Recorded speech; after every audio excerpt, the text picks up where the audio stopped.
Hello and welcome to our final Friday of the season here in Riyadh. Well, yesterday's racing threw up some unexpected results, so we're very much looking forward to seeing what tonight has in store. Taking us up to 2 a.m. local time, 12 races across today's card. And as ever, to lend his insight into all of the evening's action is Rory Delaghi. Rory will have another 2 a.m. finish, but yesterday absolutely flew by with some really interesting contests. Yeah, it was a really interesting day. A couple of head-scratching results, a couple of pleasing results, but yeah, it did seem to fly by.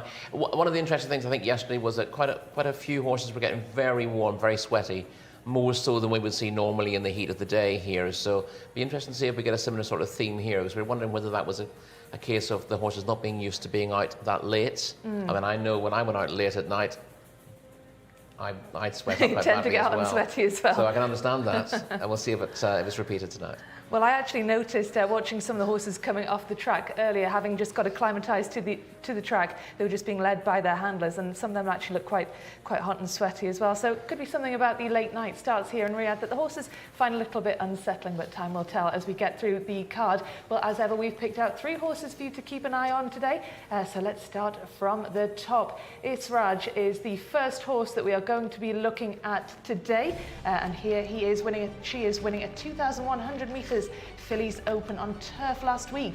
Naif Almondale's mare switches back to dirt in race 5 tonight, a red hot 0-90 handicap over a mile. Can she defy a £7 penalty to gain career win number 13? Motafarad tends to finish strongly in his races, and this is him winning over 1,800 metres on his latest start. A winner earlier in the season over 2,000 metres, he tries a 1.5 miles for the first time tonight, and the longer trip promises to suit. And they race over the maximum 2,400 metres again in our final contest of the night. And Humour Maker, he was seen there winning over 2,000 metres on his penultimate start, Rory, is one to watch. Yeah, it certainly is. That's a really interesting finale. There's a lot of really competitive races today. Sometimes early in the season, we have open races here, and I wonder what the conditions of this race are, because there's some really moderate horses in it, not very good quality. I thought if it's open, surely they're all in. We get some open races today where there's barely £2 or £3 to choose between them, and they're all rated mid to high 80s. So some really tight contests here. And when I looked at the entries for this, we were looking at 60 horses, 50 horses being entered for races. So it's unsurprising that we're seeing full fields and really competitive races. I think we've got a couple of non-runners on the card tonight, but not many.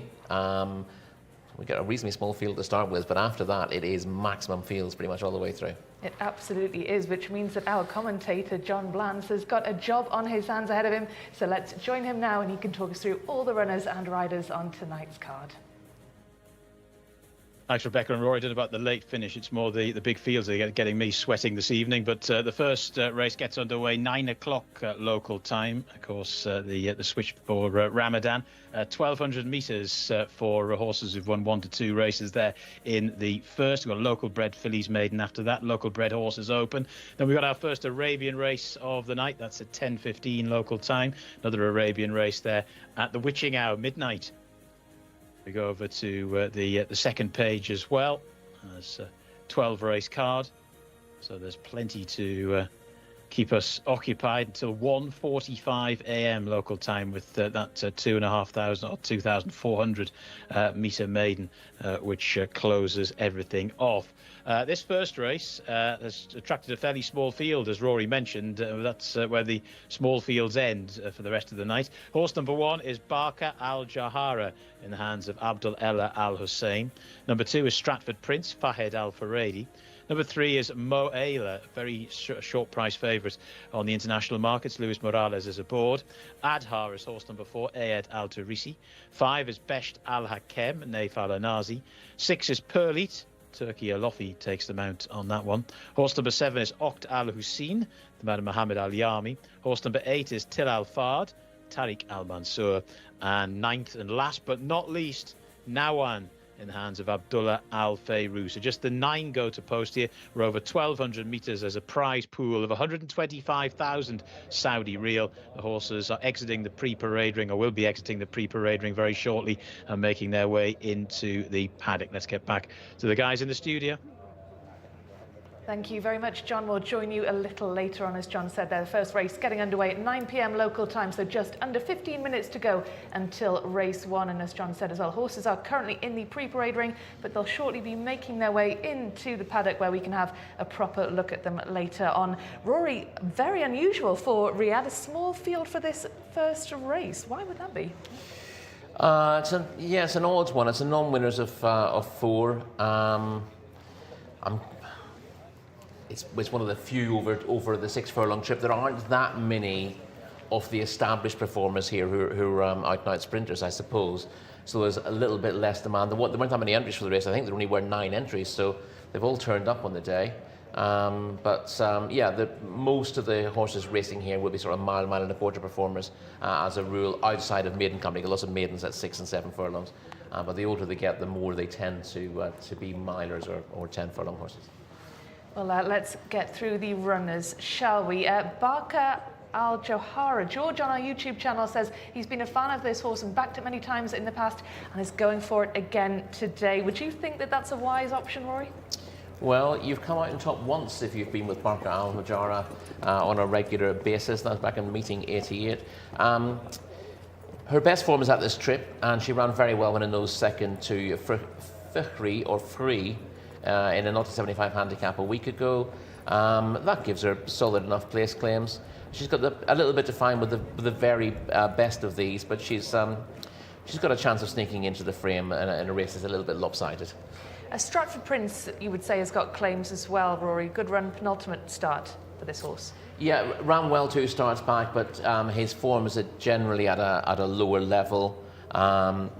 And with a rating of 60, I think he's got his work cut out here, to be honest. He's giving £4 away to Barker Al-Johara, who's rated 72, and that weight differential suggested he's going to struggle to beat her, never mind the next horse you're going to mention.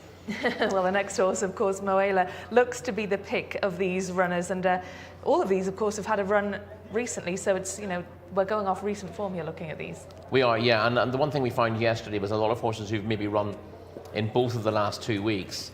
Some of them can show signs that they've had enough racing at the moment. A couple of them who'd been very consistent, running poorly. But hopefully that's not the case for Moela. 6 furlong maiden winner, so the trip is okay for him.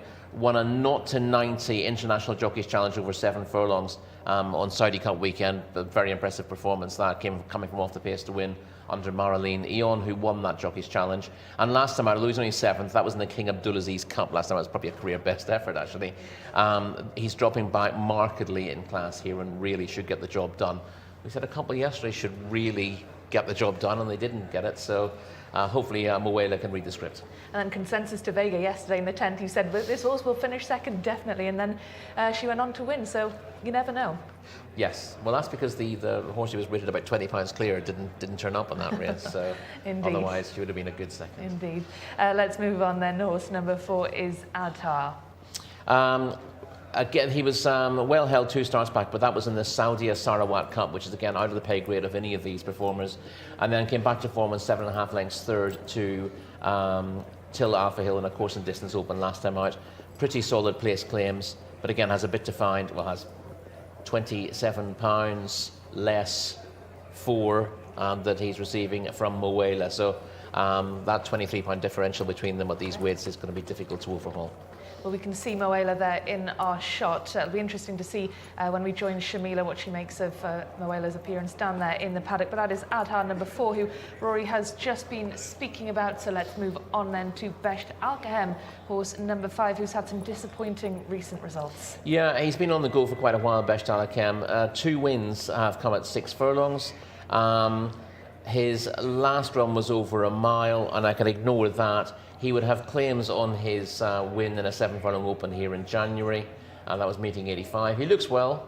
I just wondered whether he'd had enough racing when he ran poorly last week, but he may be able to bounce back from that. He certainly doesn't look like he's suffering, does he? He doesn't. You could perhaps say the same for Perlite. Maybe had enough of the racing when we saw her last time out. Finished 18th after some good results prior to that. Yeah, I mean, she was up markedly in class last time. At the race she won 3 starts back, was just a maiden, and then she followed up over a mile. But it was a tough race last time out, and her run of form came to a halt. Well, let's head down to the paddock now where we can join our reporter, Shamila. Shamila, it's our final Friday of the season. Thank you very much, Rebecca. It is our penultimate our penultimate day before the last day of the season, and what a day it is as well. We have 12 fantastic races lined up for you as always, and thank you for joining us live on YouTube. Hopefully I can find you a few more winners today than I did yesterday. My first paddock selection of the day goes the way of horse number 3, Moela, the highest rated horse in the race, a 3-year-old gelding by Equal Miller. Rated 95, will be under Louis Morales, and Louis actually had a winner yesterday, so he is hoping to add up a few more winners before the very end of the season. He was 7th last time at a meeting 110, but this looks an easier contest for him. He is definitely the highest rated by a while, so definitely horse number 3 for my paddock selection today in the first race. But I do have to say horse number 1 also looking very good, Barak Al Jahara. So the bell has just gone for the jockeys to take their mount. Number 3 will be my first paddock selection of the day, but fingers crossed we can find you all the winners. Fingers crossed indeed. Thank you very much, Shamila.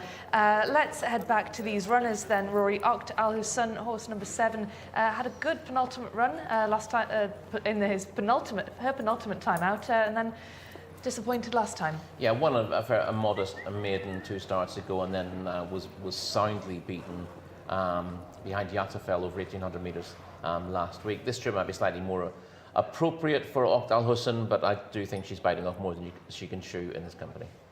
Until Al Fard, number 8. You'd fancy the chances of this colt in this? He comes here in reasonably good form. Till Al Fard, he had Adhar back in 3rd when winning a course and distance open 2 starts back, so he's got the beating of Adhar on that piece of form. He was behind Barka Al Hujara when 5th to Free last time out though, so she has the edge on him there, but that trio are pretty well matched on overall form, and they've all got place claims. But as I said, you need Best Alakan to run below form, which is possible because he did last week, but you need Moela to run way below form to let the pair of those in. Indeed, well, hopefully we'll get a little look at Moela with some previous action very shortly. But having looked at those horses in the paddock, of course, that's Shamila's job down there. She gets a very good look at them. But Moela, you'd have to agree with her, Rory, definitely does look the pick on paper and in the paddock. Yes, absolutely. Yeah. In fairness, we had a good look at some of them in the paddock yesterday, and these horses who you maybe have run last week and the week before, wondering, is this a run too much? You're looking for signs in the paddock, you don't always see them. I mean, sometimes there are obvious signs, but generally speaking, horses who are fitting well and running on a regular basis do tend to look well, they look fit. But you don't find out if they've had a bit too much racing until you run them for that 3rd or 4th time, and they can be a little bit flat. Well, let's take a look then at Moela, horse number 3. Yeah, this was back in Saudi Cup weekend, and this is an international jockey challenge race over 7 furlongs, and you see Moela coming from a fair way off the pace, maybe slightly flattered by the run of things here because they've gone hard up front, and Moela has come with a sustained run down the outside of the field to get up late in the day. This was, I think, Marlene Eon's first win in the event, and I think she was placed in the opening contest as well. She went on to lift the prize for the leading rider on this occasion, and much of that was due to that excellent run from Moela. Doesn't meet horses of the same calibre at all here today, and if he's in the same form, he goes very well. He's run since that, but as I said, his run last time out was in the King Abdulaziz Cup, and he was far from disgraced in finishing 7th there in a really, really hot race. So 6 furlongs, Rory, where do you think the pace is going to come from in this one? Well, Best Alakan's got plenty of speed. I wouldn't be at all surprised to see Barka Al Hujara try to show speed from the inside draw. She'll want to hold her position, but a few of these have got a little bit of toe early on. Moela is more of a late runner though, so he'll want as many as possible of them to hook up on a bit of a pace duel, and that will actually suit his run style. Absolutely. Well, this is something that certainly looking forward to getting this one underway to kick off our final Friday of the season here in Riyadh. We enjoyed the turf racing last week, but now we're very much back on the dirt for the whole night here in Riyadh. Well, horses making their way down to the post. So shortly we'll be joining our commentator John Blantz ahead of this one. But Rory, I mean, is there any threat to Moela in this race? You've mentioned no. The threat is whether Moela runs to form or not, essentially, and we've seen often enough here that. Just because horses are well clear in the ratings doesn't mean they're going to run to form. If he doesn't run to his form, then Best Alakan is the one most likely to take advantage. But it's worth pointing out that Best Alakan himself has actually been a bit below his form on his last 2 starts, and he's been on the go since the very first week of the Riyadh season. So there are obvious reasons to think that he might have just had a little bit too much for the season. If he doesn't step up to the mark, then it's absolutely wide open. And Naif Al takes the ride on him. He's had a quiet week, hasn't he? A quiet week last week as well. He has, yeah. He's been. He does very well in Taif. Naif, exceptionally popular there. Struggles a little bit more to get the winners here, but tends to do well in the purebred Arabian races, and he's had a good season, had a Group 1 win this season, so I think he'd be happy enough with how things have gone. Obviously, the season sort of has ticked down a little bit in the last couple of weeks, so he'd like to get a winner to see the season out, but I think he'd be pretty happy with how things have gone all told. Absolutely, and of course Luis Morales takes the ride on Moela. He had a couple of days last week where he was serving a ban, so he'll be hopeful of getting a few more winners under his belt to make up for those potentially lost winners from last week. Yeah, you can't dwell on that too much. All these jockeys will pick up bans here and there. You'll see the ones who are the riders who will go for gaps, who are quite aggressive out of the stalls. They're the ones who end up picking up those little bans for careless riding. But you almost, if that's your style of riding, you almost book those in to start the season, and you know you're going to have these little holidays, and you can't get wound up by it. I would say the one jockey who probably gets less bans than most is Camilo, who's just a master at keeping out of trouble. And if you're out of trouble, you're unlikely to pick up a ban. Absolutely, and that's why, potentially, one of the reasons why he's the leading jockey at the moment. Well, horses are circling before they are loaded, and none of them look too sweaty, Rory, which is a real contrast to what we saw last night when they were... Yeah, plenty of time for that to develop. But yes, all of these have been on very good behaviour. I don't think there was any Paddock negative at all from Shamila. Sometimes you see them absolutely fine in the parade ring, and then they get to post, and one or two get on edge. Or misbehave or get very warm, but not really. Stratford Prince, I suppose, he was the one who was probably warmest at the start, but barely enough for you to mention that in the first place. No, absolutely. They all look pretty relaxed down there. Well, 2 minutes until the off then, so let's head down to the start and join our commentator, John Blantz. Rebecca, Rory, thank you very much. Yeah, the horses are down at the start, and the loading process is about to get underway. Till Al Fard is in shot there, the hands of Tariq Al Mansour. Goggles coming down, and of course, as we said before, but it bears repeating, once the loading process gets underway, they don't muck around here in Saudi. There's Oqtal Hussein, shot winner of one of its 9 races. This is Barker Al Jahara going in, clear second favourite on the international markets. Abdullah Al Hussein taking the mount on that one. Yeah, Besht Al Hakem, if he could get a bit of a solo out in front, that might just allow him to give this very short-priced favourite something to think about Moela, but Moela does look really as though it is his race to lose. We will see. Besht Al Hakem goes in, just rearing up a little bit now as well. Horse number 2 is Stratford Prince. The favourite will be into stall 3 very shortly. Moela, the last one to go in. I wasn't lying about the loading, was I? Stand by. Ready.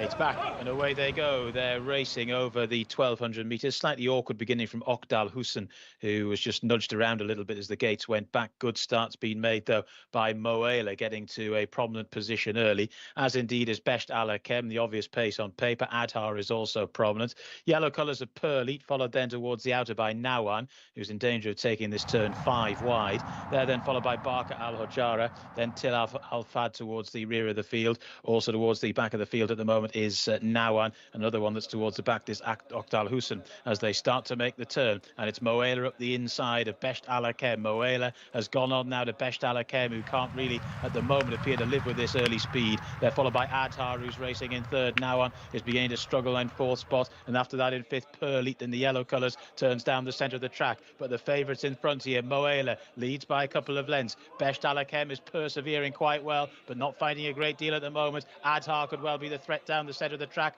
Barker Al Haraj is staying on as well, but the favourites in front here, Moela, as they go towards the closing stages, well inside the final furlong now. It's Moela to Adhar, who is getting closer late, but Moela is going to do enough to get in. Moela has beaten Adhar into second. The third horse home was Barker Al Haraj. It was tight for fourth in the end there between Besht Al Karam and Stratford Prince. So Moela, the international market suggested that this horse was going to take quite a deal of beating, and it's actually run slightly differently to how we seem to think it might. Rory was talking about how it would almost certainly get a lead from the likes of Besht Al Hakem, but actually in the end Luis Morales wanted to get his horse to the front pretty much from the get-go, and in the end has managed to see off Besht Al Hakem in that early pace battle. That one has ended up rather tired horse, definitely getting fourth though, in fairness. Said it was tight, what do I know? It's half a length for fourth. But the victory's gone to Moela in a time of 1 minute 13.27 seconds. Adhar was second, 1 minute 13.46, and Barker Al Jahara was third at 1 minute 13.72. So that is your 1, 2, 3 in our opening race of the night. Moela, slightly different to how we thought he might go and win this race, but win this race nonetheless. He has. Moela has scored in the open, the first of 12 here at Riyadh this evening. Plenty more still to come. Stay tuned.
Well done, Louis. Tell me about the race, Louis. Hi, how are you? Thank you.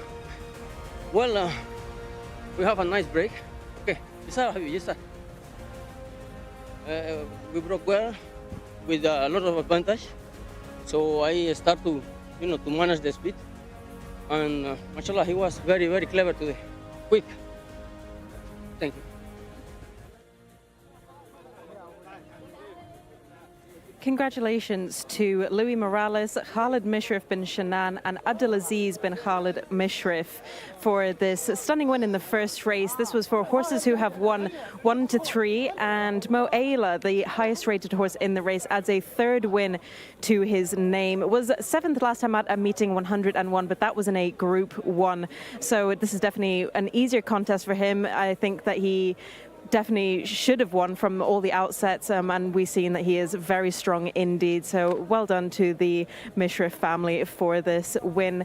Jumped out of stall number 3. There was only 9 horses in the race, remember, as well, but class ride as always from Louis Morales. The last time he was in the winner's enclosure was the time before that at meeting 103. That was over 1,400 meters, and he also won it during the Taif season as well at meeting 36 over the same distance as today, 1,200 meters, but that was under Fahad Al Faradi. So definitely a class horse, only still 3 years old. Definitely has more maturing to do, but a very classy individual indeed. So Louis Morales has just finished weighing in there for that first race of the day. Congratulations, Louis. Obviously, it was 7th last time up, but that was in a Group 1. Much easier contest today. Yeah. That's why I decided to try to have a good break and, giving a good position so the speed horses, if they want to move to the lead, I just sit behind them. But he was so clever today, and he just do it for himself. You must have been pretty confident throughout the whole race because he was the highest rated horse in the race. Really classy one as well. Oh yeah. I mean, I knew also Last week he had a tough race. We have bad draw, really wide all the way. And even like that, he tried, you know, and he finished 7th, very close to the 4th, 5th, 6th. But still, I mean, didn't show me like a different foot he gave in the previous race when he won in Jockey Challenge Day. But you know, I still to learn about him because he's still baby. He's only 3 races, 4 races. He's running to the side sometimes, you know, it's getting from the car. So he needs to improve a lot. If he improve a little bit more and be more serious in the race, maybe he can be a Group 1 over here. You think that he could definitely be a local Group 1? Yeah, I think, and you know, especially if we're going further, because he got good turnover. Yeah, because he has won over 1,400 meters and the same distance, but you think that he's not particularly a sprinter? No, I don't think he was is particularly a sprinter, but he showed me very good speed, even in the King Abdulaziz Cup, and even today. Today he will show me more, but in the King Abdulaziz, he jumped in the lead, and then I see it, you know, and I give him the chance to make a strong turn of foot, and he did, but it was a different class of horses. Brilliant, thank you so much, Louis. Appreciate it, thank you.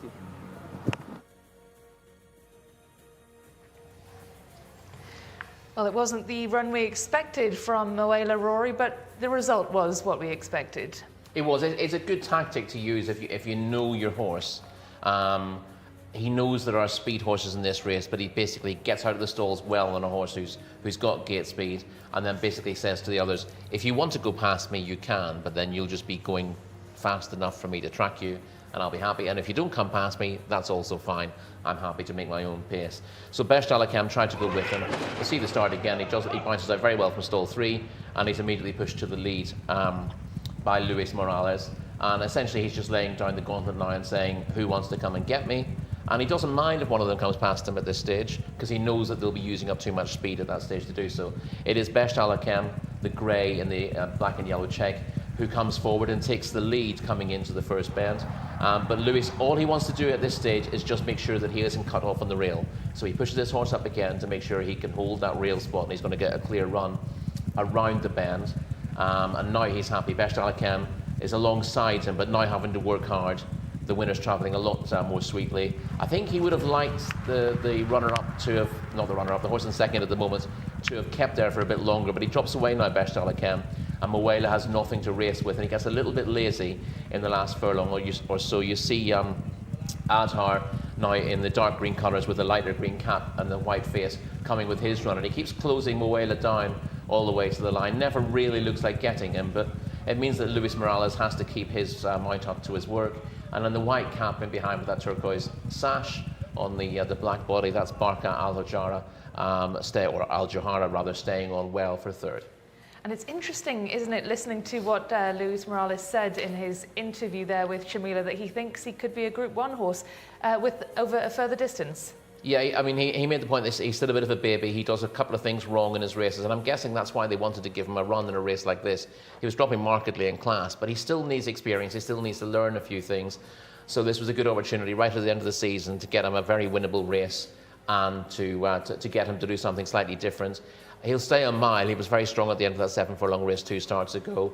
Was in a very deep race given his inexperience last time out. So next season you'll expect him to be challenging for strong open races and looking to go back into cups and group races later in the season. And he's got the ability. You see, he ducks a little bit towards the rail there. He's sky gazing a little bit, so you can still see his inexperience, but he'll only get better with a bit more experience, and who knows what he could be capable of doing. So do you think that Connections will target him over 1,400, 1,600, but he looked strong over 6? Yeah, but he's very strong over 6. But of course he's outclassing these rivals, and you saw on his penultimate start there that he finished very strongly from off the pace. And given a strong pace to chase, he's going to be happier. He won't be racing at 6 furlongs again. Pretty sure that he'll never race at this trip. There aren't that many opportunities anyway. He had the speed for it here because he had at least a stone, maybe 2 stone in hand on these rivals in real terms. That isn't showing up in the result, but he wasn't pushed to achieve all he could there. Thank you very much, Rory. Well, that is the first race over and done with. So let's head across to our commentator, John Blance, who is going to talk us through all the runners and riders for the second.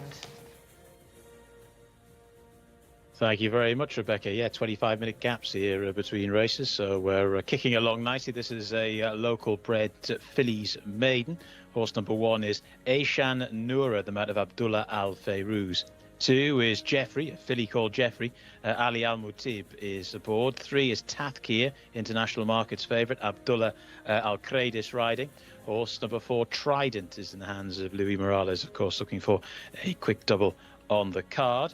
Horse number 5 is Tafal Al Dareya, Nawef Al Muriani. 6 is Aitarat Al Wadi, Mohammed Al Habib.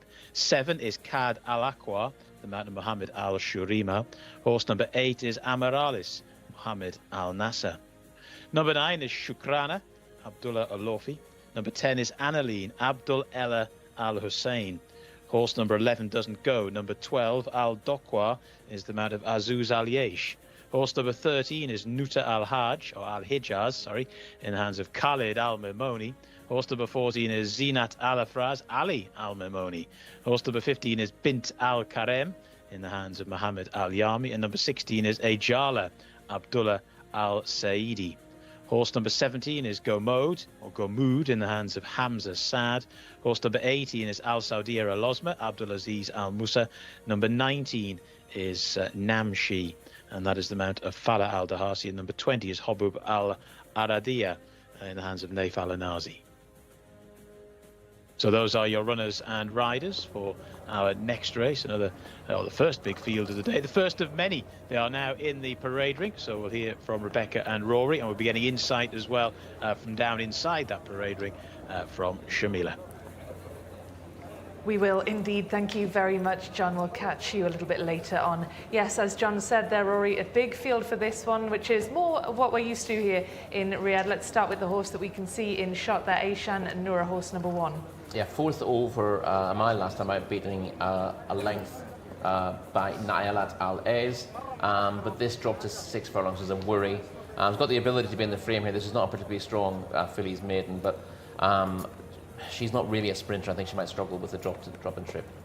And this filly is called Jeffrey, horse number 2, might struggle as well. Yeah, well, she was disappointing last week. Didn't run too badly 2 starts back, but she's only got a rating of 45, and she needs a few of these to run poorly if she's going to figure at all.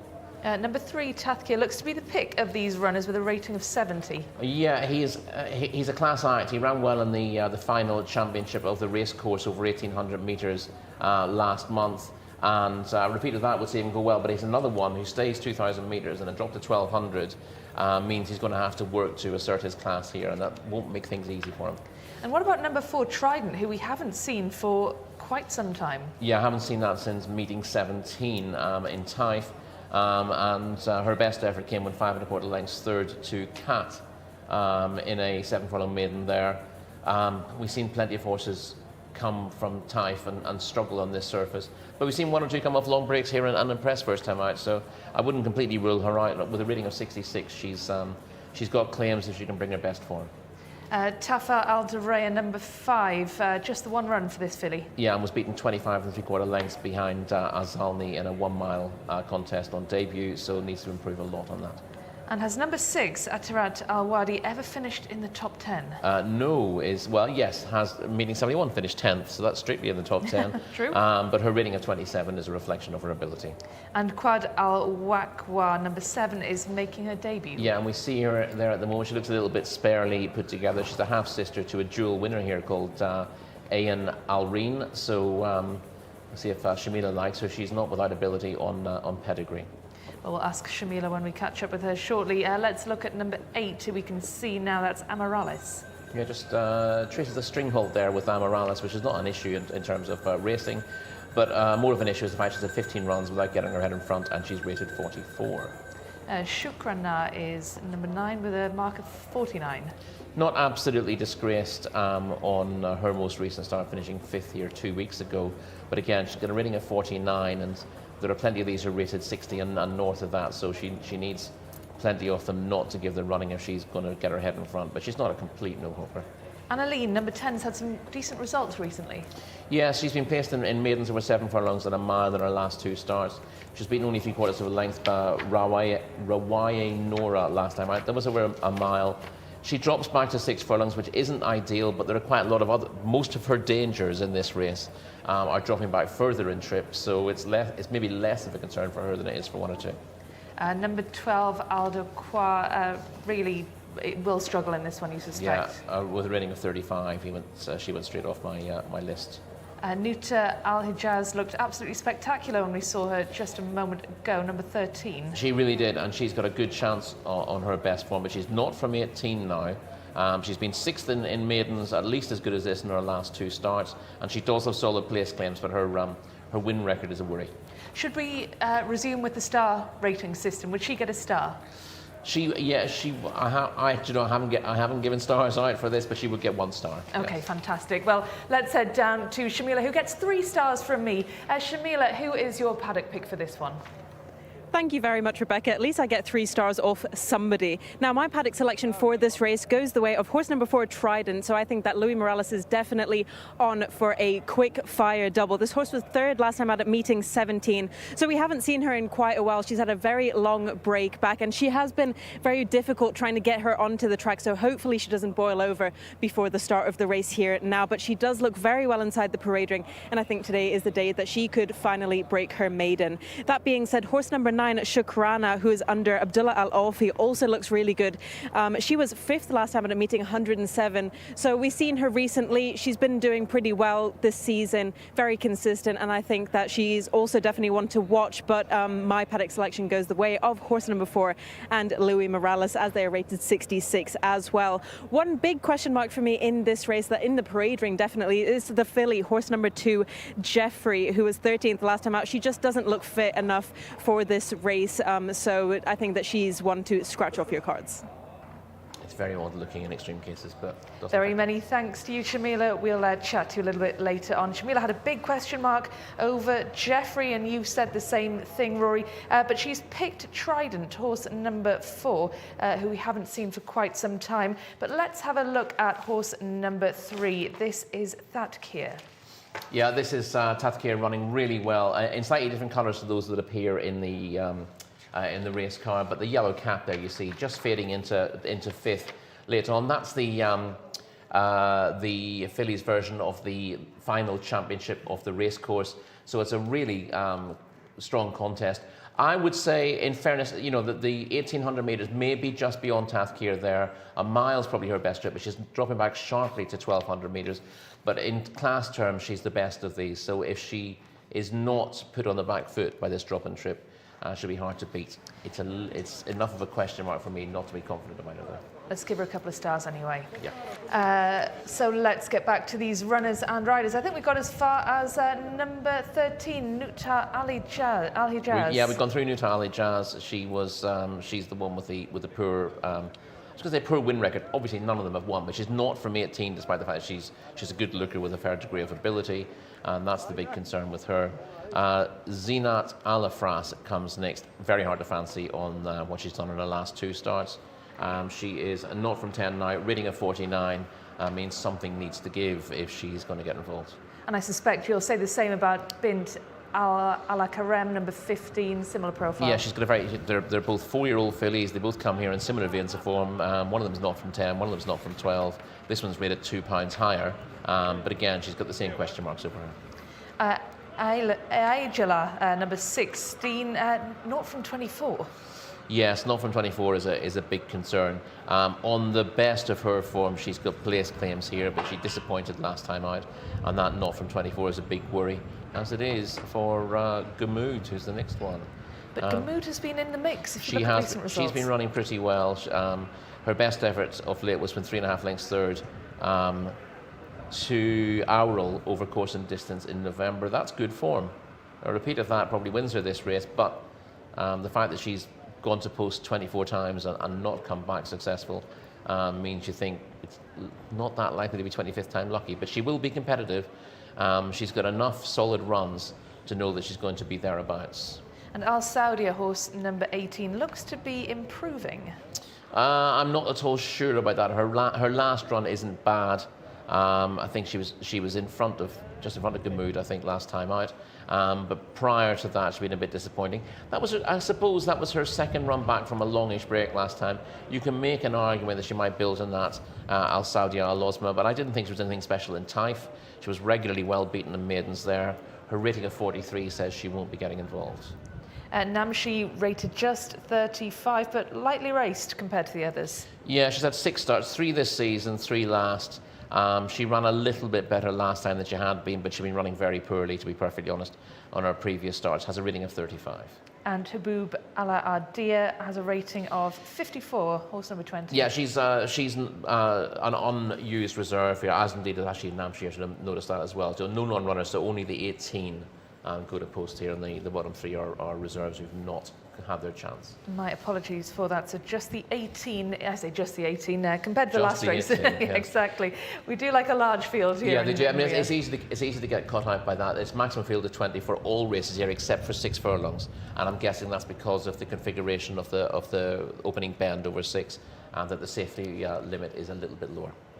But interestingly, we have seen those wide draws can be beneficial here. They can, and I think, to be honest, I think it's probably a little bit easier over 7 furlongs and a mile than it is over 6. But we get a chance to test that theory in a full field for this 6 furlong maiden, where there's no superstar, there's no doubt the will sprinter really even in the race, and that's the issue we have. We have a race that suits a lot of horses who've been racing around a mile, but they've got to drop back to 6 furlongs for it. So not an ideal scenario for virtually any of them in this contest, but something's got to win.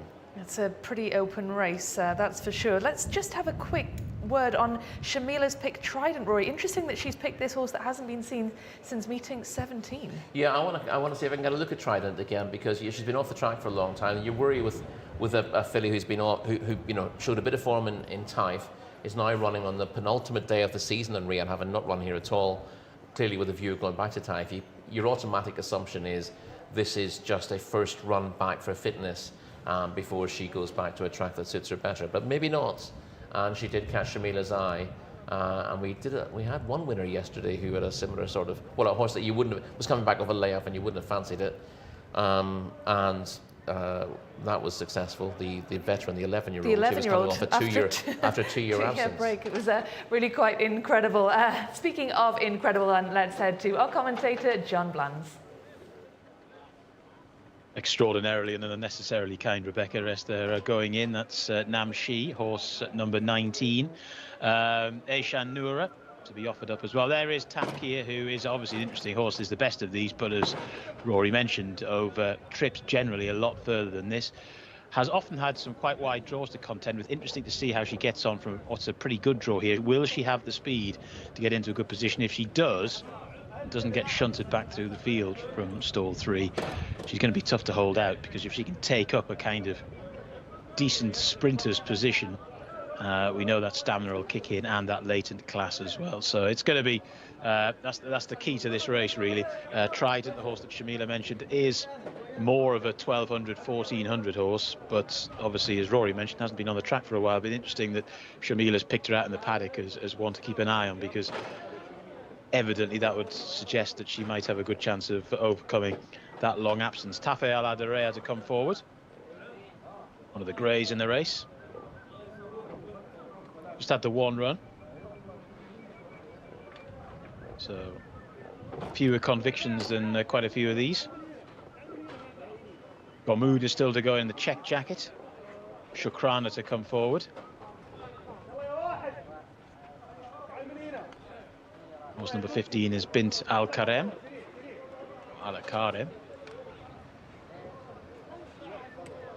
Also going in is the 9, Shukrana.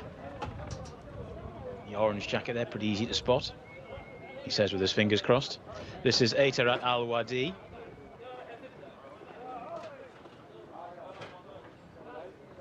As was pointed out in the preamble to this race, yet to actually finish at a single-figured position, which doesn't really bode well. In goes Zinat Alafraz. The 1 horse is Aishan Noura. The 8 is Amaralis. 1200 meters. Fillies maiden contest. They're all in. Stand by. Problems there with Aitarat Al-Wadi.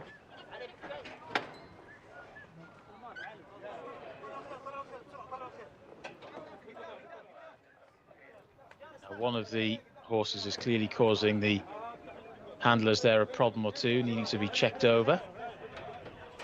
Can't quite see from that angle who it is. Rest waiting patiently. Now, looks like the 14 horse has come out the front there, Zinat Al Afras.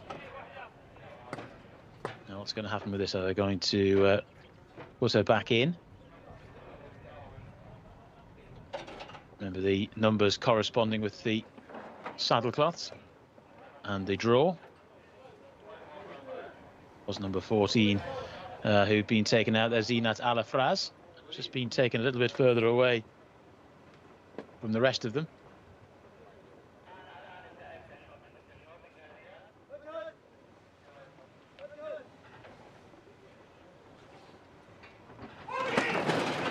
They're off, and they've gone without number 14, Zinat Al Afras, as they make their way through the early stages of this 1200 metres fillies maiden.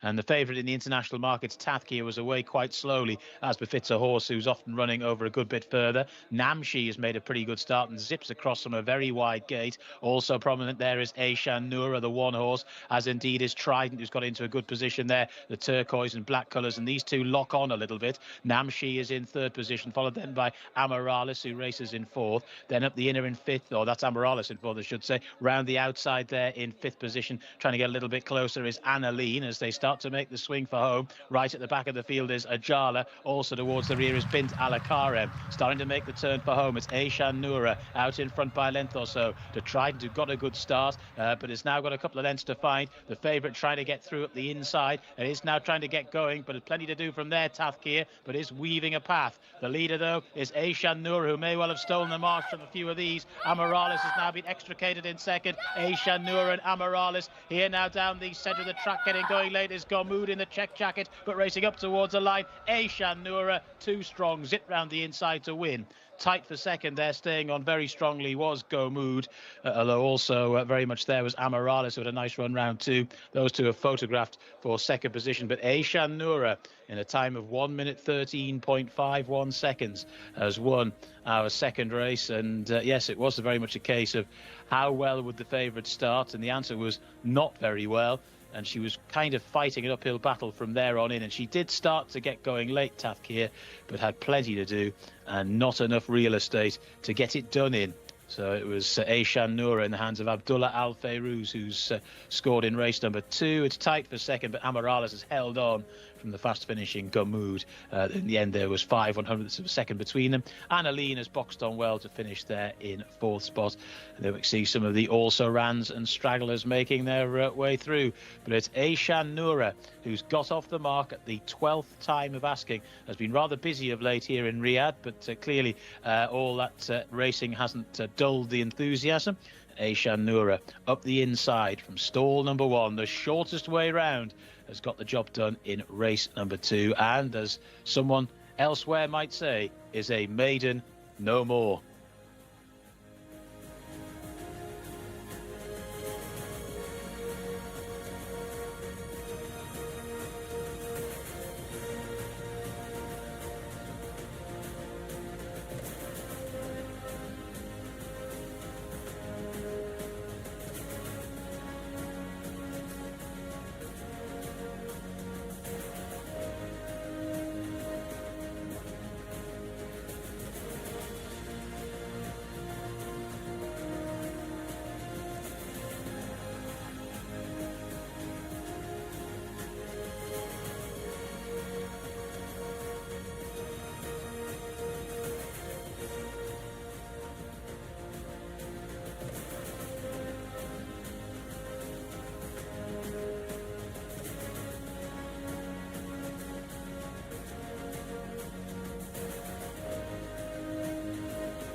Well, Aishan Noura breaks her maiden. We didn't expect this winner, Rory, but she set the pace and held on. Yeah, well, she had a chance on the ratings. Again, she was another one who was dropping down in trip. She's got form over miles. She's got form over 2,000 metres. And the worry was that from stall one, if she didn't get away well, she'd find herself in a bit of trouble. But she did get away well, and that's the crucial thing. Whereas Tathkir, our race favourite, who had similar issues, dropping back from 1,800 metres to 1,200 metres, just didn't get away well and was really badly positioned, and was never going well thereafter. You see Tathkir come out of the stalls there in stall 3 in the yellow blinkers, and actually got a nudge coming out as well, and was last after a furlong, whereas our winner was first. And there's a big difference. Trident in the turquoise colours with the dark cap has gone up to join Aishan Noura at this stage, and that's fairly much all you need to say about the race from that point onwards, because they raced together. The other horse who comes into it on the outside of the field there in the white cap, Gammood, with the blue and white checks. She ends up staying on late, as she so often does, to grab a place, but she's now not from 25 in her career in terms of wins, and again looks at a rather tricky ride hanging off the bend. But the Perry finished first and second. Well, I say the Perry first and second got involved in a battle at that stage, which was won by Aishan Noura, who goes clear at this stage and wins nicely. Amarallis, number 8 in the yellow and blue colours with the blue noseband, plugs on in behind for a respectable second, but never really looked like laying a glove on the winner. If you didn't know Gammood, you'd put her in your notebook as unlucky and one to back next time, but that's just Gammood for you. And talking about the winner, Aishan Noura, dropping down from a mile last time out to 1,200 metres this time, what do you think her trip is? I think a mile is fairly much her trip, but the fact that she's shown the speed to get prominent here was a big positive for her. Again, I think she's probably a filly who would be best able to dominate in a race like this, whereas if she was campaigned at 6 furlongs, she'd find a lot of horses, specialist sprinters, getting to the bend in front of her, and that would be a little bit of a concern. But as you see, she's one of the better looking ones in the field here, nice liver chestnut, and she's looked very professional in getting the job done here. This wasn't a strong contest with the favourite, a 70 rated colt who was unsuited by the trip, so really there wasn't an awful lot in the race to beat. Trident was second top rated, and of course she was coming back from that long layoff and clearly needed the run. She's shown speed for 4.5 furlongs and then faded out of the picture. So really this filly has only had to run to her rating of 60 to win a maiden. Do you think that Aishan Noura needs to run from the front? Do you think she can win if she's in traffic? I think it's definitely helped her here. I think if she was, you can look at this and go, well, she'd be fully effective at 6 furlongs because she's led here, but she's led against fundamentally slow horses, and that's been a big benefit to her. So I'm not sure she'd always be effective at 6. She had to be ridden along to get that lead. What's in her favour is that she's genuine and she's straightforward, and you wouldn't have really any issues with her. Obviously, she'd lost 11 times before, but she's just a little bit short on tactical pace, and she's been suited by the nature of this race with the one horse with early pace and as a true 6 furlong horse in the contest just wasn't fit, and that's made it a lot easier for her. But you know, she can't go up much in the weights because she's beaten a 44 rated horse in Amarallis. And Amarallis was having her 16th start, so she's not improved. This has just ended up working out as a very weak maiden.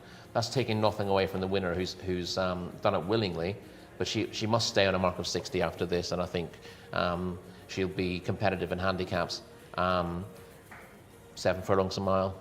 And Tathkir, the favourite, the highest rated in this, do you think she needs to go back over the mile? Yeah, she does. I mean, it didn't. She lost a race at the start anyway, but she doesn't have the tactical speed to get involved again. You can fall out the stalls here, and if you've got early speed, you can rush up and get a good position. But she doesn't have the speed to do that, so she was allowed to try to get it in the race slowly, and she didn't have the gears the way the race panned out to get involved. She's not a superstar, but she'll find more suitable races than this. Absolutely. Thank you, Rory. Well, let's head now to John Blands, who's going to talk us through all the runners in race 3. I certainly am, Rebecca. Yeah, we're over the 1400 metres here for the third on the card. Moshill is horse number 1, a bit of an outside if we believe the international markets. Rakan Al Ubaid is aboard. Horse number 2 is Min Al Shakirin, Abdullah Alofi riding. Horse number 3 is Alga Wayfat, Ali Al Mutib. Horse number 4 is Mortajay in the hands of Mohammed Saeed. Horse number 5 is Farret, Abdullah Al Fayruz, a last start winner. Horse number 7 is Mojazal, Tariq Al Mansour. Horse number 8 is Malafek, Hamza Saad. Horse number 9 is Hoot, Al Ukraine, or Al Qurain I should say, Fahid Al Faredi. Horse number 10 is Thalik, that's Thurb Al Timiat Mount. Number 11 is Al Muthir, Abdulaziz Al Yesh. Horse number 12 is Strategy, Abdullah Al Hussein, pretty well fancied in the international markets. Horse number 13 is Saab, that's the man of Rayan Al Toesh. Horse number 14 is In Baha, in the hands of Mohammed Al Nasser. Number 15 is Al Amzraj, Ahmed Al Shra. 16 is Fighter, that's the man of Mohammed Al Yami. Horse number 17 is Al Washmi, Mohammed Al Shamari. Horse number 18 is Al Bashet, Khalid Al Mamoni. And horse number 20 is Shibble Latam, the mount of Luis Morales. A couple of the reserves that do run: Al Mashlouf, Ayad Al Tarizi, horse number 21, and number 22 is Sayaf in the hands of Ahmed Al Azari. 6, 19 and 23 are the non-runners. Horses are in the parade ring, and we'll be getting the thoughts of Shamila soon, but before we do that, we'll get back to the studio. Thank you very much for that, John. Yeah, another big field then, Rory, for this one. The third stepping up to the 1400 metres. Jockeys heading into the parade ring to join their horses. So let's start with horse number 1, which is Moshill. Yes, Moshill rated 80 in this open contest. That's a little bit to find on the figures, on the best of his form, but this 8-year-old's been below his best in recent starts anyway, and is easy enough to pass over. Looks okay in the parade ring, as you see, not getting too warm. And what's happened to Min Al Shakirin, number 2, in the last couple of starts? Min Al Shakirin is fundamentally just a really inconsistent 5-year-old. He's more than capable of winning, and he has won twice this term over a mile. But in between those wins, he tends to run very poorly. So he's one of those, on a going day, he's very good, but on an ongoing day, he's very ordinary indeed. But he's capable of throwing it in. He's dropped in the ratings to 88 after last week's run, where he finished way down the field. The handicapper dropped him from 90 to 88, but really his rating's almost irrelevant. If he fancies it, he's more than capable of winning this race. Alga Wayfat, number 3, with a mark of 91. Yeah, I think the mark is fairly harsh, because he was beaten in a not to 90 handicap 3 starts back, and that was 2 years ago. So he's got a long absence to overcome. We've seen it done very recently, but as a rule, horses coming back from this kind of absence, and he does, I mean, we've got him in picture at the moment, he does look to be carrying a lot of condition to me. Yeah, he doesn't look as if he's really come in his coat either. No, he does not look ready to race. Doesn't look to be a contender. What about number 4, Mortajay? Mortajay is an absolute superstar. 12 wins from 32 starts here. Well beaten over a mile last time out, but that's not his trip. Pure and simple. He's a 6 furlong, 7 furlong horse, maybe at his very best at 6. And he added to his tally when winning a 6 furlong open 2 starts back. The 7 furlong trip is just about within his compass, and he's not without a chance here. Let's have a look then at Farid, coming off a win last time out. Yeah, but that win came in a not to 70 handicap over 1800 metres. This is a very different quality of race, and it's a very different trip as well. And I thought Farid was likely to struggle here in a race where he won't be able to dominate. Saif Al Falah ran last week, placed 6th. I have Saif Al Falah down as a non-runner, so I'm hoping he doesn't turn up. Sorry about that. Yeah, That's all right. 6, 19 and 23, all non-runners. So I'll just update my sheet then. Mojazal, horse number 7 with a mark of 85, coming off a win last time out. Yes, he was well held in the Ministry of Media Cup over course and distance 2 starts back, and then won a 1 mile not to 80 handicap last time from Hadib. Hadib's not the hardest horse to beat. The horses up against today are. Let's head down to the paddock then and see who has caught the eye of our reporter, Shamila. Thank you very much, Rebecca. Race 3 for me is very much about the grey horses. I've landed on horse number 4 as my paddock selection, Mortijé, for Prince Faisal bin Khalid bin Abdulaziz, rated 89.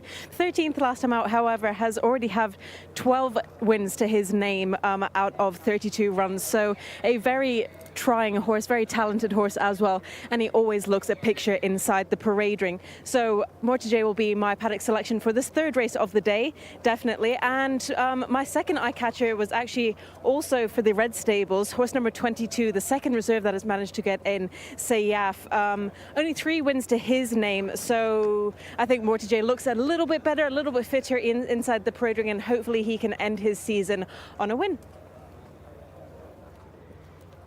Thank you very much to you, Shamila. Rory, let's get back to the rest of the runners. I think we got as far as horse number 7. That is Mojawazzle. Yes, well held. Oh, we just dealt with him. He's beaten them in the Ministry Media Cup, and then he won a handicap last time out, beating Hadib. This will be tougher for him. Malafek, number 8. It won the not to 80 Lexus handicap. That's one where the prize for the winner is a brand new Lexus. Would never have from guessed. Saad bin Mishrif. That's a not to 80 event. That's a standout in his record. 18th, and 20th in other starts this season. And although he's a multiple winner, his patchy record is very off-putting. Malafek as well, a bit of a patchy record for number 8. Sorry. Yes. I'm completely getting lost here with all of these runners. Let's move on. Number 9, Ahoud Al Qurain. Yeah, it was a winner over a mile in open company in December, but largely disappointing since that. Ahoud Al Qurain does need to bounce back and show that he's still capable of that. Thalik is number 10, a win in meeting 101, but not so good following that. No, again, and those 2 runs have come last week and the week before, and he's finished out the top 10 both times. That was a course and distance non-winners of 3 win 5 weeks ago, meeting 101, and if he found that form again, he'd have place claims here, but his recent efforts suggest he's just trained off. Almathia, number 11, finished way down the pack last time out. Yeah, he's a 7-time winner, but is in no sort of form this season. It's difficult to fancy. Horse number 12 is Strategy, with the highest rating in this contest, running off a mark of 94. Yeah, Strategy came back to form when 3 lengths fourth to Al Wahif in the Jcsa award last week. Al Wahif, the winner there, rated 99 rather. So Strategy through that looks to have come right back to form. Again, I think his rating might be a little bit high on balance, and the handicapper might have come to the same conclusion. He's pulled it down to 92. But the rest of his form this season would have him a little bit lower than that. But he's clearly in good form. He comes here off the back of his best effort of the season, so he should be competitive. But I'm not sure he's got anything in hand off that mark. Is Strategy getting a star? One star for Strategy. Well, we will be having a little look at Strategy in one of his recent outings from earlier in the month very shortly, so we can see if he does indeed deserve that 1 star that Rory has grudgingly awarded there. 13 is Saab. He's got a poor strike rate, 1 and 20 in his career, and probably best in slightly calmer waters than this was 3 3/4 lengths, 8th in the course and distance Jcsa contest last time out, and that suggests he's going to struggle a little bit here. In Bahar, number 14, disappointing run in meeting 101. Yeah, and when he won a 1 mile open 2 starts ago in Bahar, he was beating Foz Alaita, who's got a rating of 72. He only did that by half a length, so he's really only run to a mark of 74, 75 there. So I think he's an unlikely winner of this, for all he's a useful sort on his day. Almaz Raj is number 15, also running off a mark of 93. 3 stars. 3 stars, wow. Winner of the Ministry of Media Cup back in meeting 99 with a fair few of these behind. Ran over 1,800 metres next time out, which is too far for Almaz Raj, and then was a very good 4th to Tarabot over course and distance last time out. And this is Strategy, who gets 1 star from you, Rory. Yeah, I mean, this is a good effort from Strategy, but again, he was never competitive for win purposes in this race, but has got himself to the outside of the field and has rattled home to finish a good 4th to Al Wahif in this Jcsa award. It's a good race. He's run himself into the frame, but I'm not sure that that necessarily justifies his position in the ratings or the market. I think the balance of his form gives him a little bit defiant. And this is our 3-star rated horse, Almaz Raj. Yeah, Almaz Raj, we'll see. There are several in the red stable colours. Almaz Raj was wearing the yellow cap this day and does very good late work to finish fourth to Tarabot in a very strong contest. Makrut, you'll see in the white cap, finishes in the frame. That Makrut was due to run here, but as a non-runner was number 19. And I thought it was a good run from Almaz Raj to grab fourth from a poor position, but also she ran a cracker to win the Ministry of Media Cup over the same course and distance a couple of runs earlier, and a repetition of that, I think, wins her this race. We have Fighter, number 16. Does Fighter have any claims in this one? Well, he's got a chance in terms of the ratings. He's largely consistent, but he was ninth, well behind Almaz Raj in that JCSA challenge over course and distance last time out. You could just see him on the left of the picture there in the red colours with the white cross belts. He needs to leave that effort behind if he's going to be competitive. Al-Washmi ran last week, finishing in 6th. Yeah, he's not been disgraced this season, largely. He was well beaten in meeting 99 in that Ministry of Media Cup, but he's been running respectably at best through the season. With a rating of 80, I think he's going to struggle. He's been well behind Almaz Raj a couple of times this season, and I can't really see him turning the tables with that one. And you suspect that 18, Albachet, will struggle as well, 12th in meeting 110 last week. Yes, was 12th in that same JCSA challenge behind Almaz Raj, and he will struggle to be competitive with the selection on that form. Just to confirm, Almaz Raj is a gelding. It might have called him a her at one stage, but these things happen on the show. No offence intended. Indeed. Let's finish then with Shibble Latam and Alma Shlouf, numbers 20 and 21.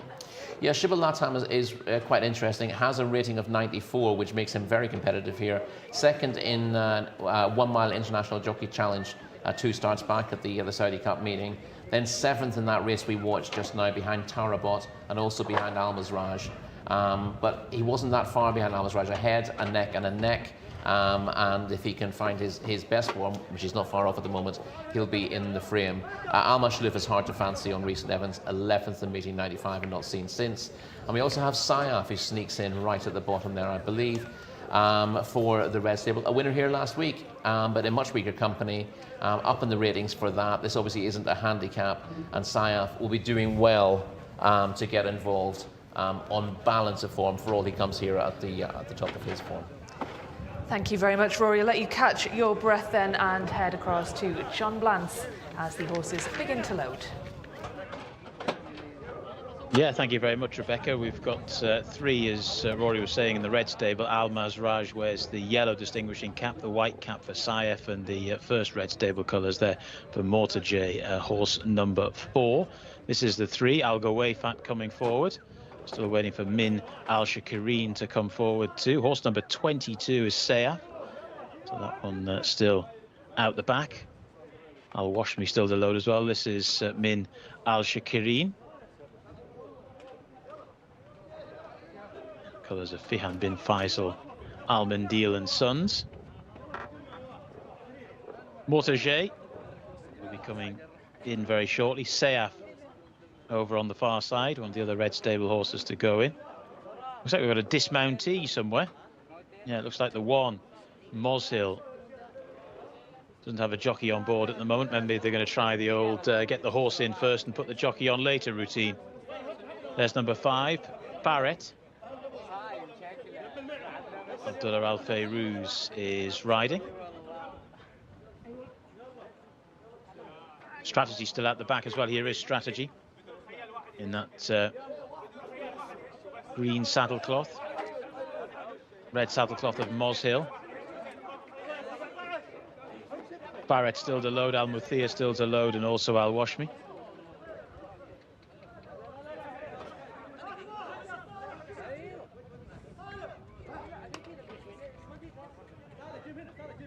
Al-Washmi to go in.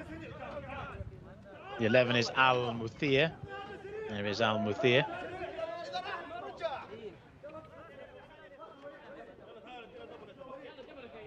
More problems with Moshill. And this is Barrett. Abdullah Al Fayrouz aboard that one. 1,400 metres in front of them here. We're still waiting for Moz Hill, who must be just beginning to test the patience of those behind the starting stalls.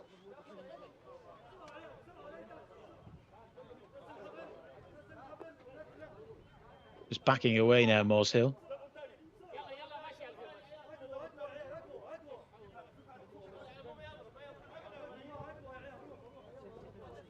Leading the full massed ranks of the Riyadh stalls handling team to get this horse in. Taking some persuasion. It's won 3 of its 39 starts, Moz Hill, so it's hardly in the first flush of youth. Should really know better. Stand by. 1,400 metres in front of them. Gates crash back and away they go. They're racing. Good start from Malafek, who's prominent in the early stages, the dark blue sleeves. Another one who got away well as Inbahar, who often starts well. The beige colours there with the green cap front rank. Min Al-Shakareen is also prominent there in those Aga Khan type colours there, the green with the red epaulets. And then right up the inside, Moz Hill makes a bit of a wave of 4 as they head on through the first couple of furlongs. They're then followed right towards the outside by the yellow cap there of Almaz Raj, who's very, very wide on the track, but is making headway. Hut Al Karain is also prominent too. They're strung out all over the Arabian Peninsula. Shibal Latam is towards the rear of the field. Also towards the back is Al Muthir as they start to swing for home. Min Al Shakireen is out in front by about half a length to Malafek, the blue sleeves, who races in second. Moz Hill is in third. Inbahar towards the outside there in fourth. Now just being moved out for a run is Mortaje. Still there, but a bit of work to do is Al Mazraj. They've swung for home. They're inside the final 400 metres now, and it's Min Al Shakireen who's just about the leader, but tackled and passed by Malafek, who goes on. But here now down the centre of the track, making really good headway is Mortaje. Mortaje now challenging Malafek towards the far side. Moz Hill is battling on, and from the rear of the field, Sayaf, another red stable runner, is absolutely gobbling up the ground as well, racing up towards the line. Malafek is just about going to hang on. Malafek from a very fast finishing Sayaf, who was really getting going in the closing stages. But I think Malafek, who got a very good start and was just taken back a little bit in the run, has gone on to score there. Also getting going late was Fighter in the closing stages too. So it was all happening there in the final few 100 yards. But it's Malafek who scored. Down the centre of the track, Fighter was only beaten in the end by 8/100ths of a second. Mortaje was there. But in the end, in a fairly active finish, Malafek has got the job done. Fighter in second, Mortaje in third. Moz Hill, after all that palaver, that carry on down at the start, has finished in fourth. And then the fifth or so, the yellow cap there of Al Mazraj, who's run a decent race, considering he was posted very, very wide. Ahmed Al-Shra may not have had too many options from gate 15, but he was 5, 6 or 7 horses wide around that turn, which was never going to be easy. Whereas the eventual winner, Malafek, has been able to take up a much more economical position and has got on to score and is now a winner of 9 of his 36 races, which you've got to say is a pretty good effort. Races 86 prior to today. Handicapper might sharpen his pencil after that, although probably not by too much, given that there wasn't a huge amount between the first 4 or 5 there in the latter stages. A win for Malafek in race number 3.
Malafleck got a good start, ran into a bit of trouble in the middle and finished very well. It was a decent run, wasn't it, from number 8, Malafleck, Rory?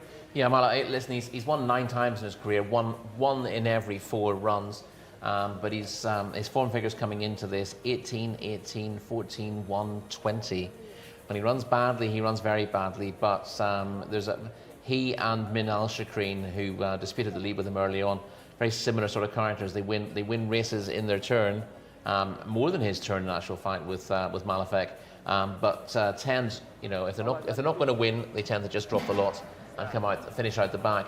All his recent form has been at a mile or further. He has won at 7 furlongs, but that win came almost 4 years ago. So a little bit of a surprise, it has to be said. But I guess he's the kind of horse, if you decide to stick with him in his races, knowing that he'll run the occasional stinker, you get rewarded every time he wins, because plenty of other people will remember the last run and not get involved. And he does keep popping up at least twice every year, really, it seems. Do you think he's convincing over 1,400 metres then? Well, he was here, but this was a slightly unusual contest. They've gone hard. His stamina has certainly seen him through, but he had the speed to take a good position. Clearly came here in good heart. Moshill, we see on the inside, after causing lots of trouble at the start, was actually quite well away. I think the fact that he was difficult to get in might have affected a few others. You see several of them quite well detached, even at this early stage. And often horses who cause trouble at the start actually are helped by that, because they're the only ones not put off by it. They're doing their own thing. He then sort of dropped in behind them and ran on again to finish 4th. But at this stage, it's Min Al-Shakrin in the green colours and the sheepskin cheek pieces, who's leading from Malafleck, who goes on to win. You saw a little bit of early speed from Farret, who drops out very quickly there.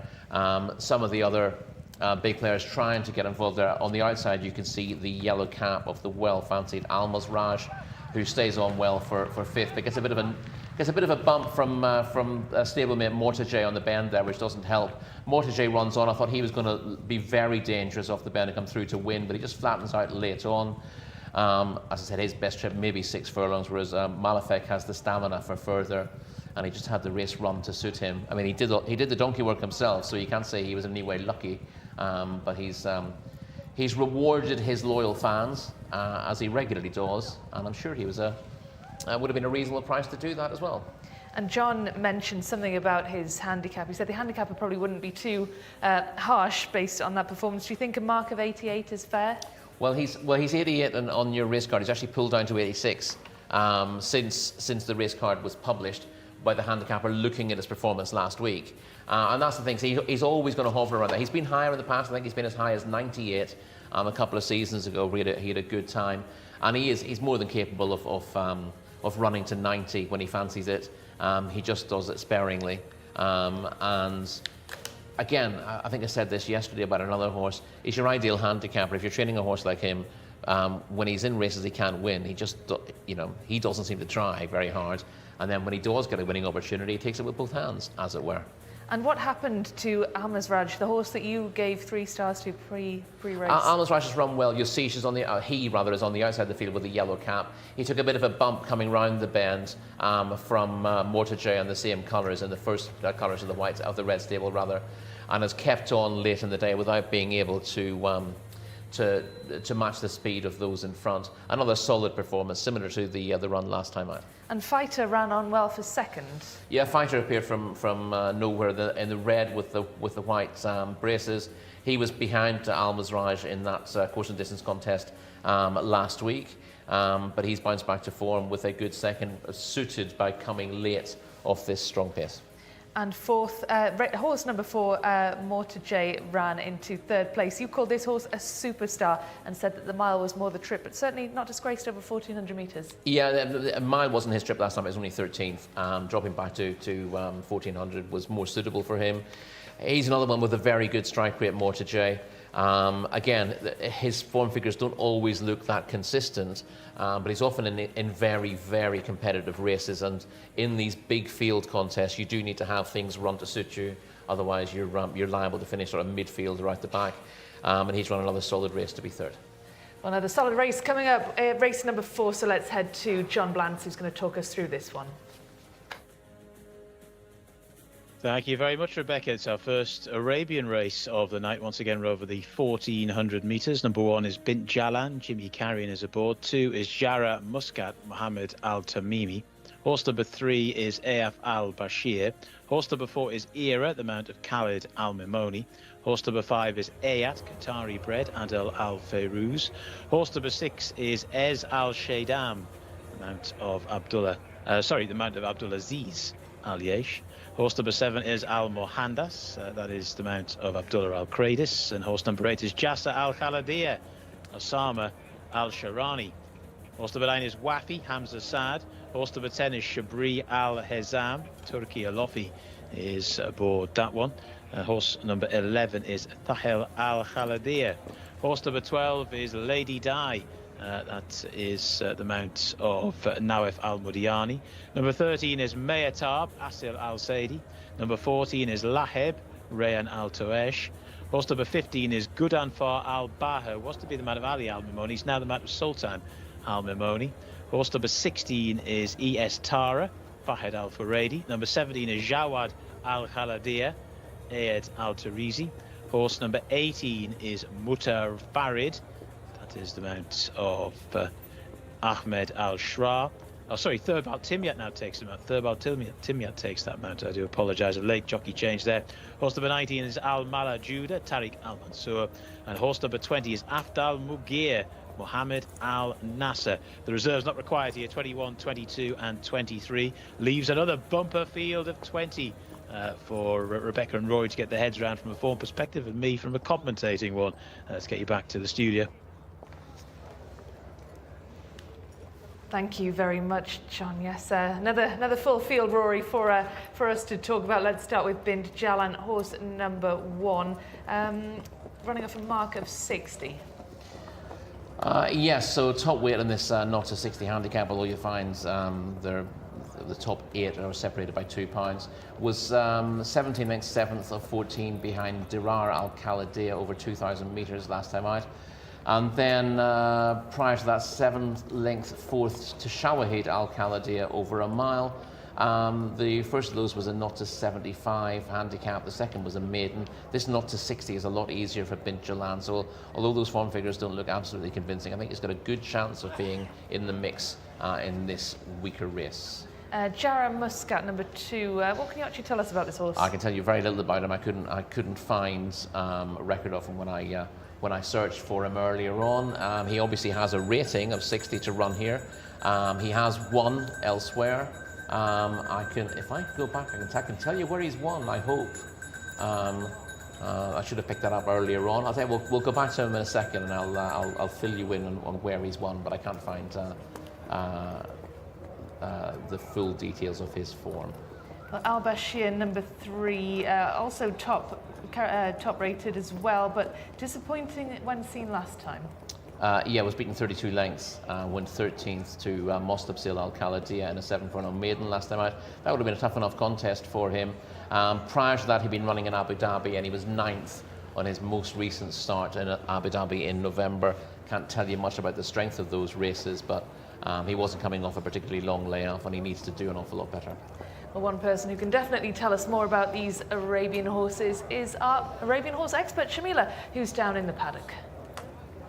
Thank you very much, Rebecca. I'm trying to be an expert at these Arabians, but I think that you'd have to spend your whole life dedicated to them to become an expert. However, this filly, horse number 4, has made a huge impression on me this season. She really tries her heart out every single time she runs. She's almost always in the placings as well, so she has got the badge of honour as my paddock selection for this race. Now, she is partnered with Khalid Al Mimoni, who lost his claim yesterday. He had 50 winners just yesterday on board Consensus de Vega, so he is definitely in good form and should be one to watch. So Era is going to be my paddock selection in this 4th race of the day. She does, however, jump out of stall number 18. That is very wide, especially for an Arabian filly as well. So hopefully that doesn't phase her too much, and Khalid Al Mimoni can jump out pretty quickly and get her in a nice position. I do have to say as well, horse number 5, Ayat, looks really good. Abdullah Al Fayrouz has just had a winner. He's been pretty quiet during the Riyadh season. However, the horse does look very good, and much do these the Qatari-bred Arabians. They do very well indeed. A horse that I wasn't convinced on inside the parade ring, horse number 9, Wafi. Just he doesn't look fit whatsoever, and looks like he'd rather be anywhere else. Thank you very much, Shamila. Well, Wafi doesn't head not in the game apparently. Interesting pick for Shamila, horse number 4, Era, Rory, coming here off the back of a win last time out. 3 stars.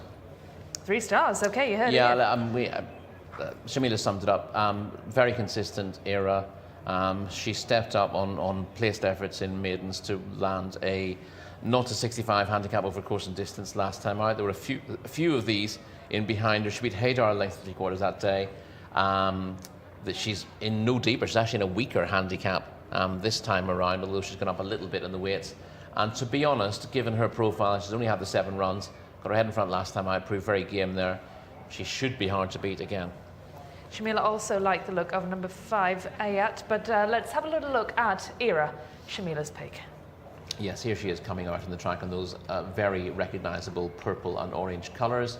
And here you see her running down the leader, Haydar, to win a length and 3/4. Sorry, it wasn't Haydar that was the leader, but winning by a length and 3/4 in a 0-65 handicap over this course and distance last time out, with Haydar running on into second. But she was always in control here. She did it nicely. 1 or 2 making headway from off the pace here, but Era was always fairly handy, put the race to bed when asked, looked thoroughly straightforward about it, and I can see no reason why she shouldn't confirm form with those in behind us. Slightly amended terms, but if she runs the same sort of race, I think she's hard to beat. Which leads us on to Ayat, who we were just speaking about, the horse number 5 that Shamila also likes. Yeah, Ayat has been 3rd twice this season, but his placings, or her placings rather, have come in small field maidens. And she was only 7th in her handicap debut. That was in Taif. Again, she's another one who's had a break since then. If she brings her best form, she's got chances. She's not the easiest to weigh up, and obviously the handicappers put her in here off 60. We've seen these cutters successful already today, haven't we? The cutters Mukrin Abdulaziz Alessa.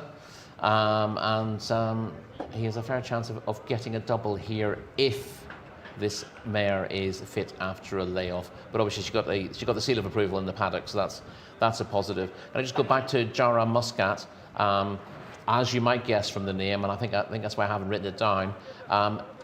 His win came in Oman, so it's an Omani sounding name. He's raced in Oman. He's won there. I can't find the form itself, but that's where his victory has come, and that's where he's got a rating of 60 from. So he's a bit of a dark horse here.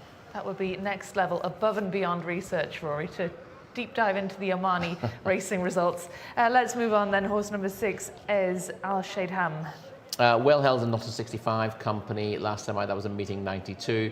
And to be honest, looks to be struggling for form at present. 13th or worse on his last 3 starts. Al Mohandes, number 7, disappointing last time out. Yeah, might have needed the run after a break there. That was a few weeks ago, having been off since June, right at the start of the Taif season. Was 4th in meeting 2 there, 4th again the following week in meeting 5, and then went missing. So he's coming back from a long layoff, when 11th last time out. So you give him a chance of being fitter for that. His 4th 2 starts to go came in a 0-75 in Taif. That wasn't the most competitive race of its type, but obviously he's gone from 0-75 to 0-60, so you can see why he might do better. Quite a lot of runners still to get through, and the horses are ready to go in about 4 minutes' time. So let's just go through the real contenders in this one and skip through the ones that you really don't like the look of. I suspect that you want to put a line through number 8, Jcsa Al Khaladia, and Wafi, the negative for Shamila. So let's move on to your pick, Rory. Well, my pick will be Era. So we know that already. I will go down here and talk about Shabri Al-Hassan was 4th of 9 in a 2,000 metre maiden 2 starts back. Beaten 19.5 lengths in the course and distance maiden last time out. That doesn't look like particularly good form, but again, she was meeting better horses than this, and running in a handicap of a mark of 55 does give her more chances on paper, so can't be ruled out. Tahel Al-Khalidi, I kind of wanted to rule out with a career record of 0 from 21. Has been second once, that was back in meeting 89, third twice in those starts, but no closer than that. Last couple of efforts have been fairly underwhelming. Lady Di. Lady Di, underwhelming as well. Yeah, midfield in a trio of maidens to date. I didn't rule her out. She's been running in stronger races than this. Obviously, finishing 11th, 12th, 9th. Those aren't particularly good runs. But she drops in class now, gets into a handicap of a mark of 60, and is getting, and a few of these is an interesting point, getting weight for age. So she gets £7 weight for age here as a 4-year-old. I thought she was interesting, and I might as well mention a couple of others who are in with the same sort of proviso. Gudanfur Albar, disappointing last time out, but is reasonably unexposed after 4 runs and gets that £7 weight for age allowance, as does Tara, who was back to form in 3rd to Era over course and distance last time out, and is well treated on the balance of her form, so I wouldn't rule her out either. So Era, number 4, definitely the one to watch, and Tara also you like the look of. Shamila likes the look of number 5. Ayat as well. So 4, 5 and 16 look to be the pick of the team here. So let's head down to the start and join our commentator, John Blantz. Thanks, guys. Yes, still quite a few of these to load. A big field of Arabians in this handicap, and it really is. It looks like a bit of a punting minefield, but there is a fair degree of consensus amongst our studio team and Shamila that Era is going to go very well. Horse number 4 emerging from gate 18. Remember that in handicaps they don't emerge in saddlecloth order. The draw is not corresponding to the saddlecloth, so don't expect to see horse number 1 Bint Jalan emerging from stall 1. There's Ayat in shot. Horse number 19 is Al Mala Judah. Tariq Al Mansour is riding that one. When this one goes forward, you'll have 6 more left to load. Afdal Mugir still to go in. Al Mohandes, a Qatari bred, to load 2. This is Afdal Mugir in the maroon 20 saddlecloth. Next in will be the 2, Jara Muscat, and then 9, 5 and 11 still to go in. Wafi, French bred with Hamza Sad aboard. 5 to go in is Ayat, and the 11 is Thahel Al-Khaladir. Just the 3 Al-Khaladirs in this Arabian race today. Lower than the usual quotient. Stand by. 1400 meters, they're off and racing. And as they make their way through the early stages, Bint Jalan was the one that was a little bit slowly away. Another one that could have been quicker was Ez Al Shaydam as they sort themselves out in the early part of this contest. Afdal Mugir has been sent on to take it up. Also prominent is Lady Di in the early stages. Also there is ES Tara, the 16 horse. Ayat is prominent too. Again, there's quite a lot of competition for the lead early. Era is well, potential to be marooned out rather wide there as they take the turn. Bint Jalan has recovered from that not particularly good start and moves into around about 6th spot at the moment. They're then followed by Jcsa Al-Khaladir, who's another who's wide on this course as they start to make the turn here with around about 3 furlongs left to go. Shabri Al-Hizam is now making a little bit of headway up the inside, gets that little bit nearer, but has a bit of work to do from there as they start to make the turn for home. And it's Lady Di who leads them. Lady Di out in front, 2 in second, Afdal Mugir. Now down the centre of the track, Al Mohandes is trying to get going as well. Also there is ES Tara in the hands of Fahed Al Faredi, but it's Lady Di who sets sail for home in front. She leads with just over 300 metres left to go. Lady Di and Nawef Al Mudiani stretching on by about 3 lengths. 2 in second position, and plodding on is Afdal Mugir, but not finding a great deal, and it's Lady Di who's stretching away from them. ES Tara is plodding on as well, but it was Lady Di who got into a prominent position and zipped away off the home turn and racing up towards the line. Lady Di is off the mark at the 4th time of asking. Absolutely lashing home was Thahel Al-Khaladir to finish in second. It was tight for third between ES Tara and Afdal Mugir. That's one for the judge. Lady Di has scored there. Last time I checked was double carpet 33 to 1 on the international markets. Lady Di. Well, that hasn't stopped her. Thahel Al Khaladia. Never got a mention in the race because it was a long way off the pace, but has charged home, devoured the ground in the latter stages, beaten by 4 1/4 lengths though. ES Tara has finished in third, Afdal Mugir in fourth. That one flashed a bit of early speed, and Mehtab has finished in fourth. So that is your 1, 2, 3, 4, 5 era. Was a little bit wide on the track early and was never really able to land much of a blow. Hasn't run a bad race, but in the end has just been outdone by maybe a horse who's a little bit of progression. Just the 3 runs prior to the day, Lady Di. Certainly flashed enough speed to get into a really good posse in the early part of the race. And in the end was just far too good for them. Didn't win like a 33-1 shot, but has won nonetheless.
بس نواف بس نواف يلا يا شباب يلا يا شباب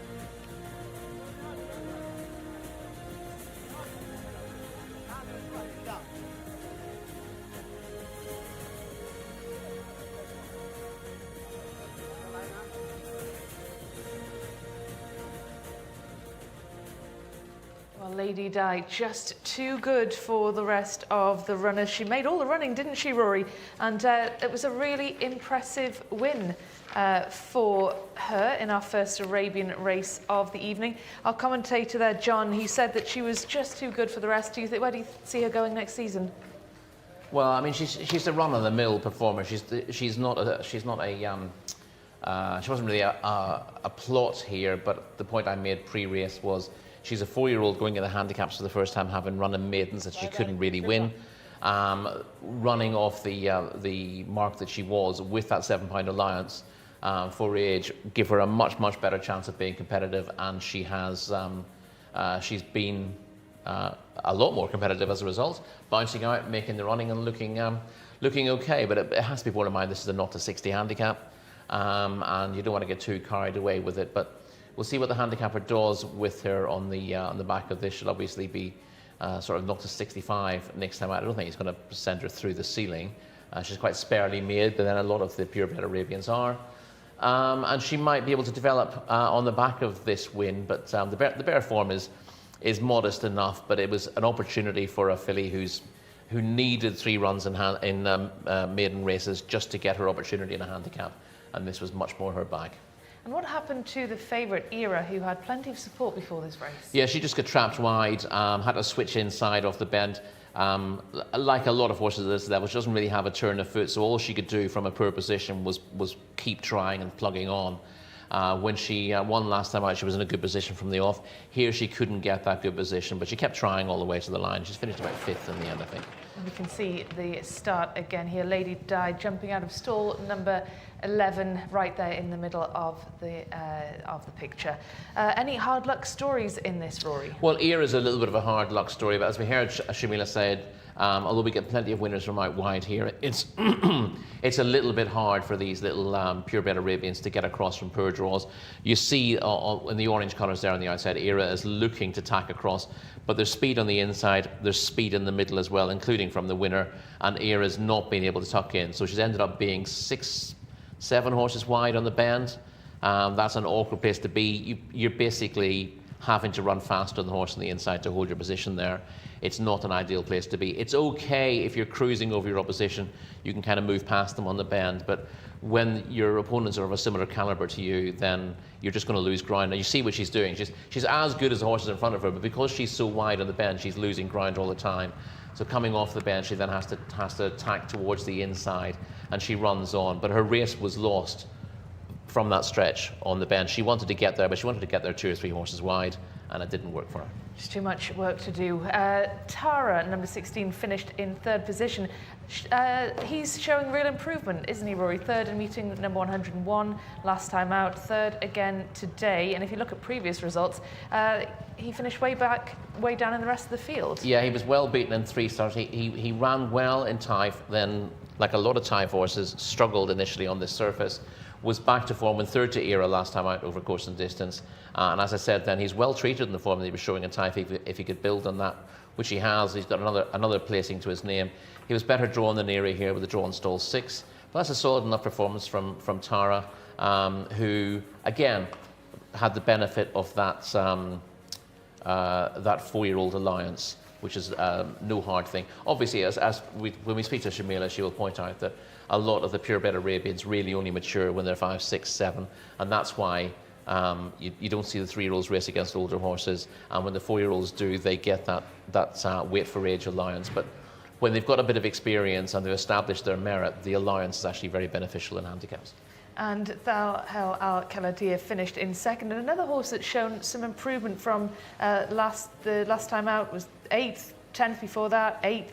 So always kind of hanging around the middle of the field, and this time actually running into a place. Yeah, that's now his second place of the season. He was 2nd in meeting 89 as well. As I said, he's finished 3rd a couple of times. He's a little bit underwhelming, all told, not from 22 now in his career, but he does have the ability to get involved. I think Rakan Al Ubaid came in for the ride on him at the last minute. Yeah, it's a good one from him, but you wouldn't necessarily put him in your notebook as one to follow. Indeed. So that is our first Arabian race of the night. Of course, we have another to come later on. As ever, we have 2 Arabian races per card, so that's another one to look forward to later today. Lots more big fields to come. Rory, we will have a very competitive race in the next, which we'll talk about shortly. Do let us know on YouTube who you're backing throughout the evening here. We're going up until 2 a.m. local time here in Riyadh. It's a Ramadan special this week, so we have our late night racing.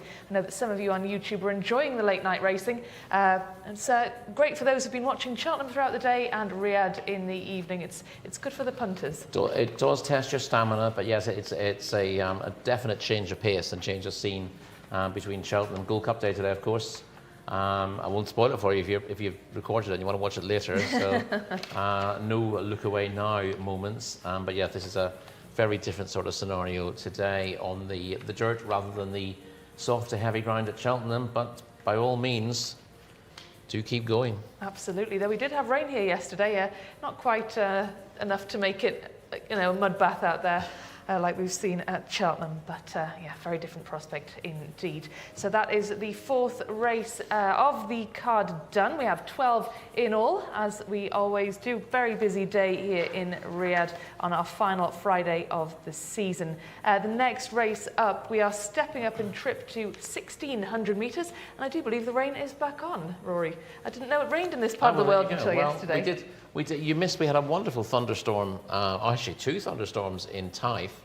I managed to get my room flooded both times. I left my window open. So we had 2 big thunderstorms. Well, I've seen a little bit of drizzle here a couple of times in Riyadh, but no one's exactly running for cover and trying to keep it dry, are they? It's nice and mild out there. The rain's not getting anyone too wet. No, not too much cause for concern, so let's head to our commentator, John Blance, ahead of this next one. Thank you very much, guys. Yeah, we're on to race number 5. This is a 0 to 90 handicap for the thoroughbreds. This is a pretty competitive contest, and we're over the mile, the first mile race of the day, 1,600 metres to the metrically inclined. Horse number 1 is Israj, horse that we trailed at the top of the show in the hands of Abdulaziz Al-Yesh. 2 is Monsieur Jumbo, Tariq Al-Manzour. 3 is Wonder Elzam, Luis Morales. 4 is Taj Neon, Abdullah Alofi. 5 is Brook, in the hands of Abdullah Al-Fayruz. Number 6 is Craft in Silk, Thurbal Timyat. Number 7 is Hesselwood, that's Ali Al-Mutib. And horse number 8 is Star Horse, Asil Al-Sahani. Horse number 9 is Time Najd, Abdul Ella Al Hussein. Horse number 10 is Nordic Lights, Abdullah Al Kradis. Number 11 is Single Minded, Fahed Al Faredi. Number 12 is Taking Names, the Ahmed Al Azari's mount. Number 13 is Latihati, Ali Al Mimoni. Number 14 is Elzam Blue, Mohammed Saeed. Number 15, Karaginsky, Khalid Al Mimoni. Number 16 is Line of Departure. That is the mount of Mohammed Al Yami. Number 17 is Azizan, Mohammed Al Ajmi. Number 18 is Sanar, Jimmy Carrion. And number 20 is Tattered Flag. That's the mount of Ahmed Al Shra. And that is the full lineup for our 5th race of the evening. We're over a mile, 0 to 90 handicap. The rain is hardly lashing down, but it is just beginning to sprinkle us here in Riyadh with a little bit of water as they go around the pre-parade ring. They'll be making their way out very shortly for what looks a very, very competitive race, and you'll be nicely rewarded on the international markets if you're able to find the winner. Back to the guys in the studio. Thank you very much, John. We'll get back to you shortly. Yes, as John said, Rory, looks to be a very competitive race. 3 racing off the top mark of 90 in this one. Should be a good one. Yeah, this is a really competitive looking contest. Indeed, it's been pretty hot all night, all things considered. But this is one of the best races of the day. Israj is the top one. We'll see a bit of video footage of him later. He was a winner over course and distance 2 starts ago, and he's on a hat trick now, having won a 2100 meters event over turf last time out, beating Gratulations. He gets a £7 penalty for that, and that's not going to make life easy, because although you see he's rated 90 and as are those around him, he's actually carrying 65.5 kilos, and Connections have booked an apprentice jockey to take a little bit of that weight off. So he needs to be, or she needs to be, better than ever to win this. Must stop misgendering these ponies, mustn't I? But yeah, she's in the form of her life, but the £7 penalty, given how tight these races are generally, does demand a bit more. Let's head to Monsieur Jumbo then, number 2, also racing off a mark of 90. Bit of a break though for Monsieur Jumbo, coming off the back of a win, but not since meeting 75. Yeah, he's a really likeable performer, but he is a 1.25 miles, 1.5 miles horse essentially. He did really well. He won the Land Cruiser handicap again. Top prize for that is a Land Cruiser. Who'd have thought? Which was I was confused by the race title. I think it calls it Land Crossair in the race title, but I worked out it was the prize was a Land Cruiser, so Connection would have been delighted to get that. He was on the go for a long time before that, through the Type season as well. A real revelation. His form in the UK was actually over this sort of trip, but he improved chunks for stepping up to 1.25 miles and 1.5 miles, both the Type and here. So I thought, off a break, dropping back to a mile, might just find him out. Let's keep an eye on him anyway. He'll be an interesting one to see how he goes. That's Monsieur Jumbo, number 2. Number 3, Wonder Elzam, also top rated. Yeah, 4th in the Public Security Department Cup last time out behind Expressionist. We saw the video of that race yesterday with Expressionist running and disappointing actually on the card last night. He's a pretty consistent sort, the Wonder Elzam. Finds this trip just about the limit of his stamina, but always tends to give his running. 6 wins in his career, not all here. He was a multiple winner in the UK before joining his current yard, and pretty much always runs his race, so he shouldn't be too far away. And Taj Neon, number 4, actually got a win in meeting number 105 recently. Won really well, beats Consensus de Vega by 6.5 lengths there in a 7-furlong open. And you can read that form and say that Taj Neom looks well in here off a mark of 90. My concern would be, Consensus de Vega doesn't always... I don't think she had to be at her best to win last night for a start, because the horse with the best form in that race didn't really show up. She's ended up beating a horse rated in the 50s, I think, last night. So I'm not sure that I would take that as franking the form. But a smashing horse, Taj Neom, the negative for him is the trip is too far for him. His best form is over 6 and 7 furlongs, and the mile will definitely stretch him. Interesting to see if he can hang on for that extra distance. Number 5, Brick. Yeah, Brook was 12 length 8th to Alo Tabi in a 7-furlong open last time out. He has been placed, he does most of his racing over shorter, but he has been placed on his only try at a mile. But he does just need to raise his game a little bit, and a lifetime record of 1 from 14 is just a tad underwhelming for a horse with a fair degree of ability. Craft and Silk as well definitely needs to raise her game. She does, but she is a 2-time winner here in Riyadh this season. She also won in Taif. And she's a decent mare on her day. She's very well bred. She's by Master Craftsman out of the Ribblesdale winner Silkwood. She's bred for further, but she's ended up showing her best form over a mile. It took Connections a while to learn that.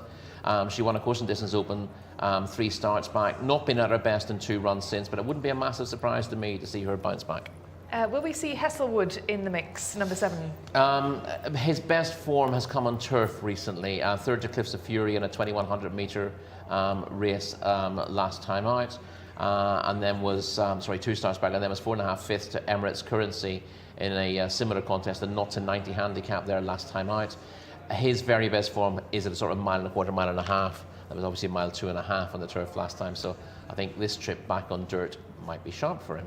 And how is this for a name? Number 8, Star Horse. Does this horse get a star using your ranking system? No, Star Horse doesn't get a star here. He's been a star for Connections this season, winning twice in meeting 80 and meeting 93. The first of those wins was a not to 85 handicap. The second was a Course and Distance Open, where he beat Hadab. No impact up in class. He ran in the Public Services Department Cup last time out. That's the race that Wonder Elzam was 4th in, so he's held by Wonder Elzam in that. He was 16th. And I just think he's had his fun for now. The handicappers knocked him up a fair bit for his recent good efforts, and I think he's done his winning for now. Well, speaking of good efforts, let's head down to the paddock and join Shamila. Thank you very much, Rebecca. This is a very competitive handicap indeed. I have a lot of horses noted down here as being paddock eye catchers. As you can imagine, the 4 first horses in your card are all the top rated at 90. But my paddock selection goes the way of horse number 2, Monsieur Jumbo, who is just here behind me now. He will be partnered with Tariq Al Mansour, one of our star apprentice jockeys here for trainer Thamar Al Dihani. The last time we saw this horse was in the winner's enclosure back at meeting 75, so he's off the back of a win, but that is a long break off for him since winning that Land Cruiser. But Thamar Dihani always comes to the races with his horses very well prepped, so I wouldn't let that gap in his racing history throw you off too much. So it is horse number 2, Monsieur Jumbo, for me, who will be jumping at a stall in number 11. Now, the horse that first caught my eye is the 6-year-old filly by Helmet. Horse number 1, Israj. Obviously, she's off the back of a winner as well recently at meeting 110. However, Alex Moreno isn't on board, so that has put me off completely. He is still serving his ban. So it's Monsieur Jumbo for me, but I do have to give a shout out as well to horse number 17, Azizan, for looking incredibly well. Thank you very much, Shamila. Interesting comments about Israj. Shamila is not picking that horse based on the jockey, Rory. So interesting indeed. Let's get back to these runners then, and that takes us up to Time Najd, horse number 9. Time Najd was a credible 6th in the North America Cup over Course and Distance last time out. Was 2nd in the Ministry of Culture Cup over this trip in meeting 102 as well. And on the balance of his form, he looks fairly treated of a mark of 86. He's still a maiden, though. That's the concern. For a horse to be able to finish 2nd in cup races and be competitive in that kind of race, but still not have a win to his name is a little bit of a concern. But Time Najd certainly comes here in good form. Stole 18, I don't think it'll be a massive worry in this field, but we'll see how they pan out in these really competitive races. It can be harder for the wide drawn horses. Yes, it can, absolutely. Just passing our shot there is Israj, who we'll be having a closer look at shortly. Let's get a word on Nordic Lights, first of all, horse number 10. Yeah, he's a useful sort on the pick of his form as a winner back in a meeting at 78, but his form has tailed off lately, and he was behind, well behind Saudi Empire in the North America Cup last time out. This is Israj, though, horse number 1.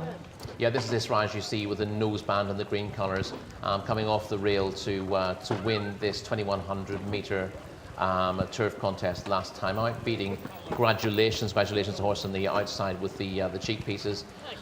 She tracked the pace in the rail, quickened up nicely to win the race, and then has kept going well enough to hold on from this late challenge. She's as effective at this trip, she's as effective on dirt. It's just the fact that she picks up a £7 penalty for that contest that's a little bit of a concern.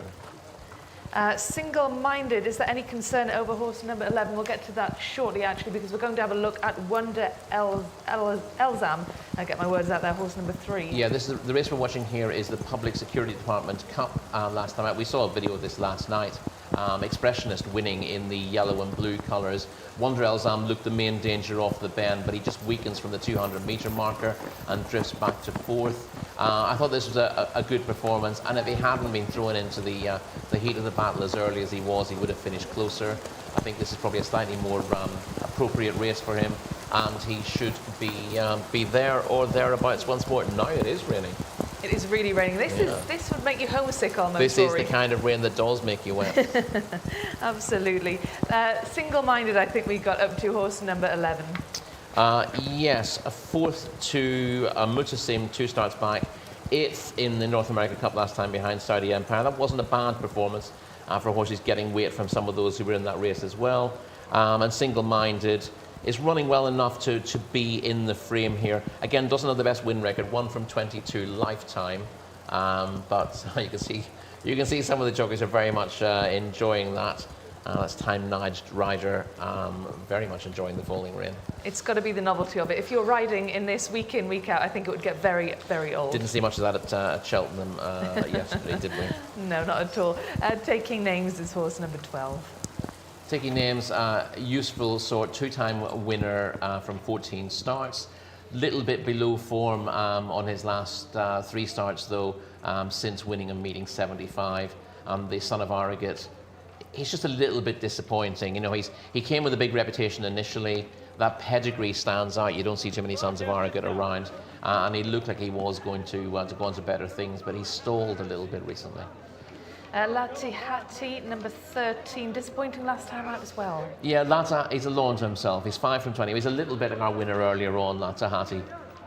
Doesn't always run a particularly good race, although he's not been disgraced on recent starts, but he runs almost every week. He's tough. The races he runs in don't always suit him. He's not always 100% for them, but when he is right and he's in the right race, he wins. So you just take a chance that he's in the right place at the right time, more than capable of his mark. Elzam Blue, very, very disappointing last time out, finishing 15th, before that 11th, so not great form for this horse. No, Elzam Blue is a 5-time winner, not here though, and he is he's disappointing since he's arrived from the UK into Saudi Arabia. Just hasn't acclimatised. And we have Line of Departure, number 16, who was placed last time out. Yeah, Line of Departure used to be a very good horse, is not the force of old. And I'd written him off entirely, but he did bounce back to form when he was third to Rovaniemi in a turf contest over 6 furlongs last time out. But a mile is not his trip. He was a good winner over 7 furlongs in the UK, but he sort of switched between 6 and 7. Ran in the July Cup a couple of years ago, but was off for a while and hasn't really found his old form. He's slipping in the weights and he's getting more competitive, but he's the sort of horse, again, those few opportunities he has on turf, he's more likely to make the breakthrough there. Azizan 17 is in good form though.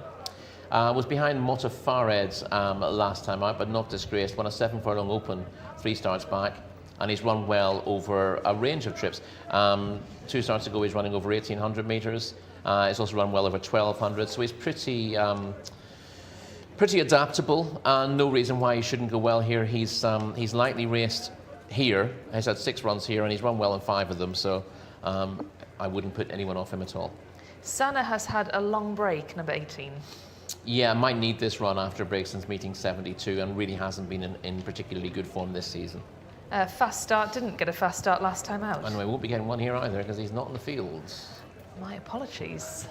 In that case, let's move on to the next. Tattered Flag.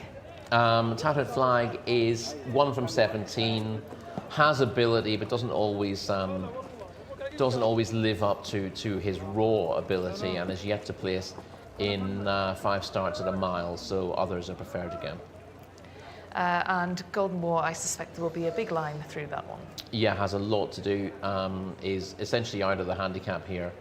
Rated 54, but rated 67, but happened to race off 54 kilos, which is the same weight as horses rated 72. So 5 pounds out of the handicap and in no form. Well beaten back in meeting 57. Absent since. Was absent before that. Ran poorly and was absent before that as well. So clearly hard to train at the moment. Well, we've had jockeys off and on down there at the start before they begin to load. Rory, who is your pick? Shamila's going Monsieur Jumbo. I suspect you're going for Israj. No, I'm not going to go for either Israj or Monsieur Jumbo. I'm going to take a flyer with Craft and Silk to bounce back to form. She's well drawn in stall 2. She's a little bit in and out, but she's got a lot of talent in her day, and if she gets a good run through to the first bend, I can see her being very competitive. Tough race, though, very tough. Absolutely. It's going to be a fantastic race, though, so let's head down to the start and join John Blantz. Thank you very much, Rebecca. Yes, the horses are now loading up for this 5th race on the card. This is Sana to go forward, horse number 18 into stall 7. Same handicap stipulations as for that previous Arabian race. Number 21 is Golden War. Nice atmospheric shot there. Horse number 5 is Brook. 1 win from 14 starts. Abdullah Al Fayrouz is riding. Next in is horse number 6, Craft in Silk. Thurbal Timyat aboard.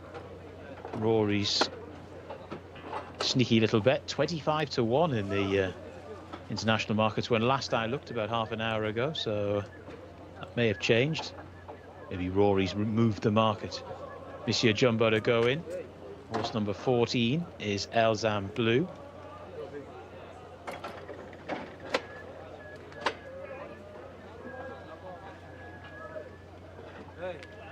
There's Craft in Silk in shot. Horse number 17 is Azizan Mohammed Al Ajmi. Gate number 6 for that one. So we're still waiting for Israj to come forward, Hesselwood to go in as well, also Wonder Elzam and Monsieur Jumbo. The one still to load is Nordic Lights for Abdullah Al Kradis. There is the one, Israj going into stall 10. Horse number 3, Wonder Elzam into 8. Wonder Elzam is in. The 7, Hesselwood, has got the plum draw in stall 1. Has been running okay as well, might be able to take advantage of that. The 8 to come forward is Star Horse. This is horse number 12, Taking Names. And when Taking Names is loaded, we will have a full complement. 0 to 90 handicap here.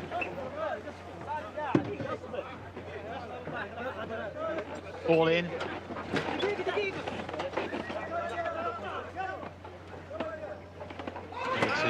Shouts from the jockeys, but they are now off and racing for the 5th race on the card over a mile, and there's quite a bit of competition for the early lead. Taking Names has gone forward there in the green colours. Another one that's prominent in the early stages is Wonder Elzam, and it's Wonder Elzam that leads them to Taking Names, who sits in second there in the blue distinguishing cap.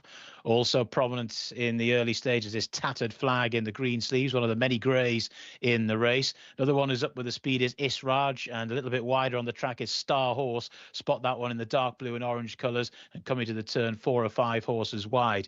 Field trails back at the moment to Elzam Blue, just about the back marker. Indeed, Golden War is also a long way off the speed, as indeed indeed is Hesselwood. So they're starting to make the turn here around this long sweeping bend, and the lead is held by Taking Names and Ahmed Al-Azhari, out in front by a couple of lengths to Tattered Flag, who's moving nicely in second, still going all right but wide on the track is Star Horse in third position. Then getting a little bit closer now is Monsieur Jumbo, just picking its way through the field as they swing for home with just over 400 metres left to go, and it's Taking Names that leads by a couple of lengths. The Tattered Flag, who's boxing on in second, down the centre of the track Star Horse is trying to get going. Monsieur Jumbo is set down for the drive, then after that try to stay on. We've got Azizan in the red and white colours, but it's Monsieur Jumbo who comes through as they hit the furlong pole to come through and take it up. Monsieur Jumbo the leader to Star Horse, who's run a very brave race when posted wide throughout. Monsieur Jumbo, Star Horse still staying on is Azizan. Monsieur Jumbo by about 3/4 of a length leads the line but finds it. Monsieur Jumbo the winner, Star Horse in second. Azizan has finished in third. Getting going late was Single Minded. Also on the scene late was Line of Departure, but it's Monsieur Jumbo who was nicely positioned throughout, grabbed the lead with just over a furlong to go and held off all comers in the closing stages. Star Horse, that was a good run considering he was posted wide the whole way. Azizan was third. Distances there a neck and a neck, so not a huge margin of victory, but Monsieur Jumbo, who prior to today had won 4 from 14, Tariq Al Mansour aboard, and horse and jockey both in perfect symbiosis there at the line. Next being stuck out, Star Horse in second, Azizan third. Time Najd it was, who was staying on as well from the back of the field along with Single Minded. Taking Names has run a reasonable race as well, but it's Monsieur Jumbo who had to circumnavigate a slightly tricky draw in gate 11, but appeared on the scene with about 3 furlongs to go and grabbed a lead with 200 metres left to run and went on to score. Monsieur Jumbo the winner of race number 5. Well done if you found that one.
Race number 5 goes the way of horse number 2, Monsieur Jumbo, my paddock selection, and he was one of the highest rated horses in the race at 90, trained by the one and only Tharmer Al Dihani and ridden by Tariq Al Mansour. So Tariq Al Mansour is just going now to weigh in for winning this 5th race of the day, and which was a 0 to 90 handicap over 1,600 meters. The last time we saw Monsieur Jumbo out winning was that meeting 75 over 2,000 meters. However, I think that the Arabic Channel have managed to steal Tharma Dihani before us, so I will throw it back to you guys in the studio. Fantastic. Thank you, Shamila. Well, we can look forward to a word from the winning trainer shortly. He always gives good interviews, doesn't he? He's always very, very open and very honest about his horses. It's always good to hear. Great win as well for Tarek Al-Mansour, who's had a great couple of weeks. And Monsieur Jumbo, Shamila liked this horse before the race. Rory, just talk us through how it was run. Yeah, we're just going to see the start of the race here. He was drawn wide enough, Monsieur Jumbo, in stall 11, but you'll see that he gets himself into a fairly good position after a couple of furlongs. He's just tracking the early leaders. We had the likes of taking names up there early. We had Wonder Elzam on the rail, racing up there as well. Tattered Flag, the grey, also showed early pace. Israj on the outside of that group, so about 4 or 5 wide, and then widest of all was Star Horse. But moving up between them is the grey, Monsieur Jumbo, and my only criticism of Tharma Al-Dahani is that the nose bands seem to bounce around on the noses of the horses they're attached to, which I always imagine must be a little bit distracting, but they keep running really well. And this horse, I thought the drop back to a mile would be against him here, but he actually travelled pretty well from an early stage. He's been a revelation here. I was just digging back through the archives. I remember this horse running for Kevin Ryan in the UK, where pretty much all his runs were 7 furlongs. 6 furlongs early in his career, up to 7 furlongs and a mile later on, but never tried beyond a mile. And indeed, there are plenty of sprinters in the family. He's by Caravaggio. He's bred to be a 6 and 7 furlong horse. But it was only when he moved up to a mile and a quarter here that he really really came alive, winning several races at a mile and a quarter and a mile and a half. Stamina seems his strong suit, so I thought dropping back to a mile here after a break, reasons to think he wouldn't be absolutely at his best, but he's probably run the race of his life. 2 years ago to the day, he was running in a novice race at Newcastle on the Tappeta there, and he beat a horse called Sunset and Vine, who was having his second ever start. Sunset and Vine, of course, we saw successful last night on the back of a series of creditable efforts, and here's Monsieur Jumbo 2 years on, showing that he can match that form again. So wonderful to see these horses. You often look at these races, novice races a couple of years ago, and just wonder what happened to the horses, but not enough people looking at what's going on here. A lot of horses coming from those kind of races and doing really well in Saudi Arabia. And Monsieur Jumbo has taken his form to a new level as well. Rory, that is next level research. You should be asking for a pay rise for that kind of info. Why, thank you. And what was he rated here? He was rated 90. He was rated 78 in the UK 2 years ago, but he only won once from 13 races there.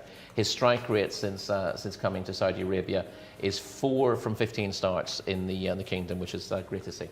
Obviously enjoying life over here then. Let's talk about the horse that finished in second place, Star Horse. You said this wasn't a Star Horse. Well, you want to know how to putting stars next to him, so let's not put words in my mouth. He's done very well recently, Star Horse, and I said he'd been a star to connections with wins in meeting 80 and meeting 93. The first of those being a 0 to 85 handicap, and then an open race. He was a little bit out of his depth in Cup Company in the Public Security Department Cup last time out, where he was behind Wonder Elzam. But he's done very well here despite being part wide. He was in stall 15. He ended up being very, very wide on the bends, but he's plugged on really gamely. He's been in tremendous form all season. Maybe a little bit tough for him last time out in that Cup contest, but right back to form, returned to Handicap Company, and that was an effort worth marking up a little. Absolutely. And any hard luck stories? Well, plenty of these wouldn't have been where they ideally wanted to be after a furlong. And as we've seen so often, you see horses winning races and their previous form reads 12, 12, 8, and you wonder where the form's coming from. But if you're not where you want to be 2 furlongs into a race like this, it's often game over. And plenty of horses. I thought, as I said, that Craft and Silk could bounce back to form because she is a useful filly in her day, and I was hoping stall 2 would enable her to get a good position. She didn't. You see her widest of all on the bend there in the orange colours and the blue cap, so she couldn't get in a prominent position, and she ended up having to come wide from her draw to try to get involved, and that was just all too much work. So you could almost tell who was going to get involved in this race from an early stage. Those horses who got a good position towards the rail, and that's how it panned out. Well, let's head now to Shamila, who can grab a word with the winning owner. I'm with the winning trainer, Tharma Dehani, who has joined me out here in the rain. But congratulations, Monsieur Jumbo. Did he surprise you, or were you expecting this after his long break? No, he's a good horse. Long break, short break with me is the same because I'm training the horse. I know my horse if he's fit or not fit. My horse fit since maybe 2 months, but I'm waiting for the big race for him. No chance to enter him in the big race, and I wait for this race, and I thank God he ran. And he ran good with a good weight, you know, with a good weather. And it's a last race for Al Dehan stable and thoroughbred. I'm happy for my dad and for all my brothers. And I wish for them the next season, same as this season. Brilliant. And it was a great riding performance from one of our star apprentices, Tariq Al Mansour. He's a good jockey. He's a real good jockey. He will be from the best jockey in Saudi Arabia.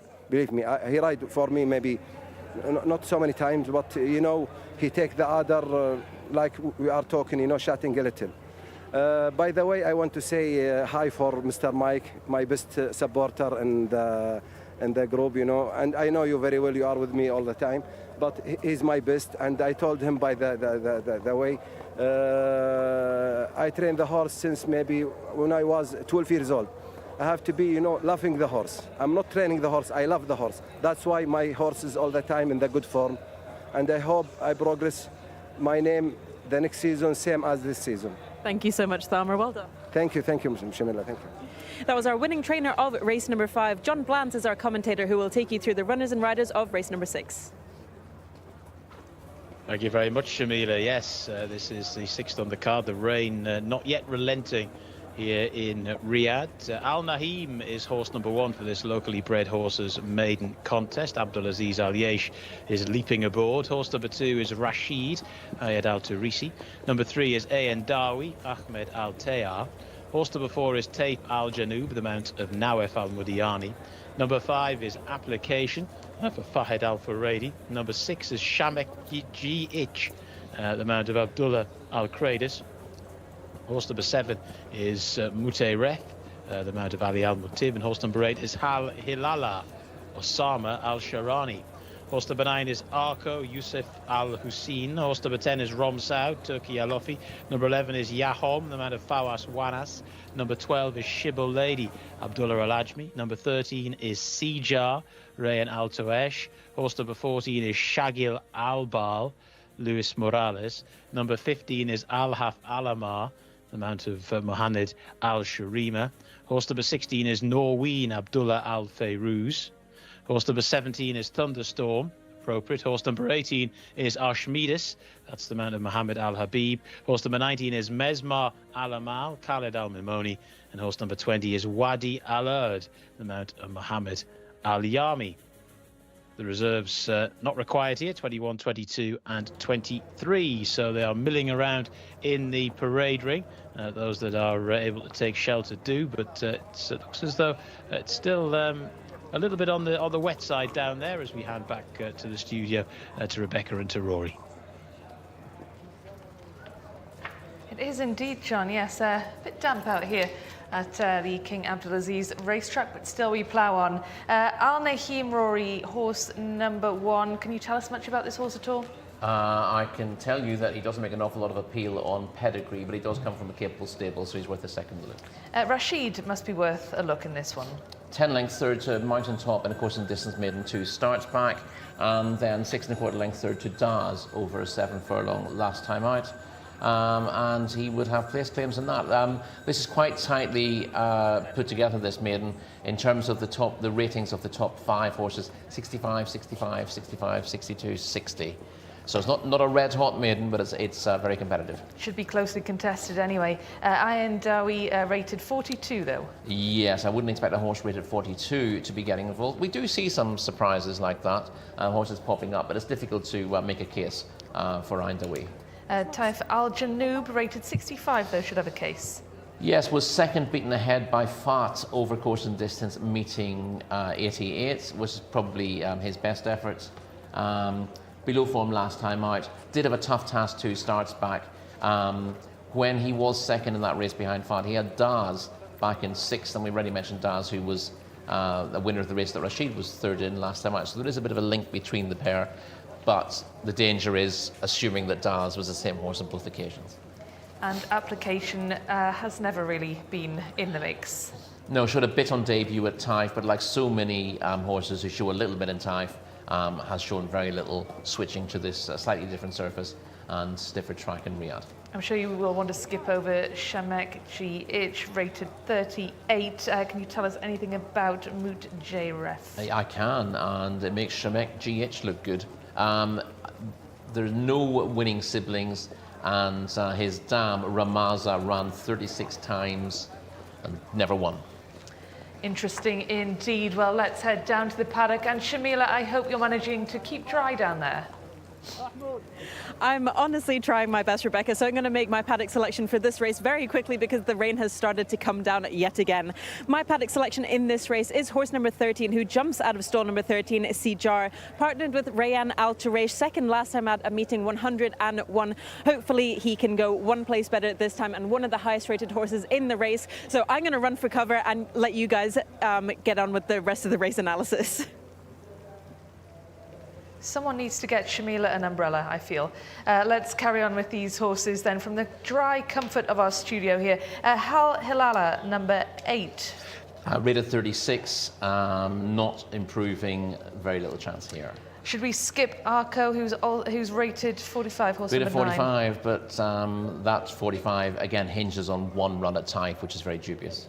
Roma Saud, disappointing in meeting number 107. Yeah, but it's rated 55, so theoretically it has £10 to find to be winning this, but again hasn't progressed since debut, and the last 2 runs have been a little bit, well, they've been very disappointing, in truth.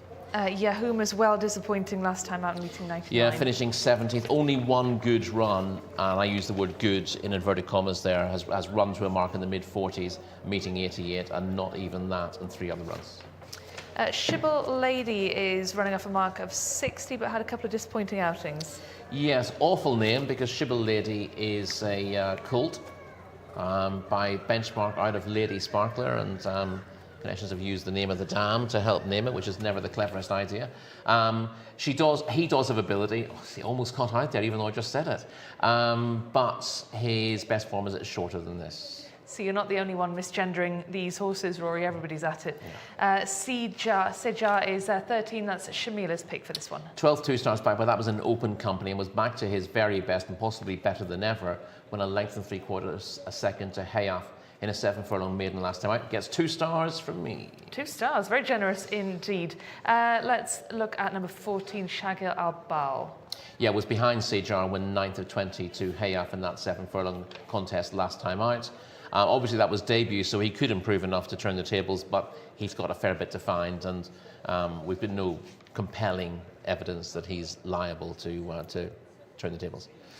Al-Haf Al-Hamar, lightly raced, but runs off a mark of 65. Yeah, this is an interesting one. Best effort to date, when 2 1/4 lengths second to Hab Al-Hareen in a course and distance maiden 2 starts back. He was off then until meeting 107 when a creditable 4th. I thought he would benefit from that run, and I thought Al-Hamar would take a fair bit of beating on the back of it. Norween, still looking for a rating, but disappointing. Yeah, 13th in both starts, coming off a lengthy enough break as well. Thunderstorm, perhaps aptly named given the weather here. Well, yeah, if you like backing them on the basis of coincidence, then Thunderstorm might be interesting. We see he's heading to post there, looking full of himself, but he's not achieved enough in 2 starts today. 1 in Taif, when 11th, and 1 when well down the field here in meeting 91 to suggest that he's up to this. And Archimedes, 18, has had just the 1 outing. And was beaten 22 lengths that day, when 7th. But that was behind Watawasi, who won the race by a wide margin, so wasn't beaten that far out of the place as Archimedes. Should do better as well. Difficult to know how much better he's going to do, but I'd expect him to be closer to the winner this time at least. Mesbah Alamal, horse number 19. I thought Mesbah Alamal had solid place claims, 6.5 lengths third to Mui Bookham, and of course in distance maiden 2 starts back. That's a solid enough run to about 60 on that. And he was into a not to 80 handicap last time out, which was a bit too tough for him. And this is Al-Haf Alamar, number 15. we'll be seeing him in action. I believe this is finishing in second place in March, earlier this month. Yeah, he's been busy enough. You see him widest of all coming into the straight here, and I thought he runs a decent race from this point. He obviously lost a bit of ground coming round the bend. This is his most recent run, in actual fact, when he was fourth. You see Simon in the blue noseband, who we saw yesterday. So we've seen this video yesterday. It was an 1,800-metre contest, and you'll see that Alhaf Alhamar doesn't quite get home, but tries really hard. I think the cutback to 1,600 metres, and indeed the fact that this was his first run for a couple of months, will help him, and I think he's the likeliest winner. And this is Rashid. This is a run from meeting number 106, finishing in third. Yeah, he gets himself in a bad position here, but you see he finishes very strongly on the rail when third on this occasion, only in about 6th or 7th place as we join, and it doesn't look like he's going to trouble the leaders, but he does do very well when switched to the rail, and he finishes with a rattle to pick up a minor place here. So this was promising enough. His run last time out was over 7 furlongs, so I would expect him again to benefit from the return to a mile. He was a creditable third over a mile in his penultimate start as well, so he comes strongly into the equation. Number 20 is Wadi Al-Ed. Just the 2 runs for this horse. Yeah, 10 lengths 7 to Daz in a 7 furlong maiden last time. That was an improvement on his debut. He's got a little bit to find with Rashid from that run, but obviously he's entitled to come forward for it. Rashid's got a bit more experience, so again, it wouldn't be a massive surprise to see Wadi Al-Ed get involved here. Well, that concludes all our runners for the 6th race of the night. So Shamila has made her selection, Sejar, number 13. You've given that horse 4 stars, Rory. Who is your pick for this one, and how many stars are you giving it? Well, no one gets more than... I didn't give anyone 4 stars. No, you've never given 4 stars. No, I thought you said 4 stars. No, absolutely not. No, I've given 2 stars to Sejar, and I've given... I've given a star to Mesbah Alamal, but 3 stars go to Alhaf Alhamar, who is my selection for the race. Fantastic. Well, John Blance, our commentator, wasn't here yesterday when the star system was born. Pretty self-explanatory. The better the horse, the more stars they get, up to 3 stars. But you only get stars on merit. Average horses don't even get a star, so you've got to be pretty good even to get 1 star. So I hope that's clear, John Blance. Let's head over to you now for this one. Cheers, Rebecca. Yeah, well, we've got to try and sift through them somehow. And, well, this is a race where, if I can be as diplomatic as possible, there's quite a lot of chaff and not a huge amount of wheat. We will see who comes out on top shortly. That's Mutaydref going in. Horse number 13 is Sejar. The 8 is Hal Hilala, big price on the international markets. The 5 is Application. 2 is Rashid, who's definitely got a legitimate chance. Ayed Al Turisi is aboard. 12 to move forward, that's Shibble Lady. Reminds you of a strapping gelding I used to commentate on over in Hong Kong a few years ago, called Lucky Girl. It's funny how sometimes these things are lost when owners are naming horses. Enormous creature he was as well. Arco's about to come in. And horse number 16 as well is Norween.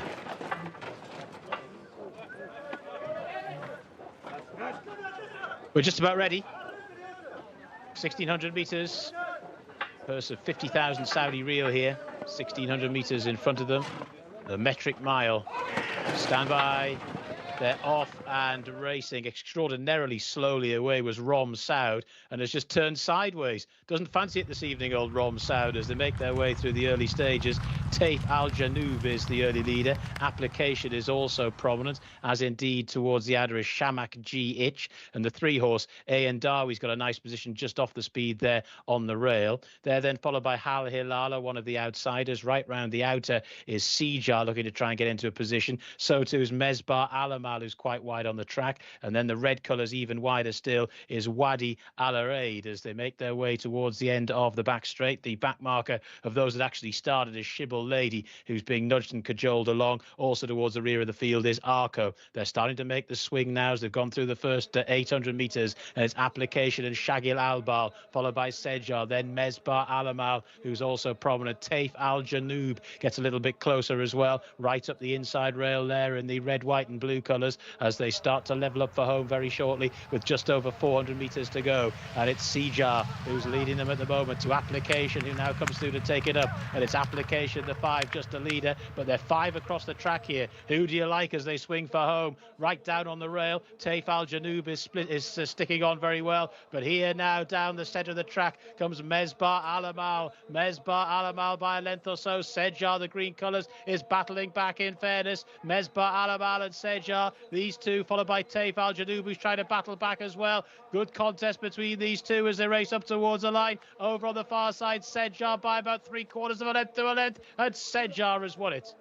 Sejar has beaten probably into second there. Mesbah Alamal on the scene as well. Was the 4-horse Taif Al Janoub, who ran a good race right down on the rail. But it's Sejar, who looked one of the more obvious ones on paper in this contest, picked by Shamila in the parade ring as well, who scored at 1 minute 41.74 seconds. Mesbah Alamal finished in second. Those two in a really good stretch drive. And then after that, down on the rail, Taif Al Janoub has finished there in third. The distances a length and a neck in the end. But it's Sejar, who prior to today had yet to win in 7 starts, but had run with a deal of promise, certainly in the context of this race last time out, and has scored from Mesbah Alamal and Taif Al Janoub. From the back of the field, Wadi Alaerd has finished there in 4th position. So that was the 1, 2, 3, 4 in race number 6. We are halfway through our 12 race card this Friday evening, or late Friday night over here in Riyadh. And there's still plenty more to go. Our next race is a local bred fillies maiden getting underway at 11:35 local time. But here are the shots of the most recent winner. Sejar has scored in the hands of Rayan Al Touesh to win our 6th race. A pretty hotly contested, if not stunningly great maiden, but it's gone the way of the 13-horse.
Well, we thought this one would be a competitive race, Rory. It was Sejar that won from Mesbah Alamal, but you thought possibly there could be a steward's inquiry. Bumped a little bit in running, didn't they? Yeah, just waiting to hear if anything is said about that. No call as yet, but we haven't had the all clear for race 6 yet, and I do think the first and second came fairly close in the closing stages. Sejar, a deserving winner on balance, but there wasn't an awful lot between that one and Mesbah Alamal. My 2-star and 1-star selections in the race, but we went for Al-Haf Alamar as our 3-star selection. Right, here we go. Here we see them now. You see the winner in the yellow blinkers just shifting out a little bit. Nothing. Yes, there's contact there, and there's contact again there. This is definitely Stewart's inquiry territory. They're both rolling around a little bit as they're tired, and it may simply be that that that's why they've made contact. But the stewards are surely about to have a look at it, so we will wait for the all clear for race 6, and if anything changes, we'll certainly let you know. We're seeing the replay of the contest now. The horses to look out for in the end. Mesbah Alamal from a very wide draw, you see, with the white noseband and the white face, sort of beige colours and maroon towards the outside, right in the left of your picture. And Sejar is about 6th or 7th in the green colours, right in the middle there with those eye-catching yellow blinkers. There's a little bit of pace up early from Application in stall 5. He leads in the early stages, and a fair bit of early pace. Got a little bit messy actually in the early stages. Shaigal Al-Bal maybe hitting the front briefly now in the royal blue with the yellow yoke. But the eventual winner is coming through fairly strongly at this point. You see towards the inside Taif Al Janoub on the rail as well with the red, blue and white colours and the blue noseband. Application still hanging on at this stage, but the pair who are going to fight it out are right on the outside and 2 from the outside. Both wearing nosebands, one with the yellow blinkers, one, as you see, out wide there, which is Mesbah Alamal, and now they get close together in the final furlong and a half. You see both are getting tired. Everything towards the head of affairs is actually getting tired at this stage, and they just roll around. But there's definite contact from the winner to the second. The second then wanders back in a little bit as well, so it's difficult to know to what degree the winner is causing this interference or how much it's just a kind of a knock-on effect. Well, we've just had confirmation that the results stand, so the stewards won't be looking at that we've got the all clear, and the only steward's note is that number 10 failed to finish and effectively failed to start. That's Rome Saud, who came out of the stalls and turned straight around again, so one to be extremely wary of. When you next see that on a race card here, we'll just get a blank next to it for a horse who didn't finish the race.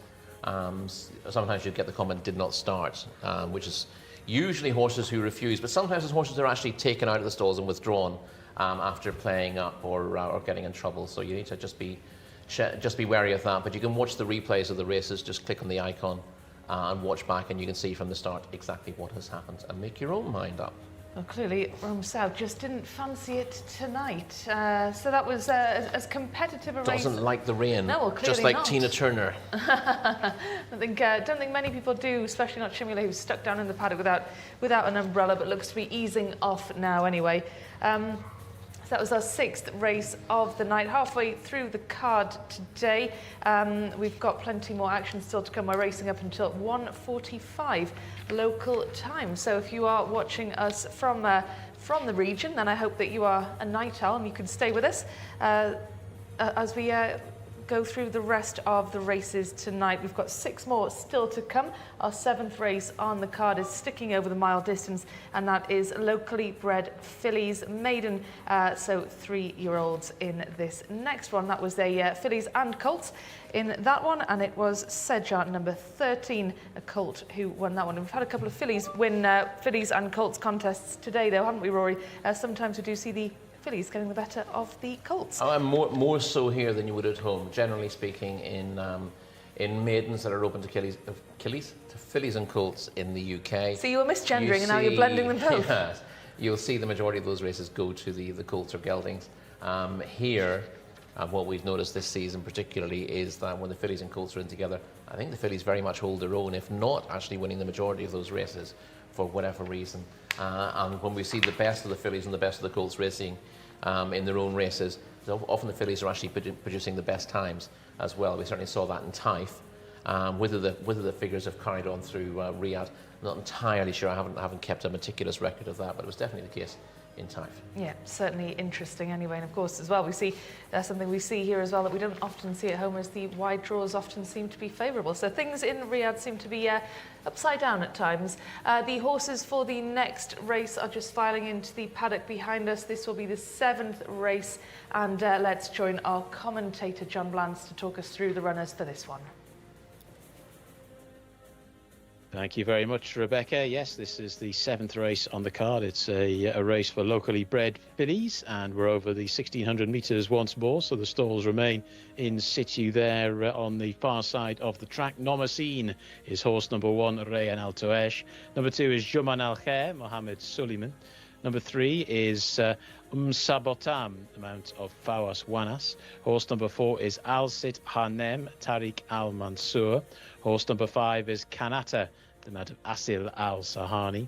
Horse number 6 is Kathira, Ali Al Mamoni. 7 is Wardat Al Shamaya, Rakan Al Obeid. And 8 is Asil Al Foz, the mount of Abdullah Al Khredis.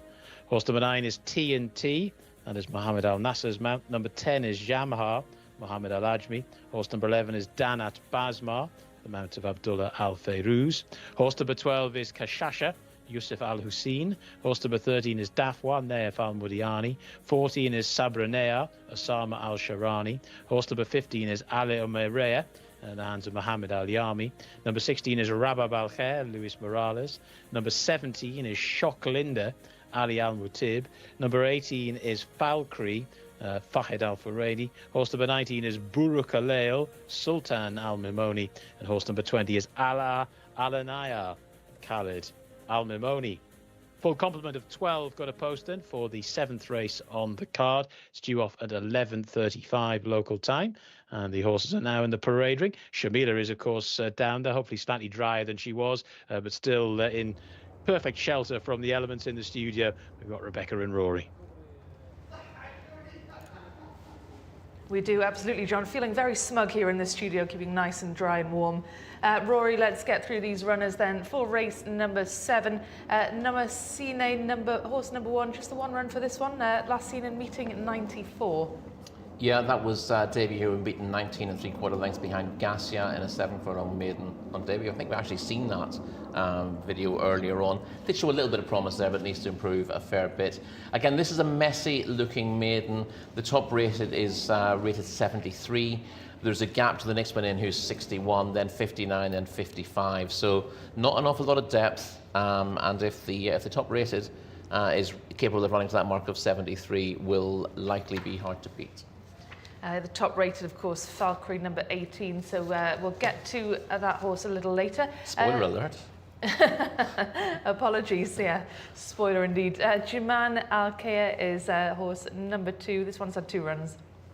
Yeah, 28.5 lengths behind Misail when 9th, and of course in distance maiden last time out. That was a marginal improvement on debut, but not enough to make Juman Al Khair of particular interest. Sabatahom is number 3. This one's had 4. Rated 38, and I put the line straight through that. Okay, line through number 3 then. Al Sit Hanem, debut. Yeah, not an easy one to get a handle on. The dam was a maiden, but is a half-sister to a couple of ordinary local winners, so there's a little bit of promise in the debut, but again, not enough for me to think this was shortlist material. Quanata had a decent enough debut in meeting 105. Yeah, beaten 6 3/4 lengths into 4th behind Rimal Al Mutara on debut over 6 furlongs. Takes a marked step up in class here, but in trip here. But I actually like this. I went back and watched this. Now I've given it a rating of 55 based on what it's achieved. Now that's a notional rating based on that one performance.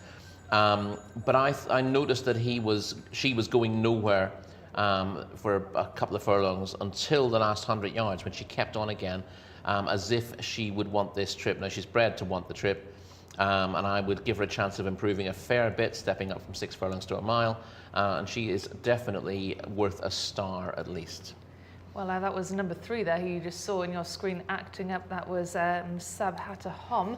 Let's hope that Shamila is staying well out of the way of that filly, and well out of the way of the rain as well, Shamila. Thankfully, the rain is holding off now. We are just past halfway. We are on race 7, and horse number 8 will be the pick for me in this contest. Jumping out of stall, number 8, Abdullah Al Khredis is on board. She was 5th last time out at meeting 102. She is 4 runs in, so she's very lightly exposed as well, but she looks like a star in the parade ring here. She was a little bit tense in the preliminary stages in the pre-parade ring, however, has settled down a little bit more now that that her jockey has been placed on board. So I think it'll be Asil Alfoz for me in this contest. And I do have to say that horse number 16, the man for Louis Morales, is also looking really good, and he is chasing that double. One horse to keep on your mind is horse number 3 on my negative list, being very much on toes. Thank you, Shamila. Glad to see you wrapped up there outside. Rory, let's get back to these runners. We got as far as number 6, Kathira, who's making her debut here. Yeah, half-sister to useful winner Wafi Alays, so, and that was for the same connection. So this daughter of Biz Blitz, I thought was more interesting than most and would definitely go on my shortlist, depending on how she jumped off the page in the parade ring. Wardat Al Shamir has had one run, but it was disappointing in meeting 102. Yeah, well beaten, and a huge amount of improvement needed. Let's skip straight forward then to number 8, Asil Alfoz is Shamila's pick. Has ability, has a rating of 55, which gives him place claims, but not really progressing in course and distance maiden. Was 5th to Nawan last time I'd beaten 9 lengths. Does need to do better than that if she's going to get off the mark. But she's got place claims on what she's done. TNT number 9 is one of the more experienced fillies in this contest. Yeah, I put a line through her despite the fact she's got a rating of 51. She's had 5 starts this season, but she's not going anywhere, and she was disappointing in meeting 98. Finishing way down the pack in 16th. Her best efforts might give her a chance of sneaking into the places, but I don't really trust her to go forward. We've not seen Jamha for a while on the track. Well beaten into 15th on debut, meeting 73 on the absence since. That's a little bit of a worry for me. Danat Basma, 7th last time out. Best effort to date when a length and 3/4 third to Motza Basila over course and distance and meeting 77. Has run just respectably since and was 4.5 lengths behind Asil Alfoz last time out, and that race won by Nawan. So that's, again, a little bit disappointing because the best of her form should have seen her in front of Asil Alfoz. And number 12, Jcsa, hasn't run into single figures since meeting 52. Yeah, we're not interested in that 34 rated filly. And we probably aren't interested either in Defwa. No, barely beat anything on debut. She might do better somewhere down the line, but it's unlikely to be this soon after debut. Sebrania as well hasn't shown much on her 2 runs. No, and the last of those was 2 weeks ago. That was off a break. She might do a little bit better for it. She's not badly bred, but she's not shown really any promise. Let's skip forward then to Ale Morea. You probably want to skip past this horse as well. Well, she showed a bit. She was 21.5 lengths, 11th of 20 to Sweet over 7 furlongs on debut. There was enough in there to think she would do better somewhere, and I can't rule her out entirely. Rabab Al-Kaya looks more promising. She does, and she's actually in front of a pair of these. She was in front of both Asil Alfoz and Danat Basma. When 5.5 lengths 4th to Nawan in a 7 furlong maiden last time out. That was almost certainly a career best for her. She doesn't have much in hand of that pair on overall form, but she's going the right way, and the other 2 arguably aren't. Well, Shock Linda is making her debut. And it would be a shock if Linda was good enough to win, but she is at least a half-sister to winners, 2 pretty modest winners in her pedigree, but others a bit more appealing. Falkry, horse number 18.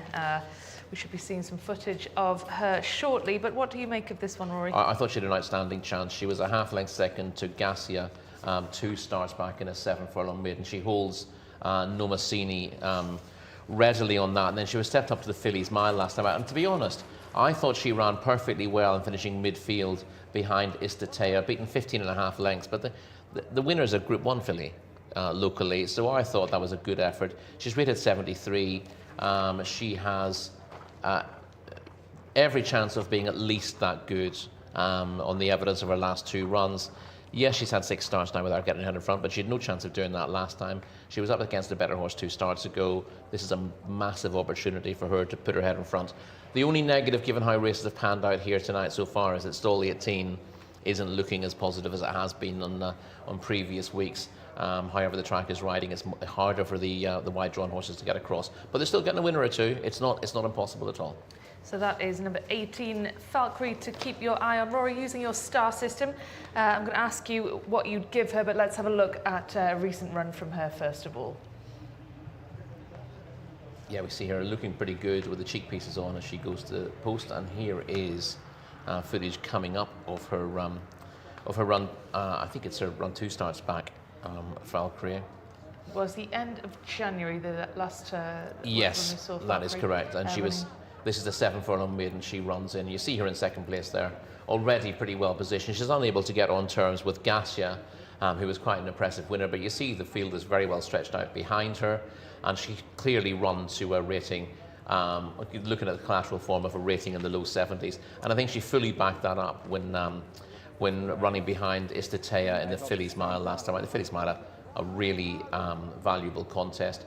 And the 2nd and 3rd are actually closing the winner down again late on. She wasn't beaten far. I like the fact that she got in a battle with the 3rd and would not be passed. So she's got a good attitude, and I see no reason why she shouldn't be an outstanding favourite here.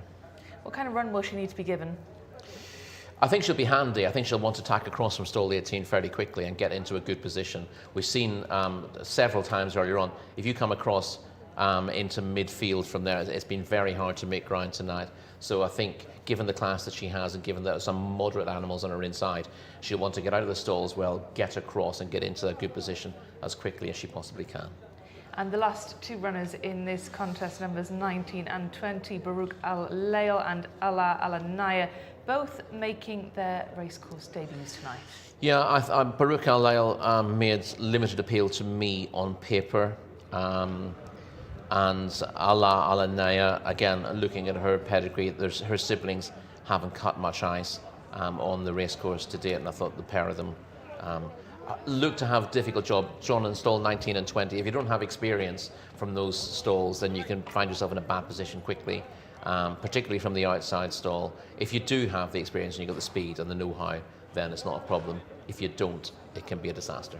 Difficult place to be on debut then in those 2 widest stalls here for this one. So Rory, I think you've made a pretty compelling case for horse number 9, Valkyrie. Can you see any other potential dangers? Yeah, the one I liked who I thought would go forward and run really well. First of all, Rabab Al-Khair is probably a 2-star filly in this field. But the one I thought could spring a little bit of a shock is Kanater, number 5. In stall 5. If the wide draws are disadvantageous, then Kanater could be a little bit of a fly on the ointment. She shaped well on her debut. You couldn't rate her much higher than sort of mid-50s on that run, but I think she will improve for the step up and trip, and she'll improve for the experience as well. So she's had a couple of weeks. I'd like to see them, these young fillies given a good 3 weeks between 1st and 2nd run, but this is better than being turned out within a week of your debut. And I think she should go on from it now. So she's the other one that interests me in the field. So that is number 5, also one to keep an eye on. Very many thanks to you, Rory. Horses are down at the start, and we should be getting underway in around about 2 minutes' time for this next one. So let's head to our commentator, John Blantz. Thank you very much, guys. Yes, the first couple have been loaded up, Nomasine into stall number 1. So yeah, the 2 horses favoured in the international markets are both going to be breaking from rather wide gates. So it's going to be a bit of a test of Fahid Al-Faredi and Luis Morales to get them into decent positions. But they might just be a bit better than this lot, and therefore there are some races where a horse could be drawn in the car park and still be able to beat those against them. As the 4 goes in, Al Sit Hanem. This is horse number 6, Kathira, Ali Al Mimoni on debut. I suppose the stage is set for one of these debutantes to step up to the plate. It wouldn't take a huge performance on debut to win this race. Sab Hatahom goes in. Horse number 5 is Kanata, Asil Al Sahani. Dafwa still to go in as well, and then TNT. The 8 is Asil Al Foz. 15 is still to go in, Aleo Maria. This is horse number 10, Jamar. 11 to move forward, Danat Basmar.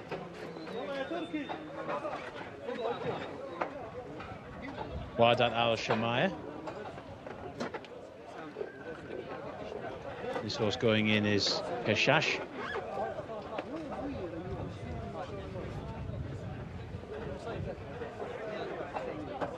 Janmar once again taking a little bit of persuasion. Wardat Al Shamaya to come in. Leo Maria is in. Horse number 18 coming forward, Falcree. Last alone, will it be first home? The international market's favourite, Falcree. They're ready. Gates back and away they go. And both the market principals got out pretty nicely. Falcree over there on the far side is relatively prominent in the blue and yellow colours of the sheepskin noseband, and the cheek pieces also prominent there in the early stages is Danat Basmar. Another one that's going forward in the early part of the race is Alea Alanaya, and also there is Dafwar as they sort themselves out. Right at the rear of the field, Kathira got a terrible start and is going backwards and doesn't appear to have much of a chance under those circumstances. So it's Falcree without a great deal of work who's got to the front. TNT now getting up the inside there in second position with those checked sleeves, followed then in third spot by the yellow and blue colours there towards the outside of Ali Alanea. TNT not too far away either as they start to make the turn. Falcree has had a pretty charmed life in the run so far, comes through the lead by about 3 or 4 lengths to Danat Basmar, who's sitting in second. Then towards the outside now, trying to get a little bit closer, is TNT. Rabah Al-Khair is trying to stay on as well in the orange colours, but has plenty to do vis-a-vis this leader. Falcree is well clear, pouring on the pressure out in front. TNT racing in second. Danat Basmar is in third position there. The blue cap, the orange colours, trying to stay on, but this leader has surely flown here. Falcree 7 or 8 lengths to the good and has kept this very, very simple out in front. Got across from a wide draw, just hanging a little bit now inside the final furlong, but Falcree is well clear to Danat Basmar in second position, who's persevering. Trying to stay on now is Rabab Al-Khair, but as they race up towards the line, Falcree is an easy winner by about 8 or 10 lengths at the line to in second position. Danat Basmar was tight for third, although it looked like Rabab Al-Khair who was staying on very strongly. But in the end, Falcree, very professional. Is no great shakes, this horse, but has proved that she's got enough to win a race of this nature and has absolutely skated in here. You never really had any problems at all if you've taken the relatively short price on the international markets. Falcree has scored by Student Council out of a mare called Live in Peace, owned by Mohammed Al-Tayar and Sons, and Fahed Al-Tayar. Fahed Al-Faradi was partnering this one to success and can't have ridden too many easier winners, I wouldn't have thought, all campaign here at Riyadh.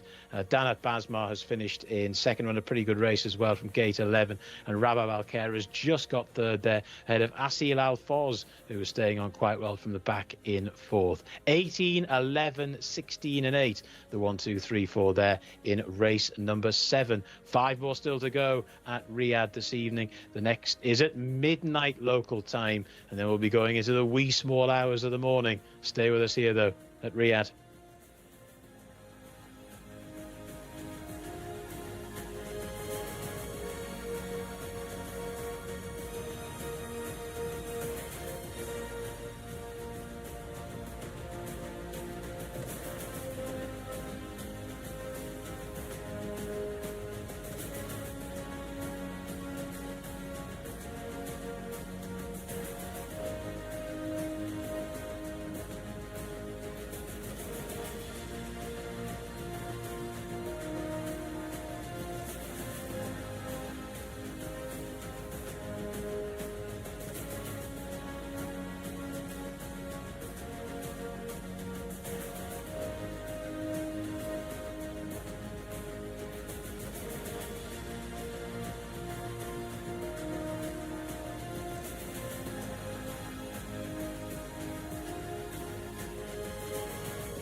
تمام.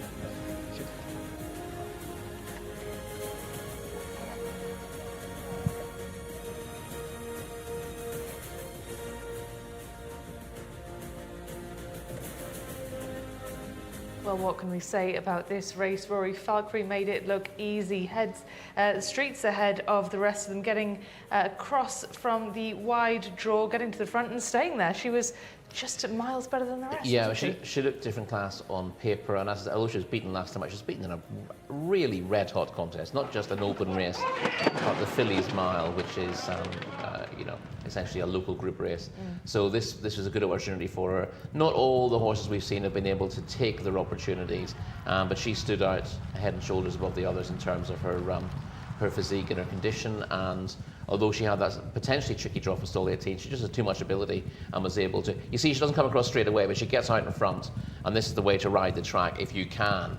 If you're able to sort of just go forward and gradually come across to the bend, and then what you also allow yourself is a much easier sweep around that curve, which suits a horse with a long stride. You talk about jockeys saving ground on the inside, but if you are right on the inside, you're having to chop a little bit your stride going around the bend. Riyadh's quite good. It's got quite a sweeping bend. Type's a lot sharper, and it doesn't suit the long striding horses as much. So what the jockeys try to do there is they try to make the bend more sweeping by coming into it wide and then coming into the inside, or coming into it and swinging wide off the bend, which makes it easier for the horses. That was by the by here, to be perfectly honest, because you're simply look at a filly who's in a different league to her rivals. The one possible danger I saw was last after a furlong, and that was her chance gone, not getting out of the stalls particularly well. What she would have done if she did, I don't know, but I don't think she should have been anywhere near good enough to beat our winner here, who is very much a deserving winner, this daughter of Student Council, Falkbury, and I expect her to go on to better things than this next season. I think we actually saw there Fawad Al-Faradi taking a pull on a couple of occasions early on in the race. Clearly didn't want it to go on too fast, and when she was kind of settling into a rhythm out front, he was checking behind, seeing where the others were. Do you think he expected that she would be that much better? I think he had a plan about how he wanted to bring her over, and so he didn't. He was just looking to come across gradually, and that's why he was checking behind to make sure there was nothing in his way. Well, let's head down to Shamila now, who's going to get a word with the winning trainer.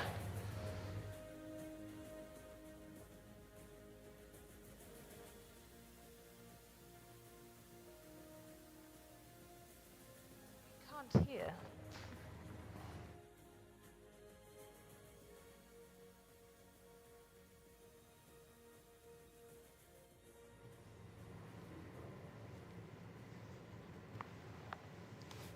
Very many thanks, Shamila. Not sure if you could hear that. If not, then apologies for that. Let's head back to Shamila then. Hopefully we have the connection now. I am with Fahad Al-Tayer, our winning trainer. Congratulations, Fahad. Were you surprised by this result? Thank you so much, Shamila. No, not at all. She was working great lately.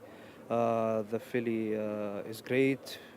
Previous races, we shoved her in very strong races from imported horses and fillies. But today she was in her day and she did well.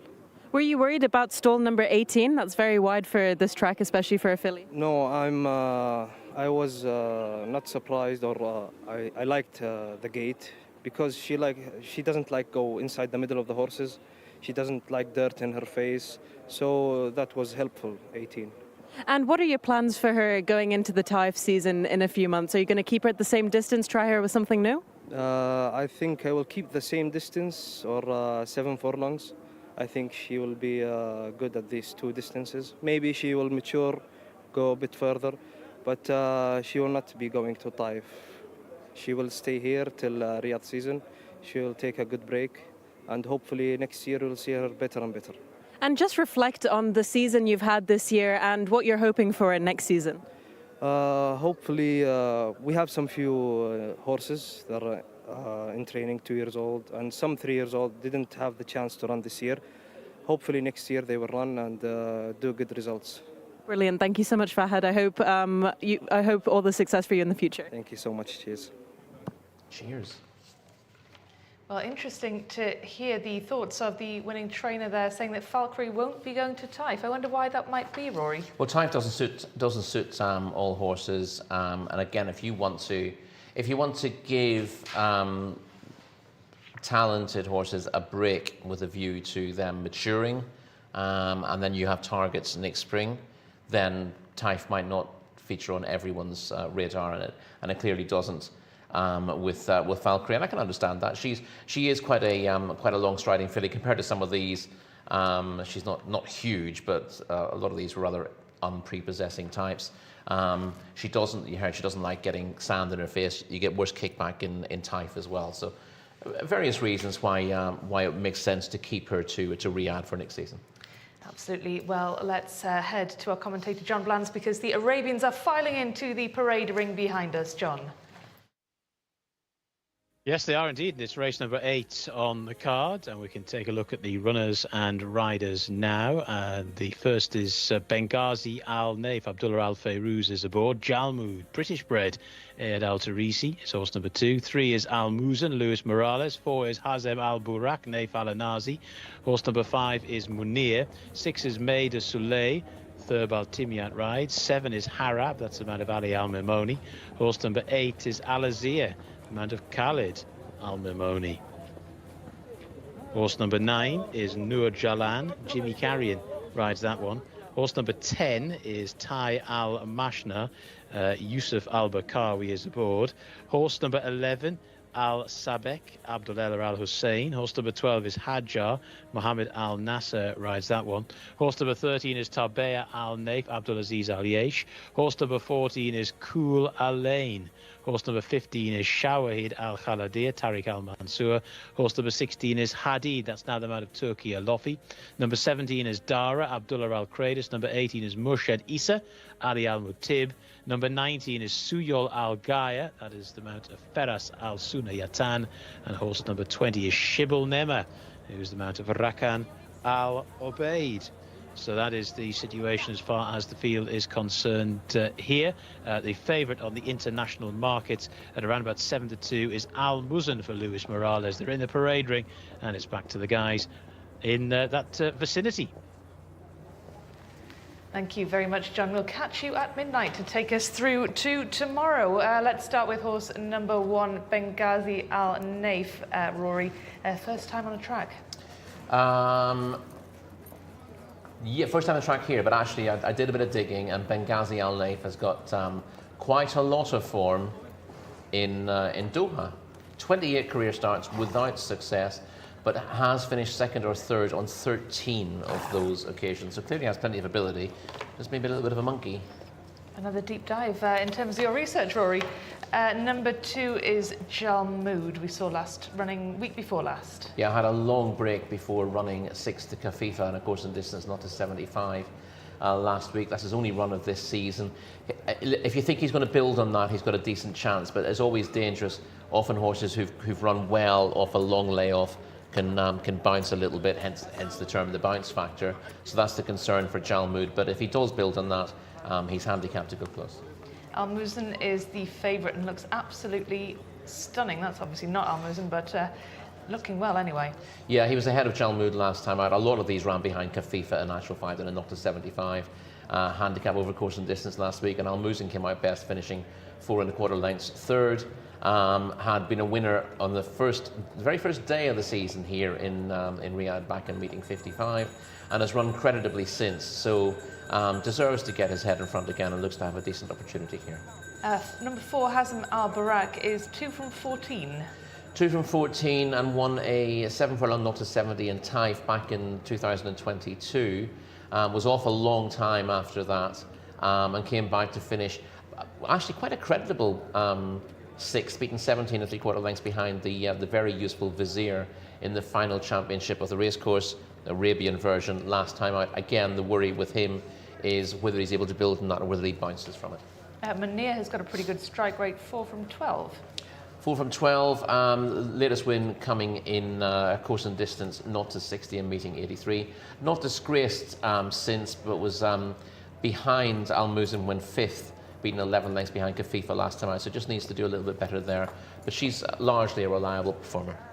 May de Soleil is still looking for a first win. Yeah, she's had 2 starts here. I'm not sure what she's done anywhere else, but she's 14.5 lengths 8th to Mustabzi Al-Khaladia in a 7 furlong maiden last time out. Makes her handicap debut. We made this point in the previous race about how horses can step forward, making their handicap debut when they're in races where they can be more expressive of their talents.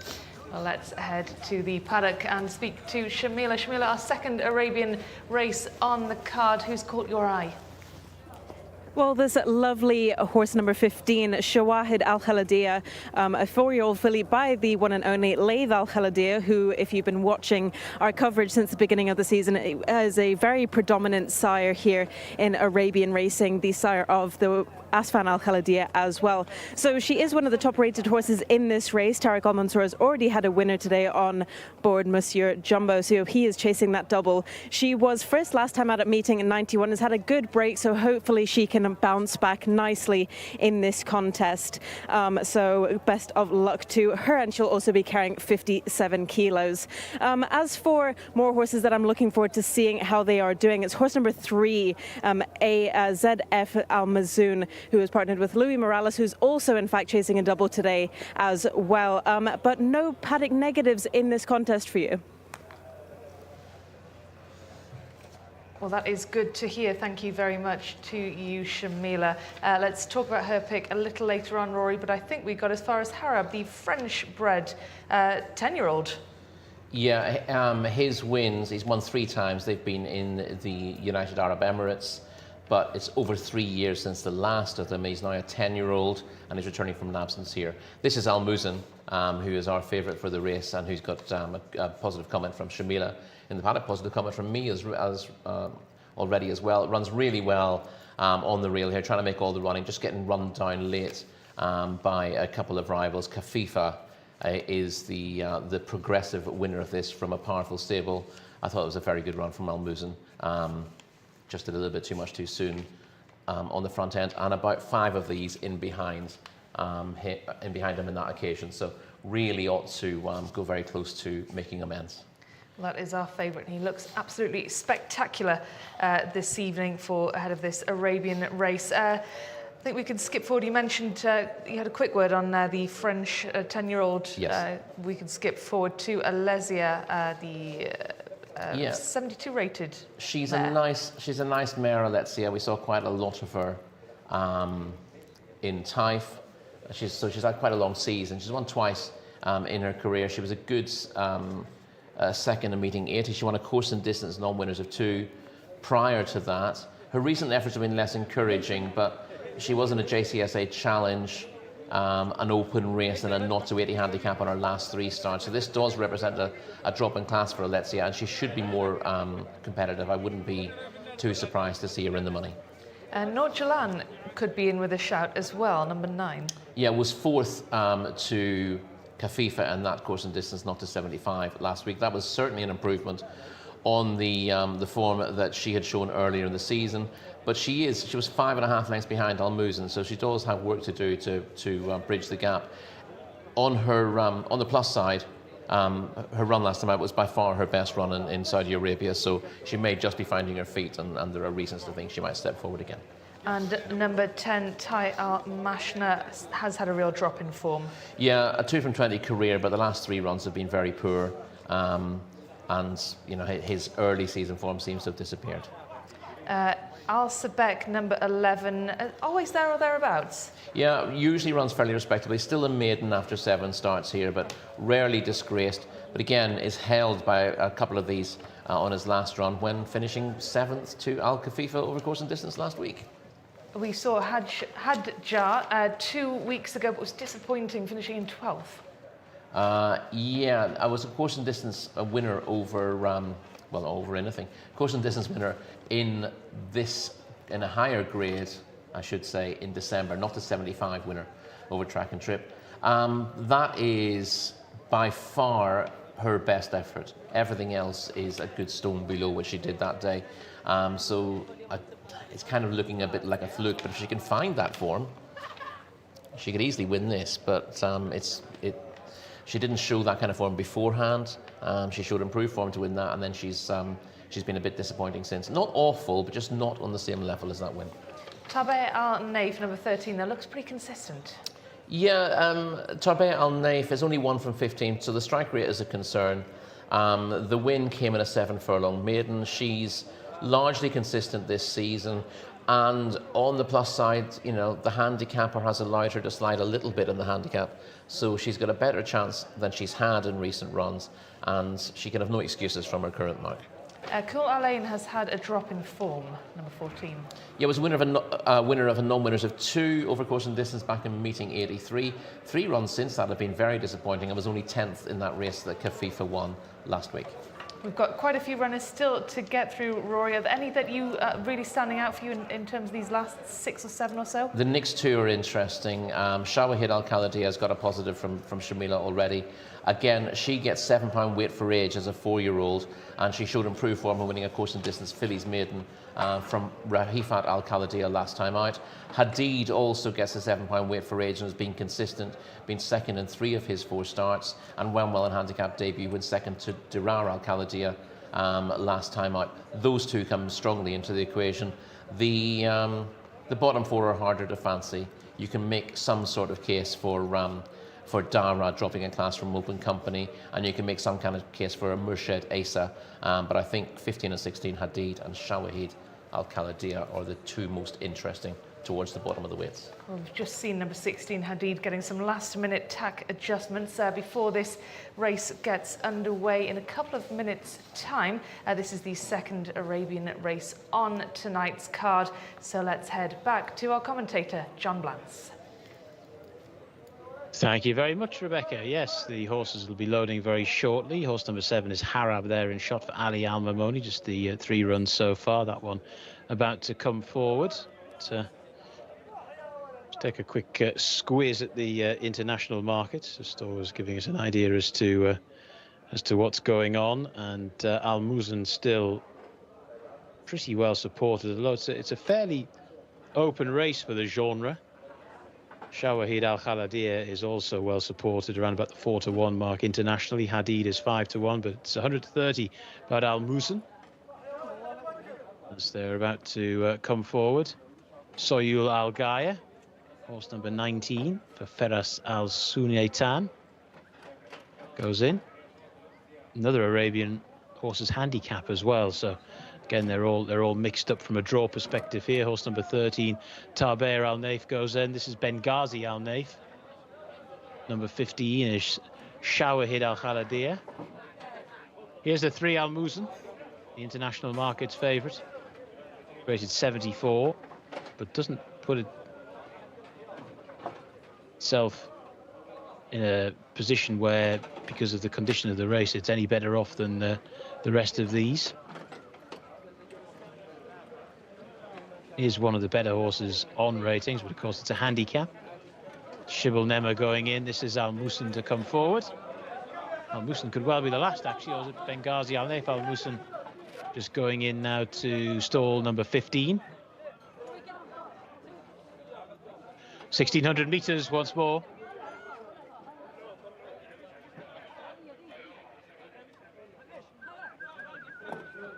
Benghazi Al Naif to stall 12. And there's a bit of an issue there with Harab. Jockey getting off. Ali Al Mamoni.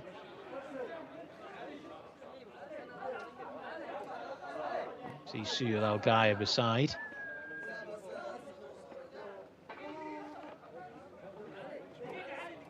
Just getting back in again. The boy Al Mamoni.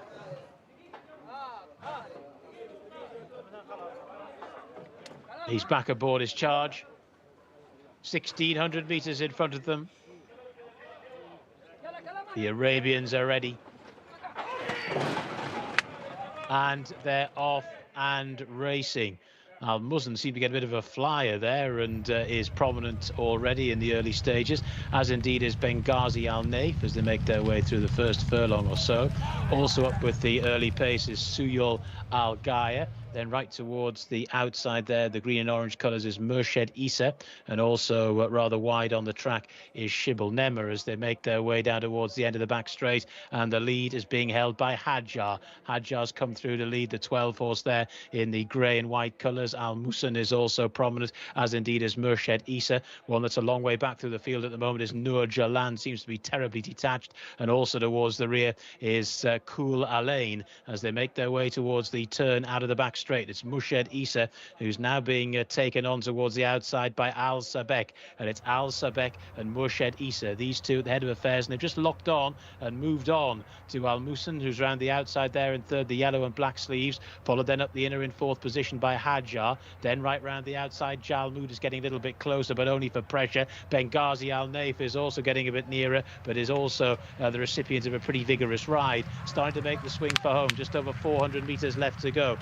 Jcsa is tackled and passed by the international market's favourite Al Musan, who's hit the front, going very strongly indeed. Al Musan the leader from the back now. Hazem Al Burak is staying on the grey in the yellow colours, but Al Musan has swept to the lead here.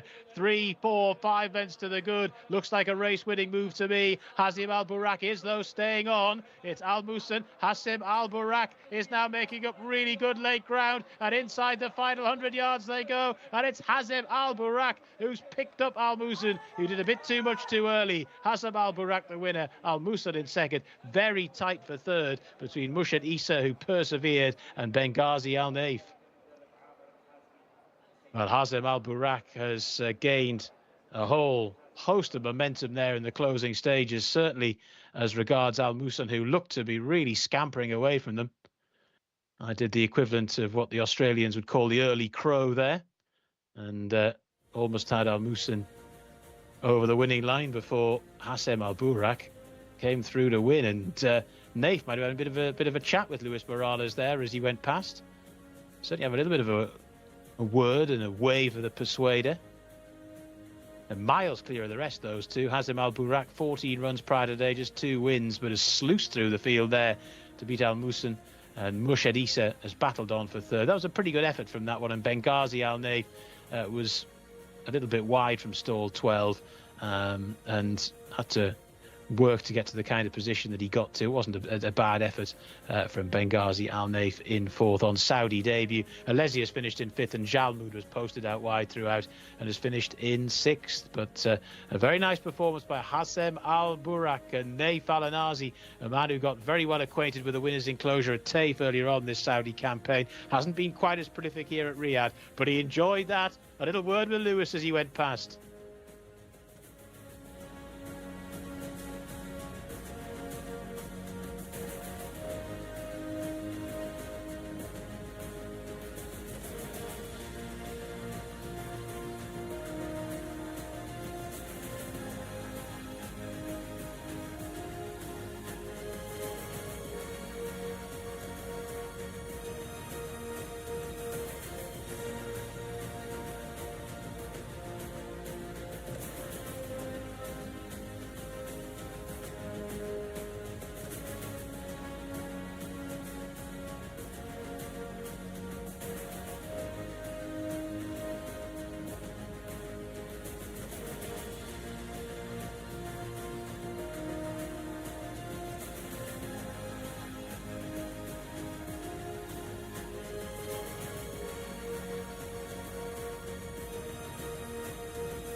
Race number 8 goes the way of horse number 4, Hazem Al Burak, under the mount of Naif Al Anazi. So I'm really glad that we get to speak to Naif Al Anazi now. He is back in the winner's enclosure this weekend. He's been pretty quiet this last week, but we get to speak to him again. And Hazem Al Burak has managed to win this race from stall number 19. I thought that Luis Morales and horse number 3 definitely had this in the bag. However, that was not the case. In the last 200 meters, Hazem Al Burak and Naif Al Anazi just swept through to win the race. And it is our last Arabian race of the day as well. It was a handicap for horses rated 60 to 75 with a prize money worth 100,000 Saudi Riyal as well. So nice little paycheck there. So congratulations to all involved, of course. And Ibrahim Adwa Al-Hazami, the owner as well, I'd say is absolutely delighted with this performance by the 6-year-old grey colt by Dahar out of Rabat. The last time we saw him was at meeting 98 when he came at 6 over 1,800 meters. So they've stepped him down in trip a little bit, just 200 meters less, and that has done him the world of good, as you can see. So it'll be interesting to see how Naif thought about this race, his tactics, and if he thought that he was definitely going to get up and overtake Louis Morales in those closing stages as well. They are just trying to take the winning picture for this race. And it's great, as always, to have Turki Al-Anazi, Naif Al-Anazi's brother, here supporting him, as he always does. So huge congratulations to both the Al-Anazi brothers. And Naif has just jumped off there and will unsaddle the horse and go to weigh in for the 8th contest of the day. And hopefully it's not the last time we get to speak to Naif Al-Anazi this weekend, but what a season he has had as well. So hopefully he can continue that going into the Taif season in a few months' time. But once again, I have to say that it was a really, really good performance from Hazem Al-Barak to win such a race from stall number 19 and overtake the international favourite as well. And we'll get a few words with Naif Al-Anazi, one of our favourite jockeys that we like to talk to here on the channel. Congratulations, Naif. Thank you, Shamila. Thanks, God. And tell me about the race. Obviously, did you think that you were going to catch Louis Morales, who was in front? You only caught him like the last 200 meters. Seriously, Shimi, if you see the race, this horse before, 2 last races, it's not well. I think we came 14 or 17. Thanks God, today, I think I win because in the race I don't need to win. I want his finish 5 or 6 because all the time he's this horse not coming like 4, 5, 6. Coming this race, fast race, from after the 300 meter, I know my horse is well. I know too much the horse tired. Just I see Louis Morales, and I catch him. Thanks God, like you say. And how was he over the distance? Do you think that he suits 1,600? I think so. After today, I think this horse needs just you quiet in the race. I think this horse have like 200 just open, not more. Congratulations for the owner and for the trainer and all the team for this stable. And it's our last weekend of racing here in Riyadh. Just reflect on the season you've had, if there's any horses that mean a lot to you this season that you've ridden. Thanks God, this perfect season for me. I come and say it because I not see you and see the team for the English TV. You do it perfect job, you and all the team. Thank you so much. I hope inshallah next year perfect years for all the people. Thanks God, Shimi. Thank you so much, Naif. Thank you. Well, Naif Al-Anazi absolutely delighted with himself, Rory, and so he should be as well. What a run that was from the winner there, Hazem Al-Barak. Al-Muzen looked to have that one wrapped up, but yeah, we saw in the VT that he looked like winning a furlong out last time and got run down by 2 rivals. And here he's again finished weekly, having looked to be travelling really, really strongly off the bend. And he's clearly a little bit of a weak finisher, Al-Muzen. He has a win to his name, but that was a slightly disappointing finish from him. But you see that Naif must have thought he had very little chance off the bend, but then he saw. I think he's saying he knew that Louis's horse can finish a little bit weakly. He wanted to make sure he was still within hailing distance there. And he threw the kitchen sink at him late in the day and got the victory that he really wanted. And clearly, when a plan comes together like that, you're very pleased with it. You see the white face of Al-Muzen go forward here, disputing the lead. A lot of speed out wide as well from the likes of Soyul Al-Gaya. Came from a wide stall and showed a little bit of speed. Harab, returning from a long absence, showed speed early before dropping out of it. You also had speed from the likes of Murshid Asa, who ran on again late in the day to get a place. But the winner was always well placed. Sabek also from stall 20 went up there and showed showed a fair degree of pace, was leading at this stage from the eventual winner, Hazem Al Burak, who's in second place now. So you can see why Nate was so happy. He sat here at the first place thinking, oh, I'm in a good position. I'm leading off the bend. The horse next to me is beginning to weaken. Next thing he sees is the big white face of the favourite Al Muzan range alongside him and go to the front.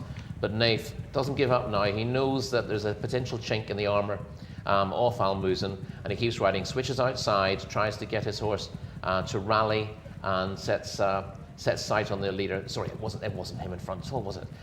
He's coming from behind the grey, sees the possibility here, pulls wide of the favourite, and gets up late in the day. Sorry, I've misidentified Hazem Al Burak. Who I'm trying to think who that was. It was it Murshid Al Issa, who was up there earlier on before fading out of it. Yeah, it was an exciting Arabian race for our second Arabian race of tonight's card. And you may have noticed the Outriders, who take the winning video of all the winning jockeys as they cross the line and make their way back down to the winner's enclosure. But that's not all the Outriders do, and our reporter Shamila went to find out more. Racing is made up out of plenty of integral teams. Today we will be looking at the Outriders. We see them every single race day, but who exactly are they? Let's have a look.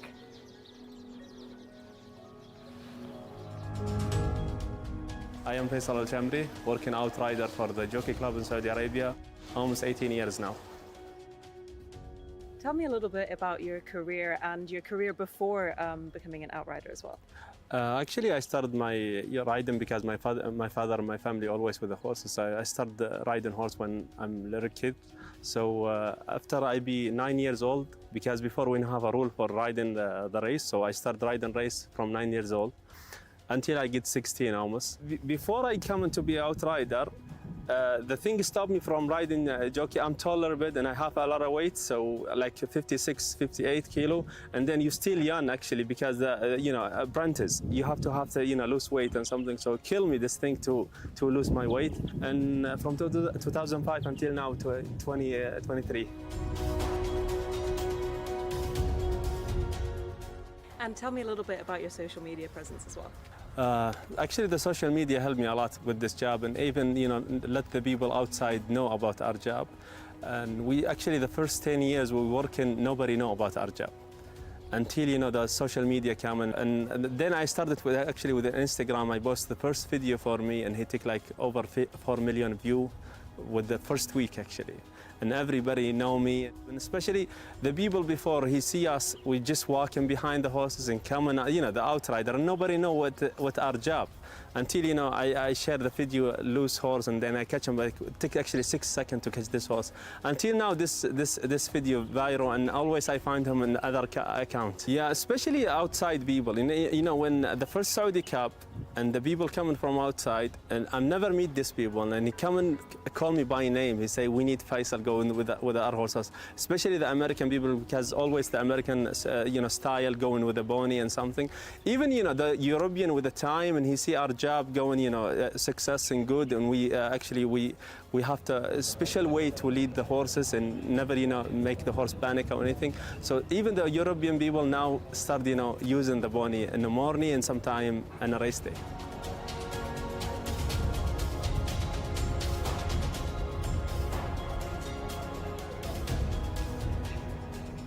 Talk to me a little bit about the tack that you use as well for the outriding ponies. Actually, we use it like Western saddle without horn, because before we use the cowboy saddle. Sometimes when you reach and catch, actually touch your body, and they're actually dangerous actually for the outrider. So we use the flat weather here, and also not same we don't use same saddle for each horse. We switch in the saddles because some horses have flat weather like a quarter horse, and some horses we have them skinny a little bit. We use different saddle because we ride, and you're talking about almost 6-7 hours. You don't need to hurt your horse back. So thank God we never have this thing happen, because we always carefully with how we use our saddle.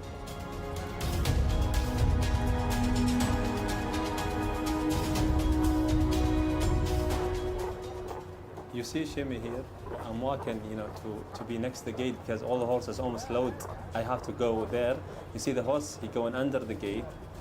Thank God I have nice and speed, move that moment. First, I grab his brassica and then I reach and catch his rein, because many times happen, if you go back here, you see the first grab, I grab his actually brassica, and then because the rein outside, and then I reach and catch his rein.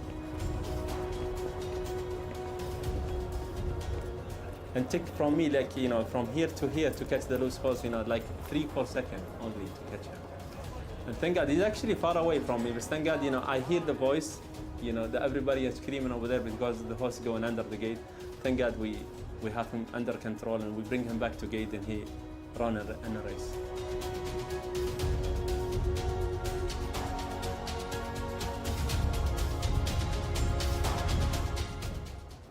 Faisal Al-Shamri and his team work tirelessly throughout the whole year to ensure everybody's safety on track. They really are some of racing's unsung heroes.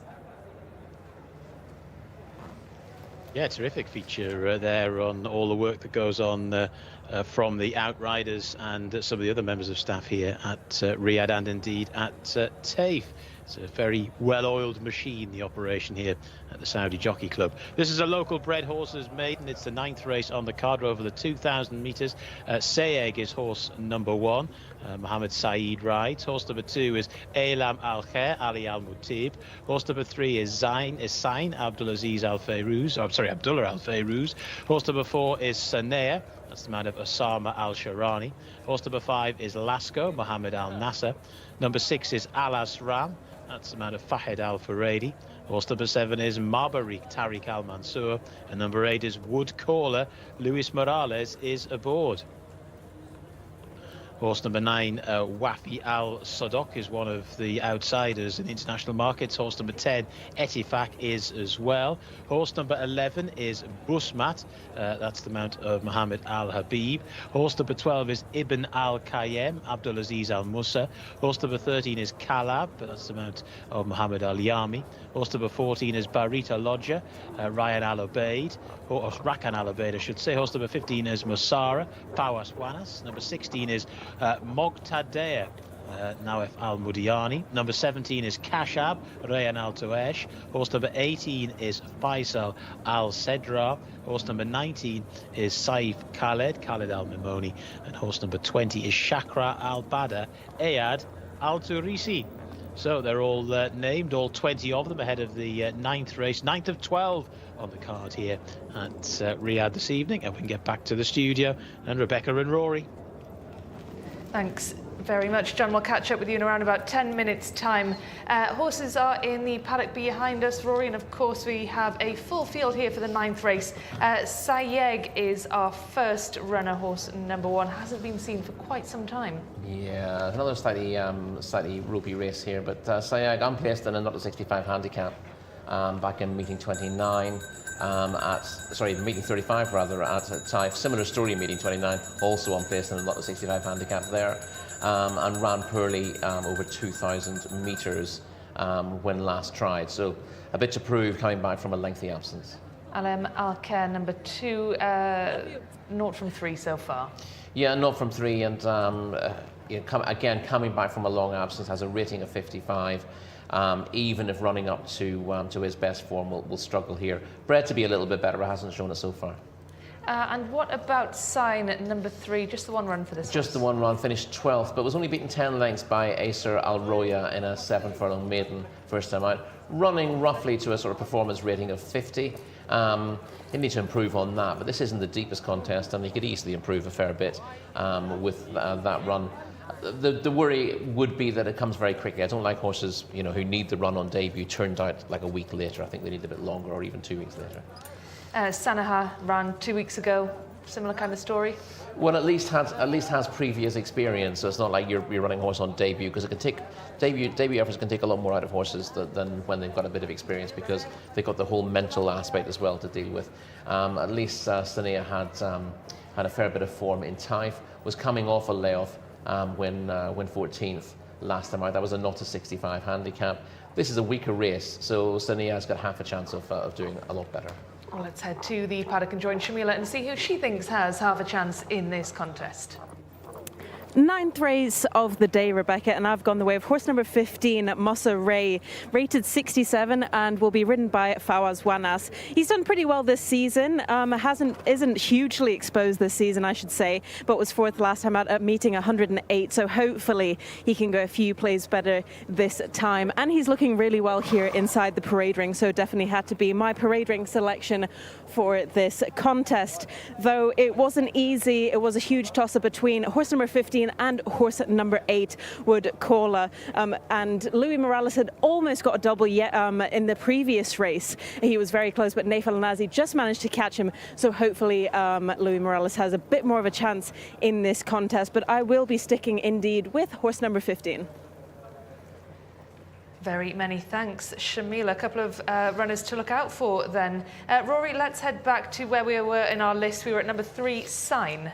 No, we weren't. We passed Sign. Indeed, and we actually passed Sania. We just finished with Sania. We were at Lasco, weren't we? So Lasco is the next one to discuss. Improved a little bit on debut when 6 3/4 lengths 6 to the 66 rated Riyadh Wasil last time out. If you're 6 3/4 lengths behind a 66 rated winner, you're about 13 or 14 pounds behind that, so probably hasn't run to much higher. Well, his rating is 59 from last season. Didn't quite run to that last time. We see Mosara, who was the pick of the paddock for Shamila, running in a similar race here last time out and does good late work in the white blinkers and those interesting maroon and white halves colours. Halves is not quite the right word if you see how they're halved, but runs on really well at the end of the day to finish fourth. This is an eye-catching run. He should build on it. He's one of the more likely winners on paper. His concern, of course, is that he's had 19 runs without getting his head in front, been placed multiple times. 20th time's a charm. It may well be. And we're seeing Bariat Aloja in picture at the moment going to post. He's quite a robust type. Bariat Aloja has had 7 runs without getting his head in front. Here he is leading into the straight last time out when finishing second to Raid Al Wasil in a course and distance maiden last time out. I thought this was a good run. Obviously, he's not able to sustain it all the way to the line, but the first and second end up coming clear of the rest. I like the way Bariat Aloja rallies when headed late in the day. You can't put a big figure on this, even though they come clear of the field, because the winner doesn't have a particularly high rating, but this is a nice run from Bariat Aloja. He's less exposed than most. That was right back to his best on his 3rd run of the season. I think he will run a big race again. I think he's possibly the biggest danger to Wood Caller, who is the standout on the ratings. Yes, a couple of nice horses to keep an eye on in this contest then. Lasco is where we got to 5 runs for horse number 5, last seen in meeting 97. And improved a little bit on debut there, but hasn't quite run to a rating of 59 yet, so needs to improve again to get involved. But at least the form is going in the right direction. His run last time was the first after a break from meeting 67, so again there's a chance that he will build on that. He should do. He'll need to build on it a fair bit to get his head in front, but not that much to be placed. Will you put a cross through Alice Ram, number 6? No, not from 18 is off-putting, but was runner-up twice in maidens last year, and therefore has a very good chance of getting involved here if ready after that break, but hasn't been seen for a year, which is a concern. Mabarik had a good run last time out, and Tariq Al-Mansour takes the ride. Yeah, not a bad effort in finishing fourth, but that was a pretty weak race. The handicapper hasn't seen fit to race her from a mark of 49, and I think that shows that she's got to improve to get involved here. Obviously, with a very good jockey on board in Tariq Al-Mansour, she's not completely without a chance, but as you can see on the rating, she's got 22 pounds to find with Wood Caller. Yes, Wood Caller running off a mark of 71, but such a long time since we've seen this mare on the track. Yeah, I'm not massively worried about that because she showed good form here in Riyadh last season. She was second on her last 3 starts of the season before having a break. She then rocked up in Taif and wasn't as effective there. And I think what Connections have done is decided that Taif wasn't really for her. She wasn't disgraced when 6th on her most recent start. That was an improvement on her seasonal debut at Taif, but I expect her to do better back in Riyadh. I know it's come very late in the season, so it's a little bit of a worry for Wood Caller, but she did get a paddock positive from Shamila, so I'll take it that she is fit for this, and if she is, she's the one they've all got to beat. And Luis Morales riding probably better than anyone at the moment. I think that's why Naif Al-Anazi was so pleased to get past him in the last race because Lewis has proven a hard man to get past in recent days. I think so, perhaps. Wafi Al-Sod is number 9. Some very average results, though. Yeah, there's just a little bit of promise mid-season, but hasn't carried it through. And a rating of 44 is probably flattering. Thurbal Timiat comes in for the ride. There was no jockey on the race card earlier. Etifak is lightly raced. Yeah, 11th and 9th in 2 runs to date. The most recent one went 21 1/4 lengths, 9th to Azalni in a course and distance maiden last time out. Oh no, sorry, it wasn't course and distance. It was a mile maiden last time out, but still beaten too far there to give him much of a chance, or give her much of a chance in this company. Abdullah Al-Kradis takes the ride. Busmat, number 11, must have a decent chance. Yeah, Busmat has a rating of 60 and is largely consistent. Second, fourth, and third, and three of her last 4 starts. Was beaten 5 lengths by Kadir and an 1800 metre maiden last time out.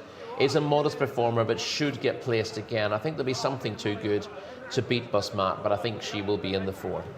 We've still got quite a few runners to get through. Quite a few of them have claims, Rory. So which ones do you think are worth a mention? Not 12, not 13. So Bariat Al-Loja we've mentioned already. We saw the footage of her running in a contest behind Reed Al-Wasil last time out. That was over course and distance. Give her a big chance of hitting the frame.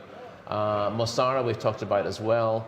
Not from 19 so far. Ran well to be 4th last time out, but doesn't have form at this trip is the other concern, aside from the poor strike rate. Looked like he would stay last time out, but he's tried this trip before and hasn't got home.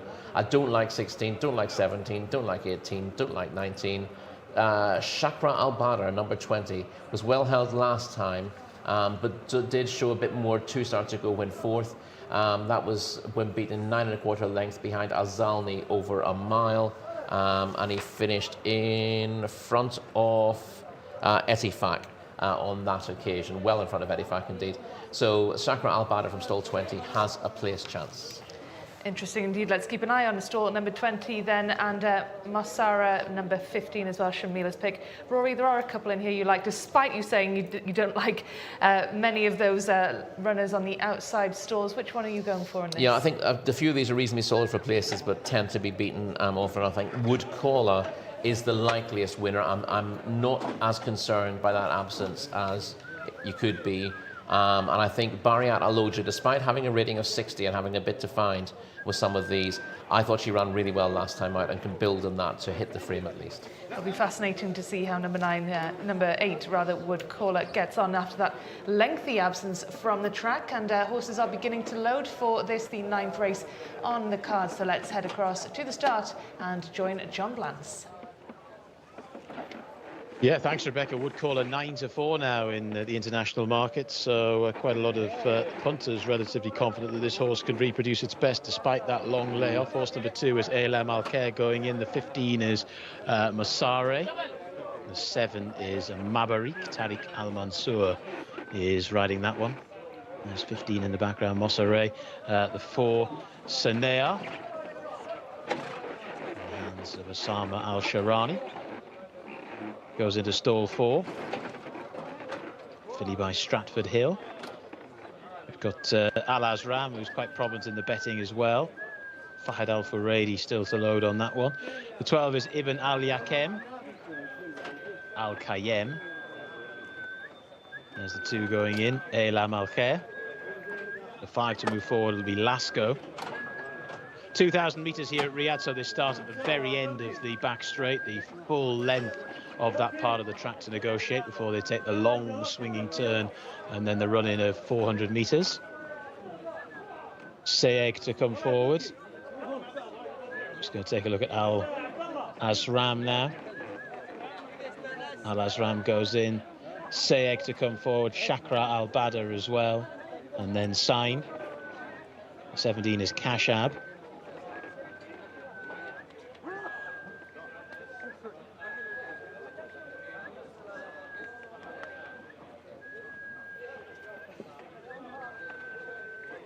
Sign to go in. Those light blue colours to stall number 3. Horse number 1, Sayeg. No wins from 5 starts prior to today.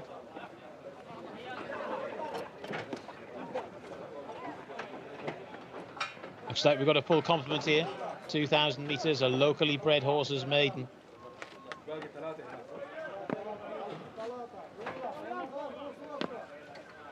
Waiting patiently for the gates to crash back, and right on cue, there they are as they make their way through the early stages. Nice beginning made there by the yellow sleeves of Alas Ram towards the right of shot as we look at them. Barita Lodger, another one in yellow sleeves, is making good headway as well as they make their way through the early stages. Mosseret is prominent too in those maroon colours.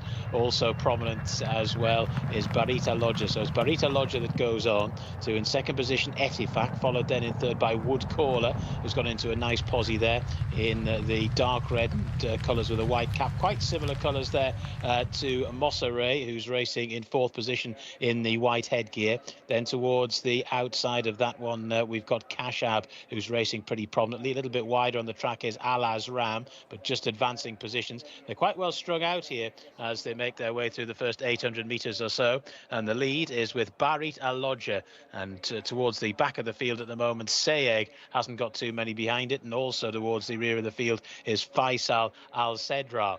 So they head towards the end of the back straight, and the lead continues to be held by Barita Lodger, to in second position towards the outside, Mosseret. Then right up the inside in third spot, Wood Caller, off this long absence, now driven along towards the outer is Kashab, even wider on the track but travelling okay is Azar Al Asram. Then after that, getting a little bit closer is Mabarik in the hands of Tariq Al Mansour.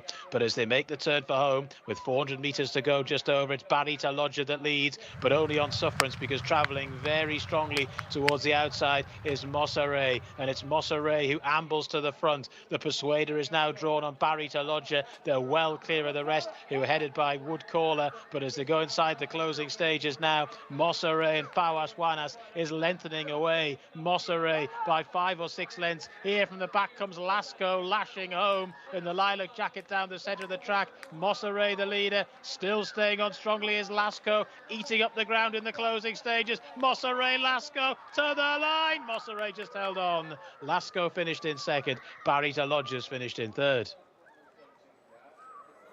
Really had some more late drama there. Well, it was pretty dramatic in and of itself, but Mosseret's held on. But goodness me, Lasco was absolutely flying home from a very, very unpromising position. And, well, supporters of Mosseret were probably getting a little bit concerned in the final stride or two. The horses held on by 7/100ths of a second in the end. 2 minutes 9.04 for Mosseret, 2 minutes 9.11 for Lasco. Barita Lodgers given a really bold sight out in front and was 5 1/4 lengths further back in third. And Ibn Al-Qayyem has stayed on and finished there in fourth. Another horse who's come from quite a long way back in the run. But it's Mosseret who has scored and has now got off the mark at the 20th time of asking. And in fairness, as far as the form was concerned, this was on the cards. Had been running reasonably well, albeit at a low level, for quite some time now. There was a race of this nature within this horse's compass, and it's been tonight. So hats off to all concerned with Mosseret, who's just about got in, with Lasco thundering home from the back, but not quite able to reel the winner in.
race number 9 goes the way of my paddock selection, horse number 15, Mossa Ray, under the mount of Fawaz Wanas. So I'm delighted about that. This horse looked absolutely stunning in the parade ring. He is a 4-year-old chestnut colt by Quattro in this local bred horse's maiden. So finally, 20th time lucky, breaks his maiden, and what a way to end the season for this horse and for the owner, Tahir Ali Al-Jahari, as well. So congratulations to all involved. This horse is rated 67, so was definitely up there in the ratings, but was up against a lot higher rated horses.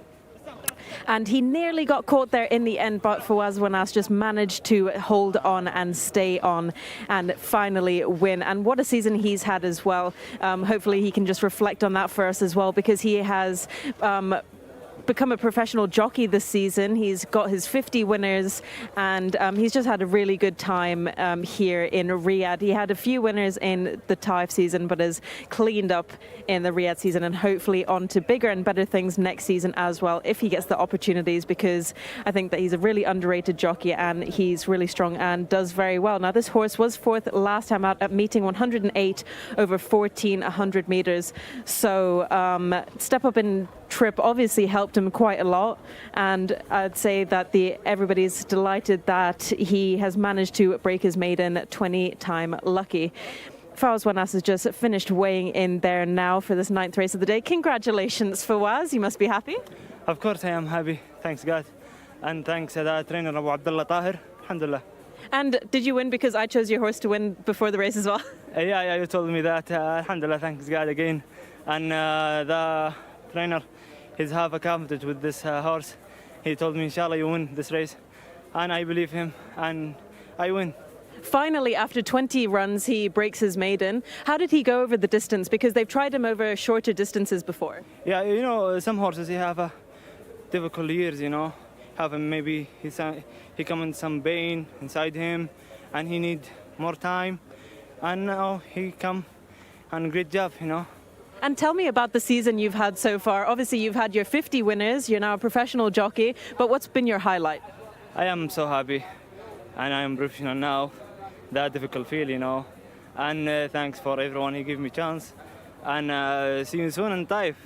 And I'm gonna tell you, everyone in Saudi and trainer, thank you. Thank you, all of you. Thank you so much, Fawaz. Well done. You all done. Thank you. Yeah, lovely to hear from winning jockey Fawaz Wanas there.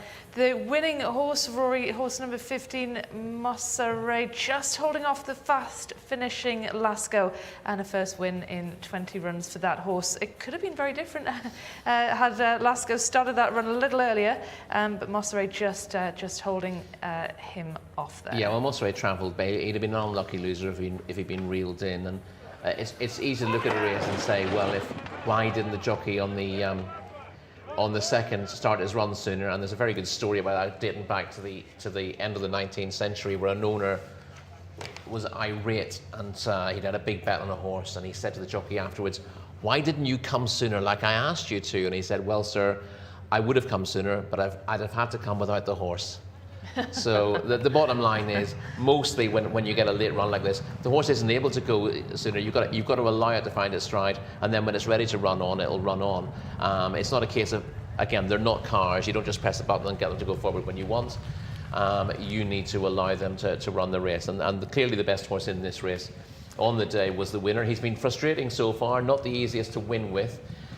He's been helped by this trip in one way and not in another, but it's ended up working for him, because I said that he's tried the trip before and didn't stay, and as you can see, he was screaming out for the line.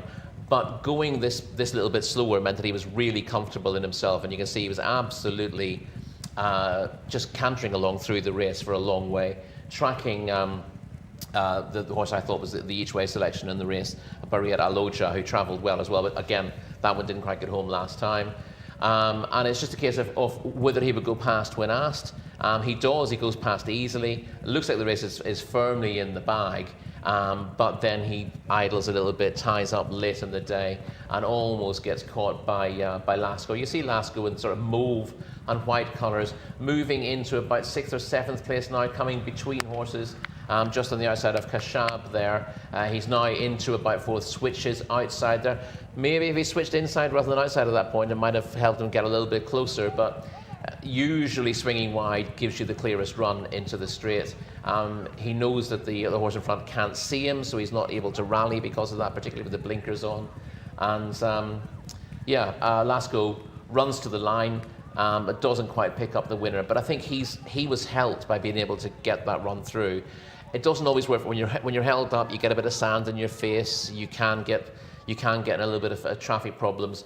But if you're able to avoid those problems, avoid the kickback, and then come with a late run when a horse has been committed like this in front, it does give you a good chance. But it works out so rarely that it's usually best to use your pace a little bit earlier in the contest, as long as you've got the requisite stamina to get home, which the winner just about did in the end, Massara. Do you think this is his trip then, 2,000 metres? No, I don't think it is. I think it's a tricky one. It's one of those, he doesn't quite get home over it, but because he was against largely inferior horses here, or unfit horses, he was able to get away with it because the positives outweighed the negatives. He was able to get himself in a very good position.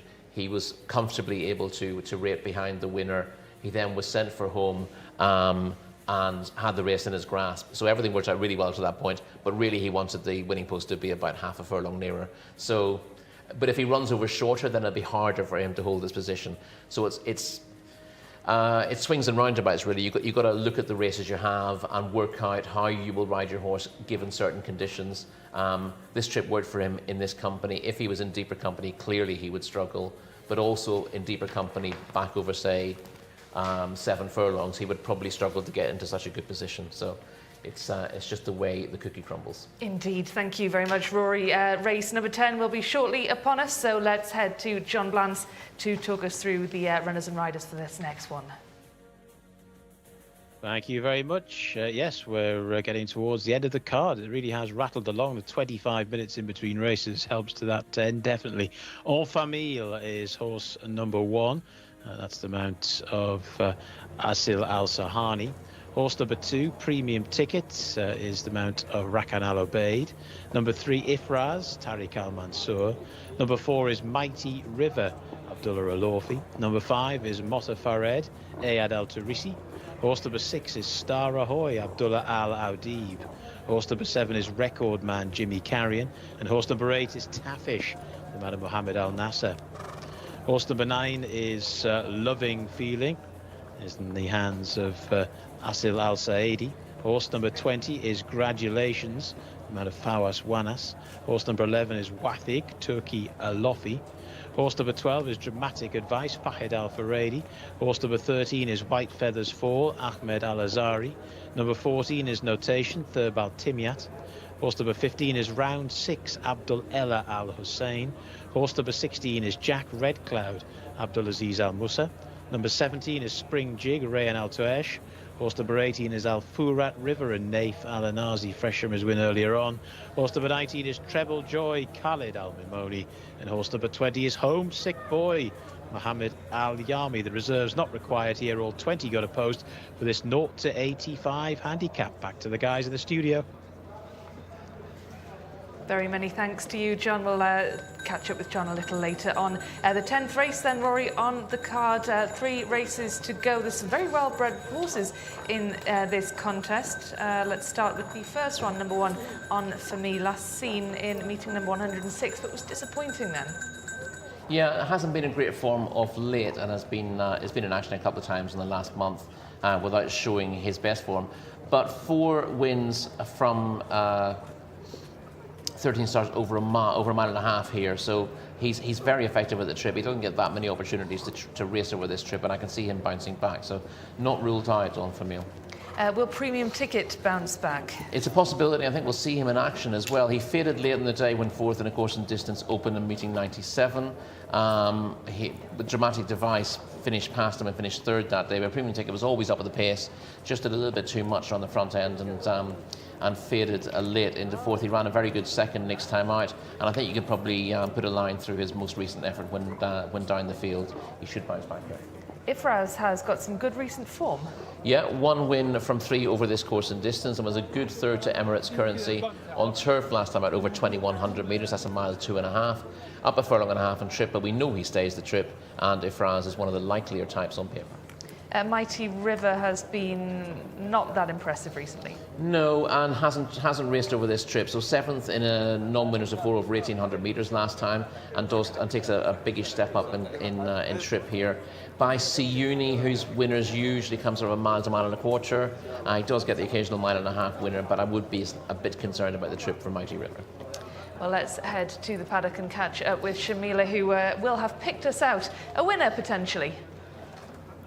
Oh, well, I really hope so. Coming off the back of a winner is a great feeling, Rebecca. And there were 3 horses in particular that I wanted to see in the parade ring for this contest. It's horse number 5, Mutafarid, horse number 9, Loving Feeling, and horse number 13, White Feathers Fall. And they did not disappoint. I all have them down as paddock eye catchers. They look really well in themselves. However, only one has been my official paddock selection of race number 10, and that has gone to horse number 5, Mutafarid, who is mounted by Iyad Al-Charisi. This horse was last seen out at meeting 106, coming first. One of the highest rated horses in the race by 85. However, only a few pounds separates all the horses in this field. It will be a very tight contest indeed. Just to my eye, I think Mutafarid is the best looking horse in this contest for sure, and the fittest looking as well. Has a job on from stall number 17, but hopefully Iyad can get the job done. Thank you very much, Shamila. She's gone for Mutafarid, horse number 5, Rory, coming here off the back of a win and some really good recent form. Yeah, some very good form. Since meeting 81, he's won twice and been 2nd and 3rd in other contests. 16 races altogether here, 3 wins to his name. Won a non-winners of 4 over 1,800 metres last time out, beating All In. Prior to that, he was 2nd to the highly rated Weight to Excel over 2,000 metres, and this is his first try at a mile and a half. And we can have a look at him now. This is from finishing first, and this is earlier in the month. Yeah, this is over a shorter trip, 1,800 metres, but you see how well he finishes, and you'd have thought, looking at this, that he might be worth a try at 2,400. I believe that's premium ticket that's in 3rd place at this stage in that contest, certainly in the premium ticket colours. Yeah, good run from Mutafarid. He's been holding his form very well, and although unproven at the trip, he's worth a try. This is premium ticket. We've just seen the colours. I'm not sure it was him in that race or not. But he ran a very good 4th, 2 starts to go. We'll see him actually just about in front at this stage. But they've gone hard in front. He's got involved in a bit of a war. And although it looks like they might have broken clear at that stage, you'll see he gets tired from this point. Dramatic Device in the striped cap runs on very strongly. He reopposes today. Dramatic Device gets up for 3rd in the end. He does duck inside. It's a bit disappointing for Dramatic Device that he wasn't able to hold a run on the outside. Whereas with premium ticket, he just got tired late on and drifted into 4th. Again, not ridden quite so aggressively, but forwardly. I would fancy him to reverse the form, but it's all about whether he's able to get his own way close to the lead. It'll be interesting to keep an eye on that one then. Star Ahoy, I can imagine you want to put a line through this one. Beaten 32 lengths 2 weeks ago and has no form this term. Record man as well, underwhelming.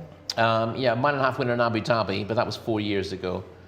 So he's a long time between drinks. Tatfish, disappointing in meeting 106. But he ran quite well 2 starts ago. It was 4th to Weight to Excel. He ties in quite closely. 1 or 2 of these were in that race. For example, Mutafarid was 2nd in that contest. And he was 12th to Mutashim last time out. He needs to leave that behind, but he is a horse who stays a mile and a half. He's stepping back up and trip. He's a big price here, but he's the type who can surprise. Not the most predictable in the world, but he pops up occasionally. Loving Feeling is one that looked good down in the paddock.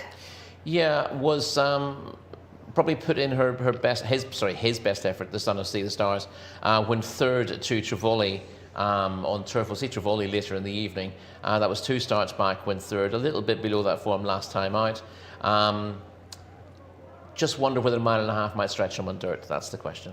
Congratulations, Fawad Wanas takes the ride, coming off the back of a win in the last race. We saw Congratulations finishing second last week. And we actually saw him on the video earlier on, finishing second to Israj in that 2100 metre turf open for fillies. She finished off well. That suggested that she might well be worth a try at 1.5 miles. She hasn't tried the trip before, but she's unexposed and she's clearly coming here in form. So we don't know if she's going to be quite as effective over track and trip, but she showed promise last time out, and if she was yours, you'd certainly give her a chance here.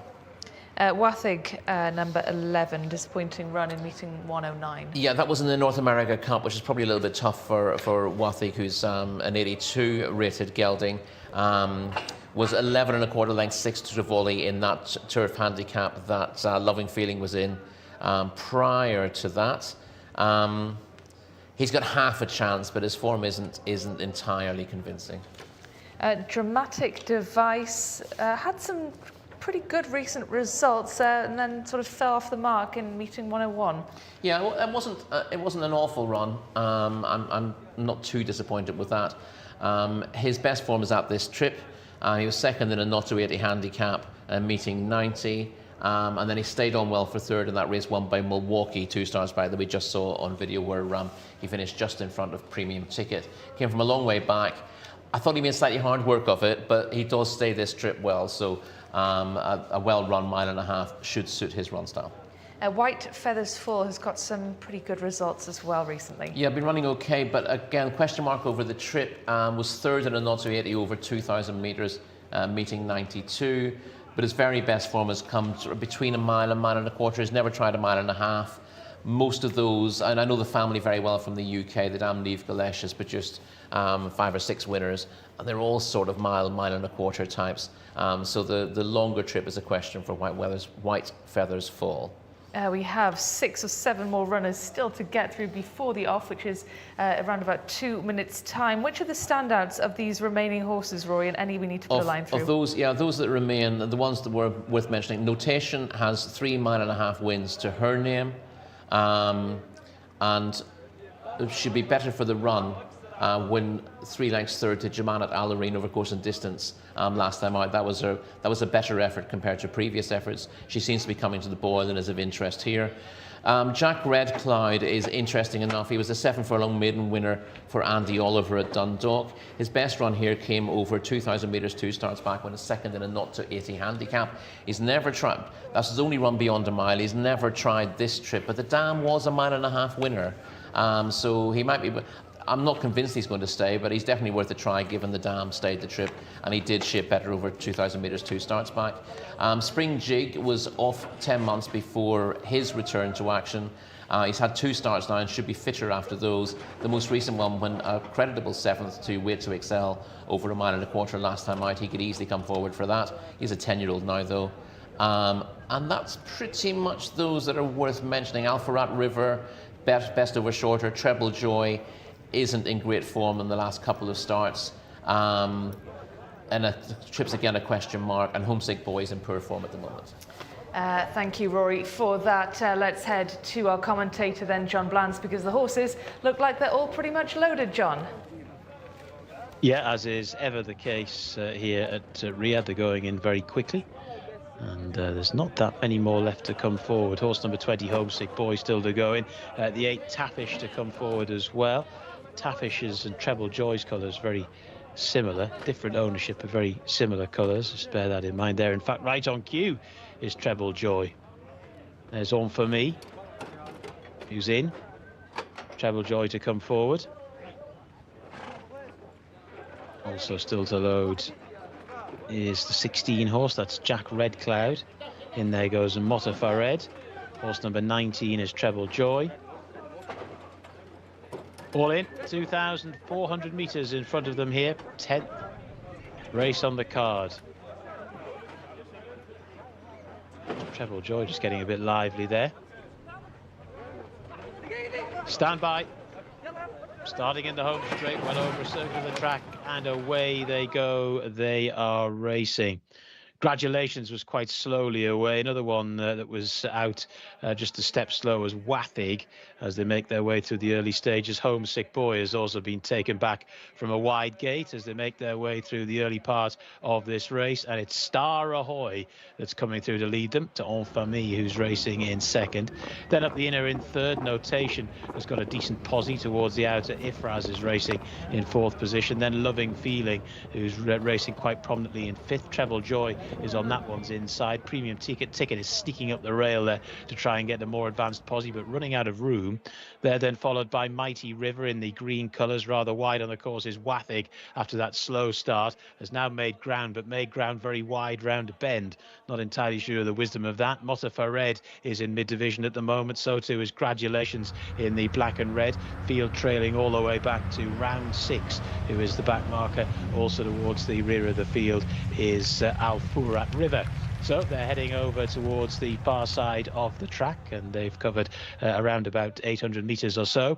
And the leaders with Star Ahoy the leader, to in second position En Famille, the pink and black colours. They're just about going stride for stride now, followed then by Notation, who's up the inside. Then after that, Loving Feeling, followed then by the blue and white colours of Ifraz, who gets a first mention as they make their way down towards the halfway point on the back straight. Wathig is trying to get more prominent, but has done a ton of work. Homesick Boy towards the outside. One that's getting noticeably closer now is Mighty River, and round the outside of Mighty River is Notation, who hasn't gone away either. So they're starting to make the swing for home, and it's Loving Feeling who now just about comes through to take it up. Loving Feeling to on the inside En Famille, then towards the outer in third position we've got Ifraz, who's still going pretty well as they start to make the swing for home, and Mighty River, the green jacket, is just being smuggled into this race in fourth, and they've just got on from the rest of them now, who are headed by Treble Joy, who's staying on from the back as they swing for home inside the final 400 metres. Though it's Loving Feeling who's now going on by a length or two. To in second position Ifraz, staying on really strongly is Mighty River, and is now bearing down on this leader Loving Feeling. Inside the final furlong they go, and it's Mighty River who's drawn alongside Loving Feeling. Mighty River, Loving Feeling, Mighty River by a neck, by a half, and racing up towards the line. Mighty River has done it. Loving Feeling lost in second. Ifraz has finished in third, and the fourth horse home there was Dramatic Device. Mighty River. It's one of those things, if you've watched as many horse races as I have over the years, you just got the feeling with 4 furlongs to go, 3 furlongs to go, they'd done a bit of work up front, and this horse was just picking them off one by one. And it was a lovely ride as well from Abdullah Al-Lawfi. He was just sort of finding a bit more cover here and a little bit of a pocket of space there, to use a footballing parlance. And in the end, he just picked them all off. It was a lovely ride, and a horse who wasn't that desperately well found in the betting in the international markets, but one that, if you were just watching the race, you could see him making inexorable progress. Loving Feeling has finished in second. Ifraz has finished in third.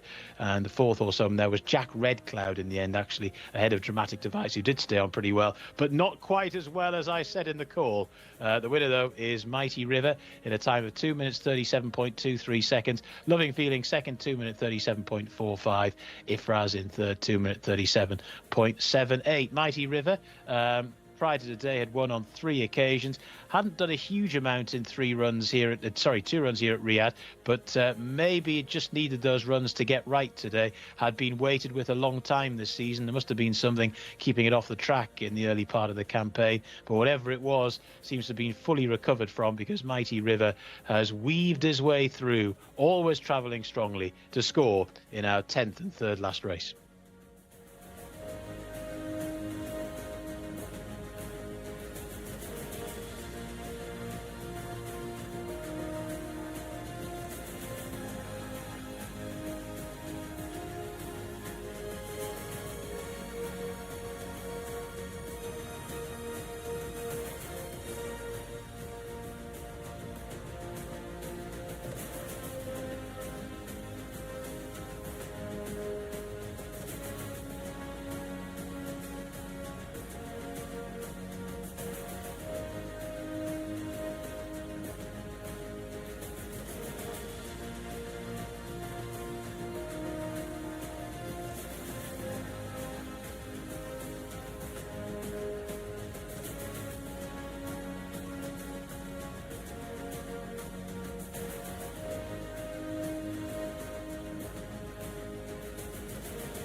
Well, Mighty River holds off Loving Feeling in our 10th race of the night. You did point out Mighty River before this one, Rory, is potentially one to watch. We saw the assistant trainer there on screen. It's very good thing on YouTube today. I'm guessing it's Naif Almondale's son, but it's certainly one of the children in the Almondale family, giving instructions to the two jockeys riding yesterday in the mile open race. It was very, very good to see. But anyway, this horse, I'll find out what he cost when he left James Tate. He ran in the colours of Side Manana in the UK, and naturally my laptop decides to stop working when I need to find out the information that I need. But no, not coming up. But they don't pay fortunes for the horses they get here, but they usually get good success. And Mighty River probably needed the 2 runs. Ran better second time, went 7th in a non-winners of 4 last time. Obviously, he's a 3-time winner in the UK for James Tate. Stayed this trip nicely, given a lovely patient ride by Abdullah Al-Lofi. We'll have to keep an eye on him now. He's drawn very wide. He's drawn a stall 18. He ends up following the leaders through on the rail. So let's see how Abdullah Al-Lofi, from that wide draw, gets him across. You see him just poking out from between horses, and Abdullah's already looking to get across. He's angling to get this horse some cover. He's concerned about the horse's stamina, not tried the trip before, so he wants to get covered up. He doesn't want to be going forward like a lot of the others are and give this horse daylight. He knows he can be a little bit keen, so he's just constantly planning to make his move towards the rail. Can't go now, there's nowhere to go, but he's always basically trying to get in that position. As we see them at this stage, you'll see that White Feathers Fall in his usual position in front, being tracked by En Famille in the pink colours. You see the well-fancied Ifraz parked very wide in a dispute of 3rd with Loving Feeling in there as well. Quite a few with chances. Now, you see Abdullah gradually get himself into position, tracking the leaders. He wants to get cover here. He's not too far off, only about 3 lengths off the pace. What will happen now is that En Famille in the pink colours will get the better of the other front runner, Star Ahoy, and get himself towards the front. I said White Feathers Fall, I think it was. They're both in the same colours, that pair, so I'm not entirely sure which one it was, but White Feathers Fall does tend to go forward. En Famille now, to hold that position on the rail, has to be ridden along, and the others go with it as well. You see on the outside Loving Feeling in the white colours with the green sleeves.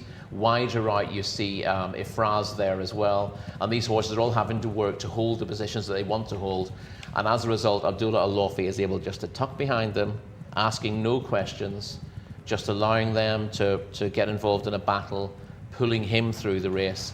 And his attitude now is that 2 of these are going to crack at some stage. The first one to crack is En Famille on the inside. It's Loving Feeling who goes on, and Abdullah then asks for his effort on the outside of Loving Feeling. And Mighty River, to be honest, he's maybe not had to stay this trip as strongly as he might have, because he's got such a good run through. He's got such a good ride, and he's saved energy all the way. The others have been getting involved in a battle up front and have therefore been using energy doing that. He's been saving energy, and he's found enough. Obviously, he had a decent turn of foot when he was trained in the UK. He's a proper mid-80s handicapper, and this was almost your perfect ride. I'm inclined to make this my highlight of the day, because it's not always just about what was the best performance, who was the best horse you saw.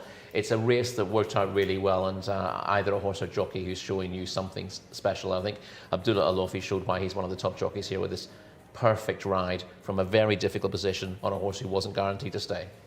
Well, we can head now to Shamila, who I believe is going to have a word with the winning connections. Sultan Al-Mandil is with you, Shamila. Yeah, I'm joined by Sultan Al-Mandil and Azuz Al-Mandil as well after the win of Mighty River in our 10th race of the day.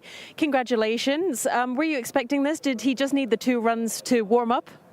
Thanks a lot. Yeah, he's a new horse. We just bought him from this year in October, Tether sale from Newmarket. And, the horses, when they come, they need time to, to adjust. And, they have been running in the grass, and now they move them to the dirt. So it takes time. So that's why we run him twice. We try to run him, short distance, to get fit, to make sure that they're going to be fit. thanks God. We know that from the beginning he's a mile and a half horse, and he approved it today. What's the plan with him going forward into next season? Are you going to take him to Thai? We'll see after this race, but I mean, our plan, all our horses to go to Taif. Some of them, they're going to be prepared for running in the beginning of the season. Some of them, just to be having a rest for the Riyadh season, inshallah. And you've been a good supporter of the English channel for the whole season. You've been very welcoming ever since we got here in the Kingdom of Saudi Arabia. And you yourself have had a fantastic season. Just reflect on that, and what has been your highlight? Really, we are so happy that we see, the foreign horses coming from everywhere, coming from America, from Australia, from Japan, and from Europe. So this is make us proud to see all these big names, share with us our races. And do you have a horse in your stable that's been a standout for you this season? Sunset Flash, yes. Of course, Sunset Flash. Yes. Thank you so much, Sultan. I hope the success continues to follow you. Thank you, Vina. Thank you, Shamila. Thank you. That was Sultan Al Mandil for race number 10, and John Blance will take you through the runners and riders of race number 11. Many thanks, Shamila. Terrific interview there. Really enjoyed it. Right, now we've got the runners and riders for this 11th race. Intergene, an old favourite of mine. Horse number 1 there, Luis Morales, is aboard. Horse number 2 is Moeta. That's the mount of Ahmed Al-Shra. Number 3 is Aramar, Ayed Al-Turisi. Number 4 is Modher, Ali Al-Mamoni. 5 is Barak Al-Anaya, Mohammed Al-Nasser. 6 is Aras, in the hands of Khalid Al-Mamoni. Horse number 7 is Heshan. That is the mount of Ahmed Al-Tayar.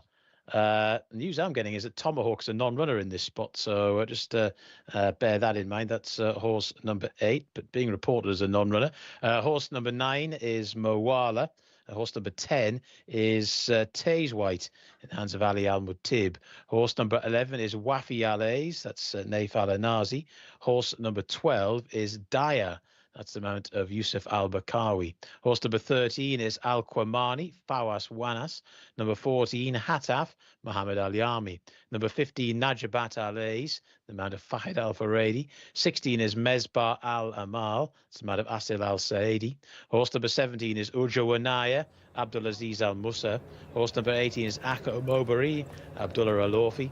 Horse number 19 is Polaris, Tariq Al-Mansour. And horse number 20 is Al-Khair, Fi Wajk. So there we go. Those are the runners for our 11th and penultimate race on the card. They're in the parade ring for this particular contest, and we can get back to the studio now.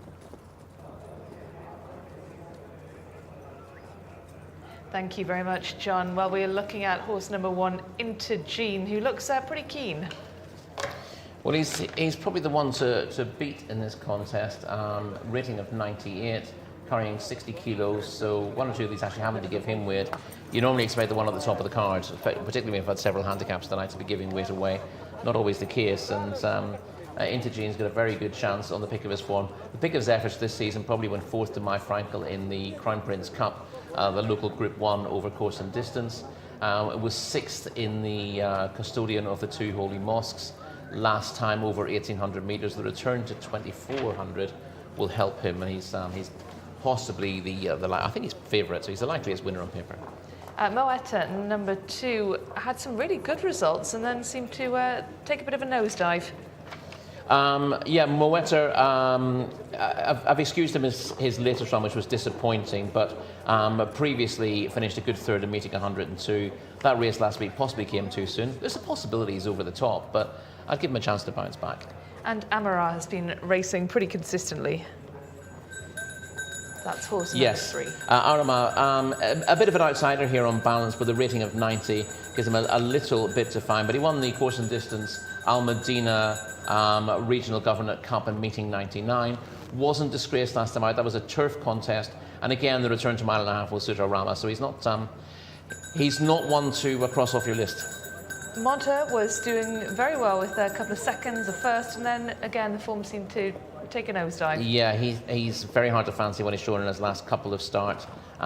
We ran poorly on the Al Juf Regional Governor Cup last time out over course and distance, and he needs to leave that miles behind. Hard to fancy. Barak Alanaya had again some consistent results, and same story. Yeah, but he was a winner of a 0 to 75 handicap. It was a good 0 to 75 handicap, as the Howden Handicaps was sponsored back in Saudi Cup weekend. But he was well held over course and distance last time behind Hataf, and I can't really see him getting involved. His official rating is 78. That's about as high as he can go, I think.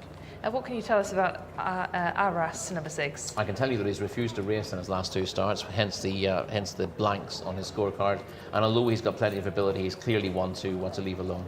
Heshan, number 7, finishing way down the pack. Yeah, last 2 starts have been very poor. He has won once, but he can't be fancied on recent form.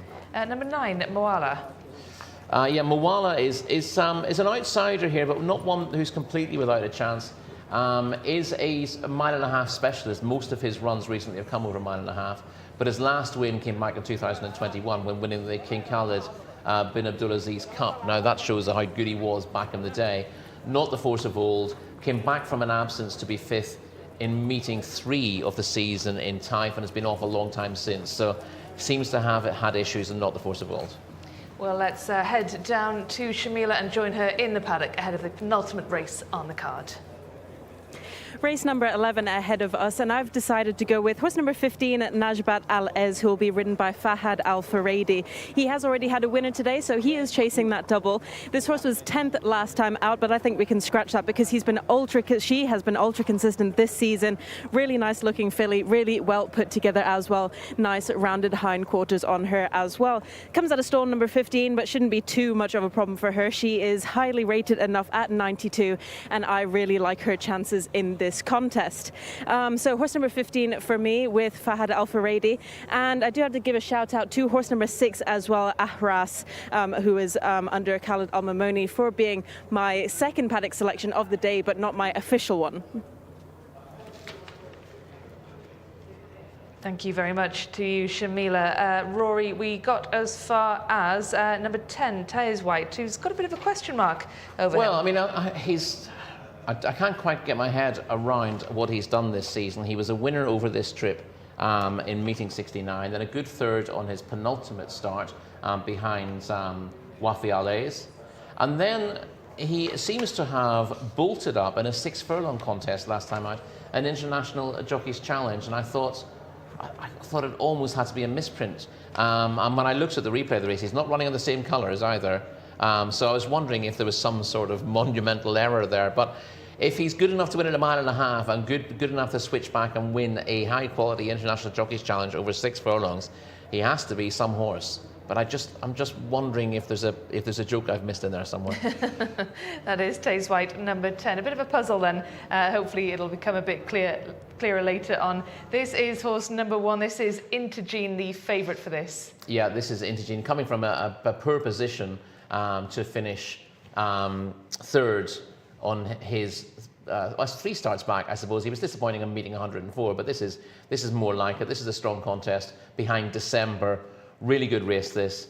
December was showing much improved form. Intergene runs on well into 3rd. The 1st and 2nd in this race were horses who've done very, very well this season, particularly the runner-up who'd been on a roll.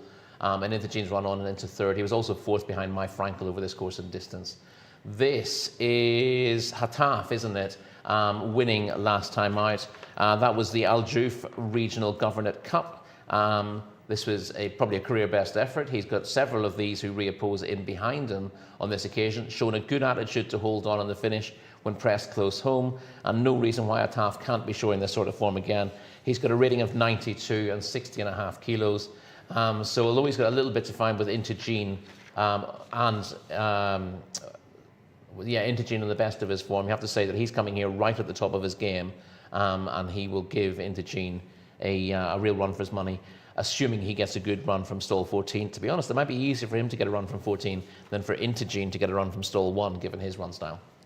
Yeah, that'll be interesting to see, so watch out for stalls 1 and 14 then. Rory, I believe we've got as far as Wafi Al-Ez, horse number 11, but given that they will be off in around about 3 minutes' time, let's just race through them and look at the ones that are worth mentioning. Wafi Al-Ez had Taze White behind him when winning last time. Obviously, Taze White has apparently bolted up since then, but the handicapper hasn't exactly raised his rating massively. So I think Wafi Al-Ez probably needs to do an awful lot better to win in this company, even though he's in decent form.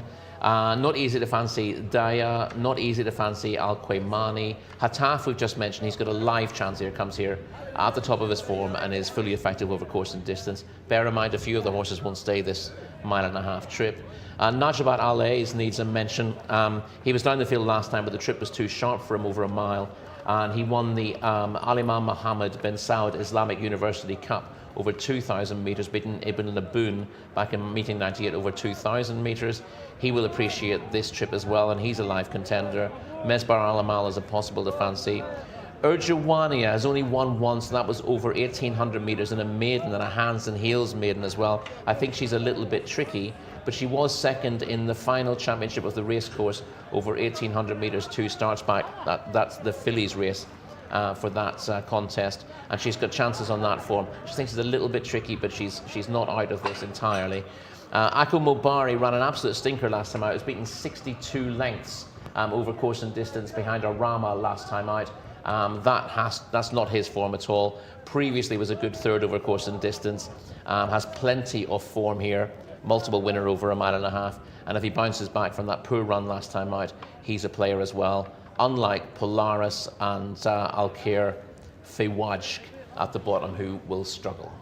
Thank you very much, Rory. You need to catch your breath now. Thanks for running through all of the horses in this penultimate race on tonight's card. Let's head across to John Blance then for the 11th race of the night. Yeah, thank you very much, and well done to those who are sticking with us here late into the night over in, well, wherever you're watching in the world. Is going to be a bit on the late side now, certainly in Europe. Been a busy day in the UK, of course, with the Cheltenham Festival taking place, and into the wee small hours of the morning here in Saudi. So the horses are parading. Horse number 14 going in, Hathap. Horse number 2 there is Moetta.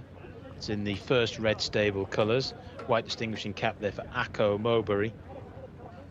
I think Intergene might not necessarily have the run style to take full advantage of stall 1 here, but has been a pretty consistent performer for quite some time now, and at least gets that economical run round, certainly to the first bend, with that fairly quick run to that. And I think should be able to take up a nice trailing position here into Gene. And not a really prolific winner, but like I said before, a horse that I've noted for his consistency for a while now. Mesbar Al-Amal to come in.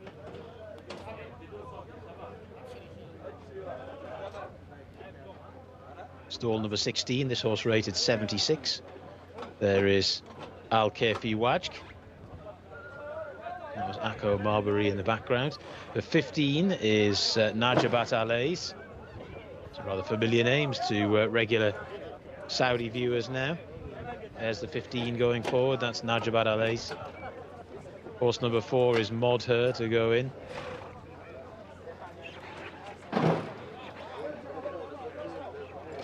The 19 to come forward, Polaris. The 12 is still out the back. That's Daya. Horse number 20 is Al-Kafi Wajk. The 6 is Aras.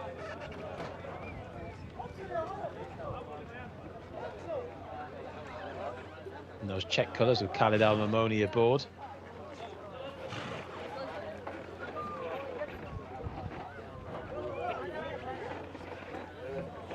So waiting for Daya to come in as well. This is Polaris.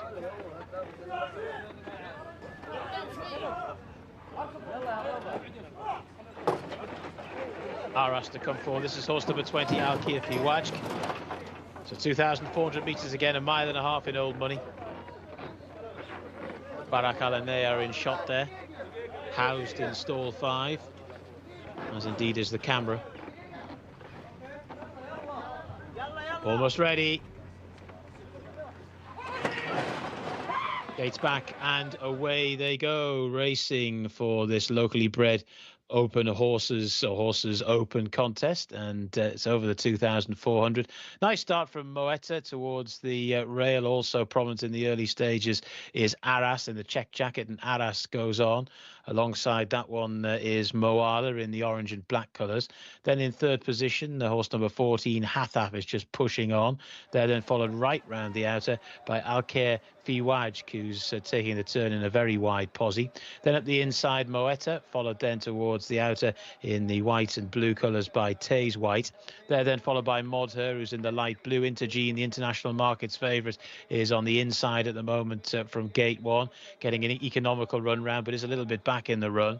Right round the outside in the green and orange colours is Al-Qamani, who's trying to make a little bit of headway. And at the moment, the field is trailing back to Alco Mobari, who is towards the back. Also towards the rear of the field at the moment is Polaris.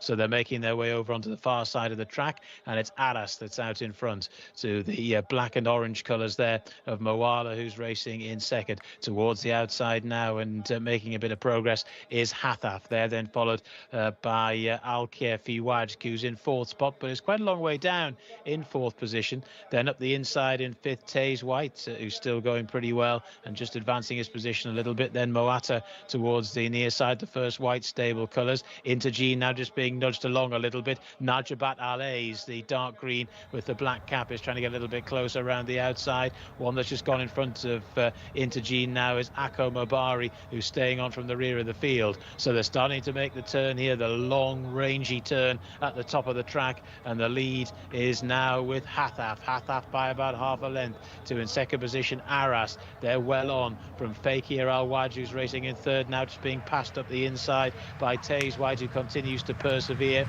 Then after that in fourth position Alkir Fiwaj, now from the back of the field trying to stay on his Al-Qamani. They're making the swing for home now though, with 400 metres left to go, and the leader is Hathaf has hit the front by a couple of lengths to the game. In second position Arras, who can't find a great deal more, followed then in third by Taze White from the back of the field, staying on very strongly in the green jacket there. It looks like Daya, who's getting into it late, but as the race up towards the line, well clear of the field, Hathaf is just going to be too strong for them. Hathaf the winner, to in second position a boxing on Mesbar Al Amal, and it was Najabat Alays who was getting going late as well in the closing stages, but they're all playing for minor money in behind Hathaf.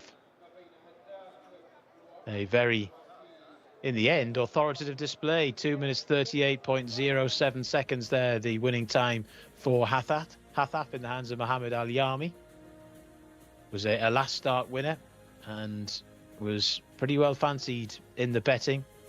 Second favourite last I looked, behind Intergene, who's a long way out of out with the washing there. Not a convincing performance from that one at all, but Hathaf has scored. Mesbar Al-Amal has finished in second. Akko Mobari, who was quite a long way out of his ground in the early part of the race, has finished in third there, and the fourth also Najabat Al-Ays. That's the 1, 2, 3, 4. Wafi Al-Ays finished in fifth, and Barak Al-Anaya was sixth. But it was a convincing display from Hathaf, who's now won 4 of his 18 starts and is now the proud owner of a 2-from-2 record in his last 2 starts as well. So it's been going particularly well of late. It's had quite a busy Riyadh season, but seems to be thriving on hard work. Don't we all? Here in Saudi, and victory there for Hathaf in the penultimate race. Still the 12th and final contest to come though. Make sure you stay tuned for that.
Hathaf makes it back-to-back wins, just too strong for the rest of the field. Rory, what did you make of that run? Yeah, it was a really likeable performance. He just came here, on a roll. He's been improving race by race.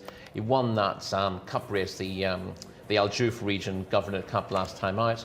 A draw in stall 14, as we've seen through the day, not a bad place to be for a horse who can go forward early, whereas Intagene, the international market favourite, he's a horse who can take a long time to wind up in his races, and being drawn in stall 1 is a bad place to be for a slow starter. You usually find yourself in traffic, and you don't really want to be trapped on the rail. We need to see the race again to see exactly what happens to Intagene. He ends up getting well back in the field, but I thought this was an opportunity for Hathaf under ideal conditions, coming here with a good run up. He hasn't been over raced recently, but he's been showing up very well. His last run was, I think, 3 weeks ago, wasn't it? Meeting 102, maybe 3 or 4. So he's had a nice break since that. We're seeing a lot of horses backing up very quickly, and not all of them are able to show their form as a result. But he's just had a lovely programme and a nice break before this from that Al Juf Regional Governor Cup, and he's won this impressively by half a second, which is about, that's what, 3.5 lengths from Mesbar Alamal and Akko Mobari. Akko Mobari ran a stinker last time, bounced back to form, and he's got plenty of decent form over course and distance. Don't know what happened last time for him to run so badly, but he quickly put that run behind him. Yeah, absolutely bounced back. Here's the Right, start again. let's have a look at Intagene on the inside. We'll see, it's easy to pick up the winner. Intagene was a little bit slowly into stride. His jockey's not panicking, Luis Morales, at this stage. He's a come from behind horse, but the tricky thing, it's quite difficult for a jockey to move off the rail and try to find room wide. We see horses coming from wide and sort of gradually moving in towards that. But if you find yourself behind a wall of horses towards the inside, it's very difficult to hold your position.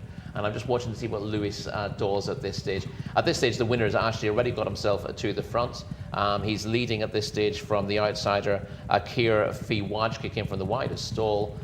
You're seeing pace on the inside from Aras in the checked colours, and Moala, coming back from that absence, is the other one on the group of 4. But we see 1, 2, 3, 4, 5, 6, 7, 8, 9, about 12th place Intagene at this place. At this point in the race, and he's got nowhere to go. He's got to basically persevere with a run up the rail.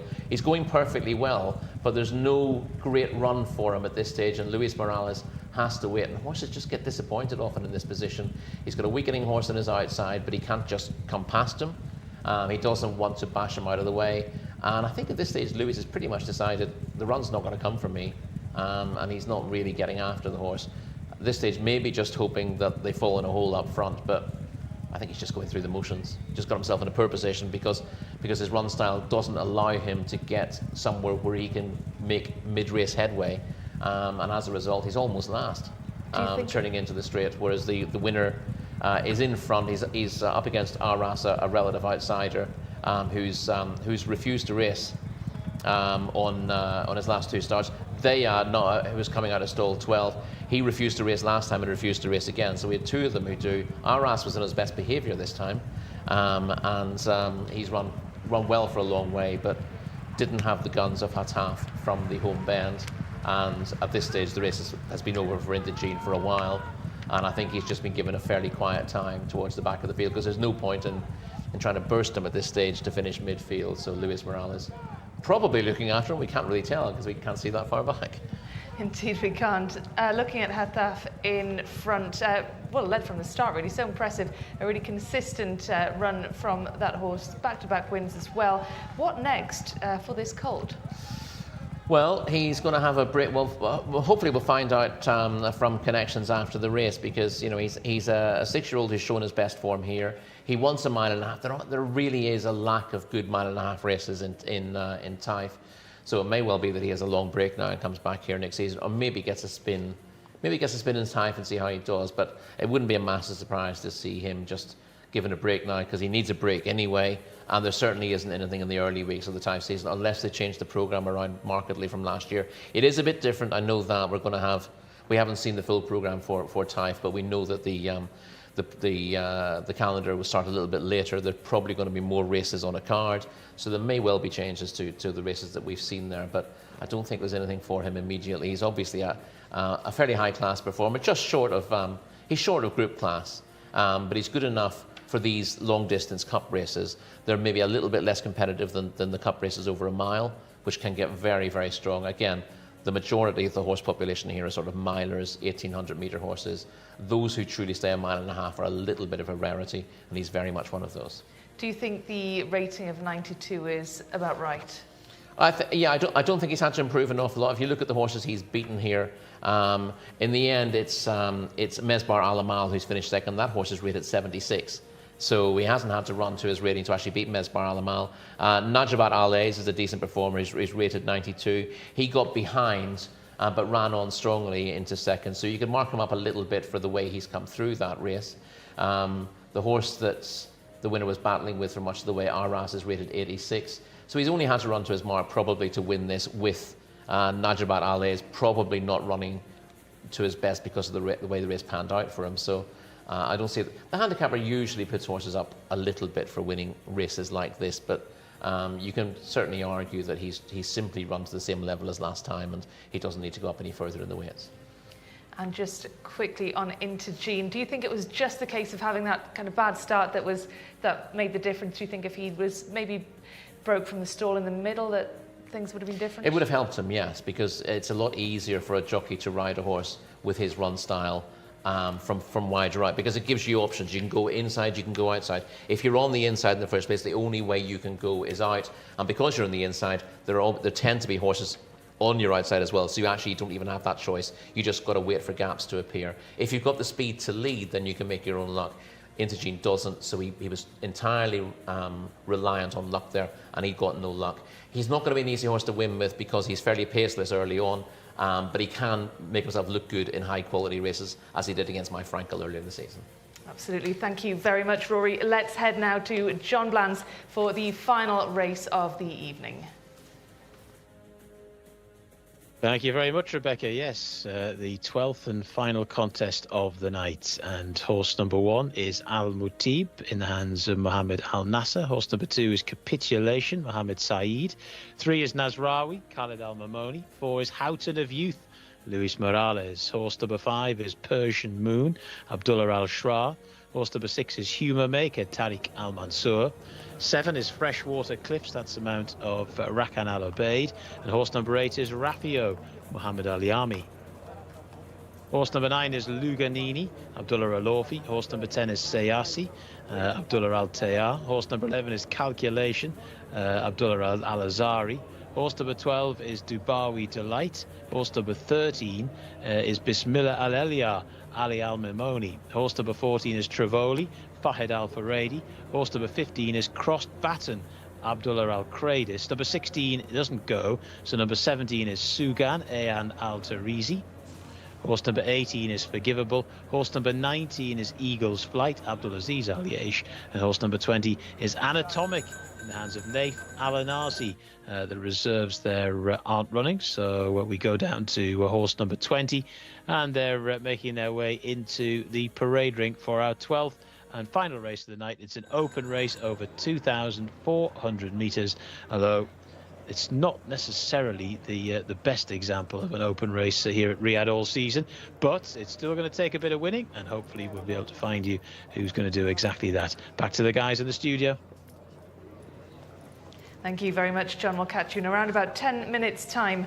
Rory, another big field for this final race of the night. We might not have time to get through all the runners. I know that there are some times you want to put an X through many of them, so let's just focus on the ones that have credentials here. Al Mutib certainly does. Yeah, he's rated 75, Al Mutib, well held in, of course, in distance open 3 starts back. He's run better since, but those have come over shorter trips. He ran well last time out, but that was over a mile when finishing 4th to Man of the Night. The step up to a mile and a half again. It's not a massive positive for him, but he's not out of it. Well, let's head down to the paddock for the final time tonight to get Shamila's pick ahead of this last race. Thank you very much, Rebecca. I feel like I've found a good amount of winners from the parade ring today. I've decided to go with horse number 14, Trivoli, in our last contest of the night. Really nice looking 6-year-old gelding by Outstrip. Highest rated in the race as well, Trivoli at 90. We'll be partnered with Fahad Al-Faredi. Now, I did choose Fahad Al-Faredi in our last race as well, so I don't know if it is good luck or bad luck that I'm choosing him again. So very best of luck to horse number 14 in this contest. Now, Naif Al-Nazi went past me and he said that he's on the best horse in this race tonight, and he's on horse number 20, Anatomic, for Sami Al-Harabi. He's just been given the leg up onto him now, the grey behind me, 5 years old, 12th last time out at meeting 106, and will be partnered, of course, with the one and only Naif Al-Nazi. So very best of luck to them, and hopefully we can see him back in the winners' enclosure. Only one paddock negative to report in horse number 8, carrying a little bit too much condition. Thank you very much, Shamila. Well, Naif Al-Nazi looking absolutely full of it there ahead of this last race on board horse number 20. Let's get back to the runners then. Capitulation, Rory, looks to have a good chance. Yeah, looks to have a fair chance on paper, but a rating of 74 means that on form he's got a little bit to do. But comes here off the back of a good run, win a length second to Jamanat Al-Reen over course and distance last time out. He's unexposed over 1.5 miles and could do better still, but on the figures he will need to improve a bit. Like Humour Makers rated 90, for example. They're carrying, Capitulation is carrying £6 less as a mare. But there is a difference of £16 between them on the rating. So you can see that she's got a little bit of a battle. She needs to improve by £10 if Humour Maker runs to his form. But she's not without a chance, and she comes here in reasonable form. And what about number 3, Nas Rawi? Was beaten into 8th, 11 lengths behind Milwaukee in a course and distance open last time out.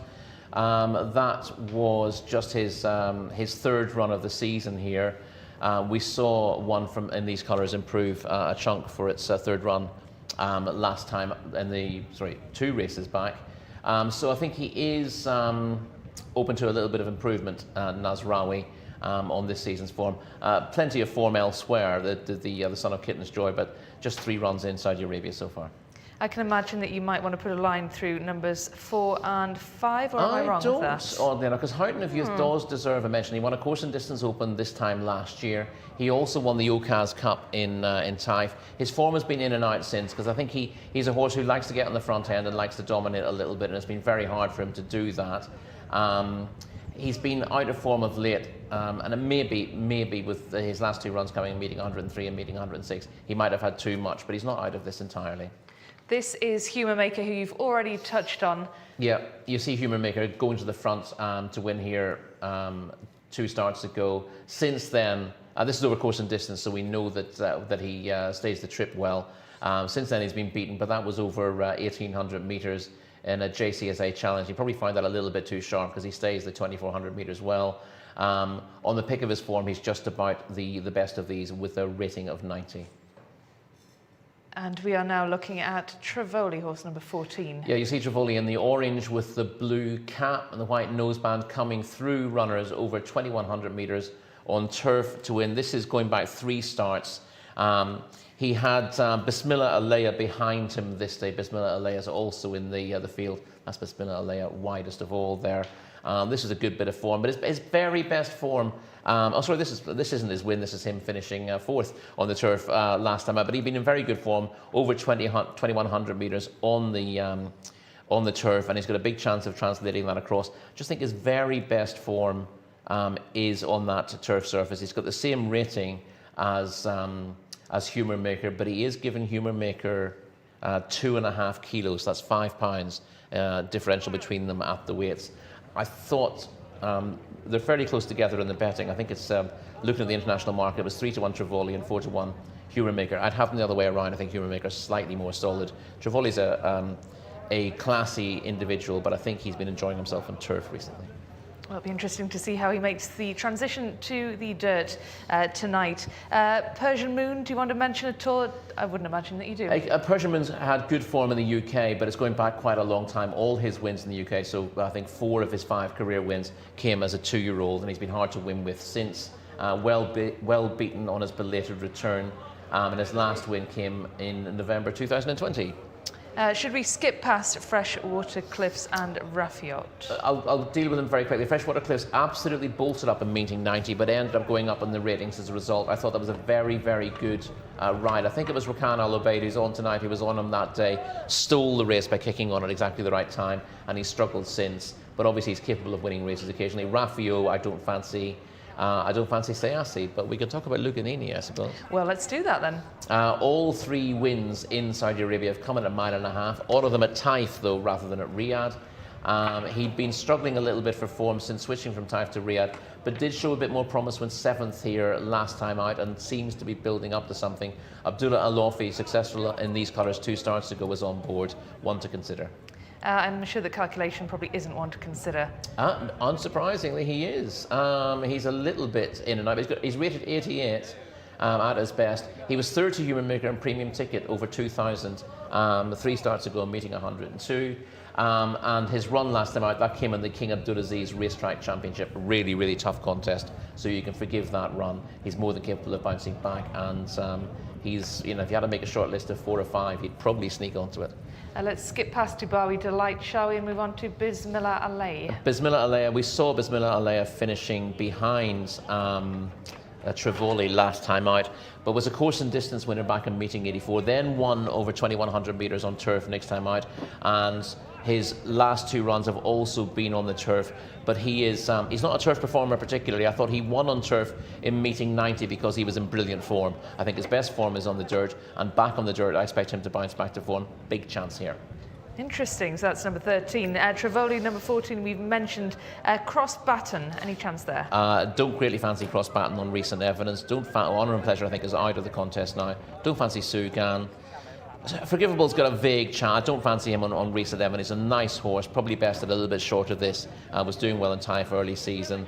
Eagles Flight's got half a chance, was 5th in an International Jockeys Challenge over the 2,100 metres 2 starts ago, but that's a lot better than the form he's shown either side of that. And although he's rated to go reasonably well, he's unpredictable.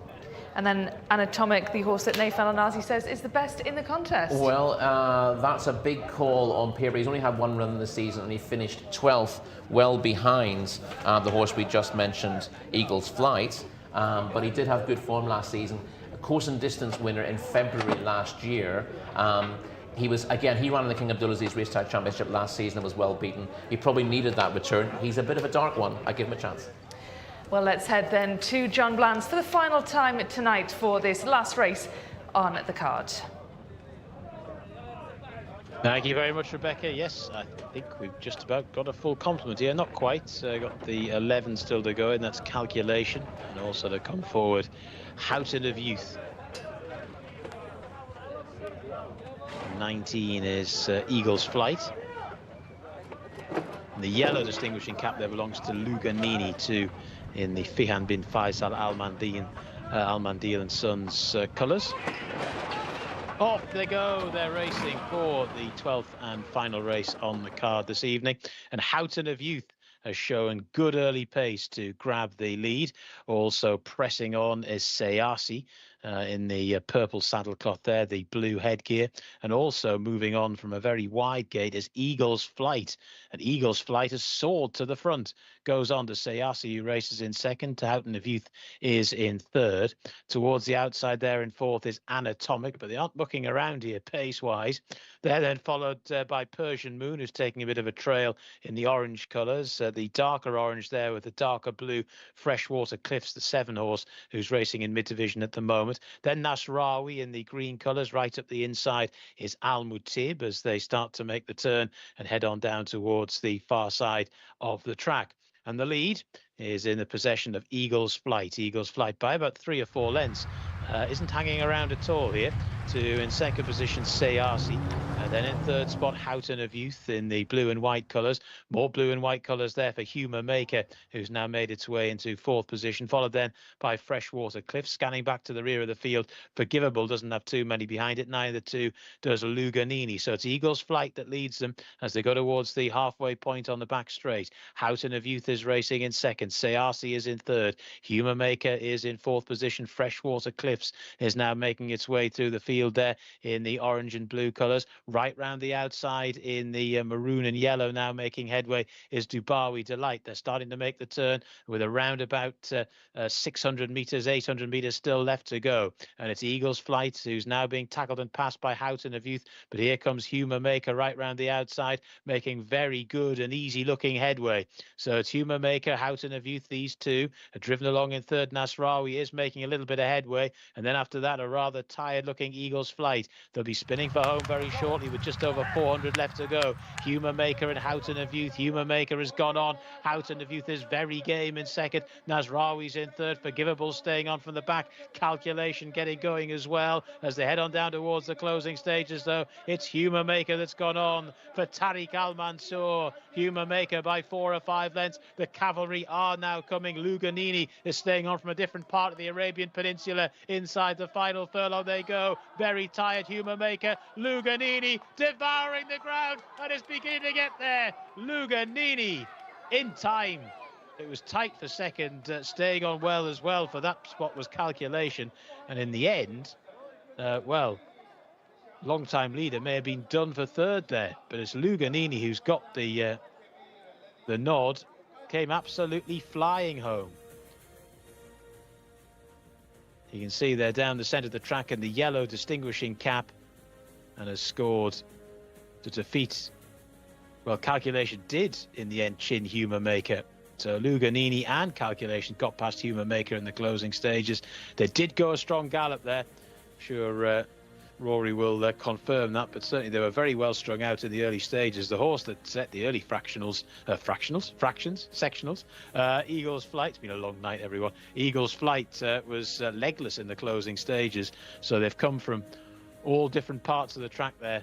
Luganini, though, has come home spectacularly in the closing stages to defeat Calculation, Humour Maker and Nasrawi. That is the 1, 2, 3, 4 in the final race on the card. That's it from me here in the commentary position. I will hand you back to the guys in the studio very shortly.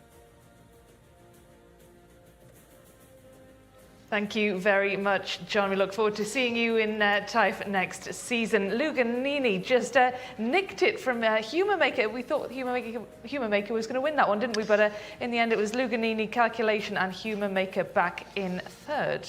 Yes, the mile and a half here is no place for short runners. We see the race starts, and Naif Al-Anazi was talking about his horse previous, Anatomic. He's the grey on the outside. He gets away reasonably well. Just inside him, Eagle's Flight also gets away, and they both try to track across. Whereas Humour Maker is always handy from his drawn about 5th with the striped sleeves, mostly blue colours with a white breast girth. Inside him is Houghton of Youth. He's a horse who wants to dominate. He doesn't always show his form if he can't. Yeah, the race is set up. It's going to be a strongly run race. They're not going mile and a half pace here. I suspect the horse in front, Eagle's Flight, who represents the same stable as the winner, was trying to ensure a really strong pace because, as we said, Luganini has been struggling here most of the season, 16th, 13th, 12th, 10th, before doing a bit better in 7th last time out. But all of his wins here have come over the mile and a half at Taif. Now, while Taif is regarded as a sharper track, it's a real test of stamina there because the surface is deep and they go fast, and it's usually won by horses who finish fast. Well, not finish fast, just finish.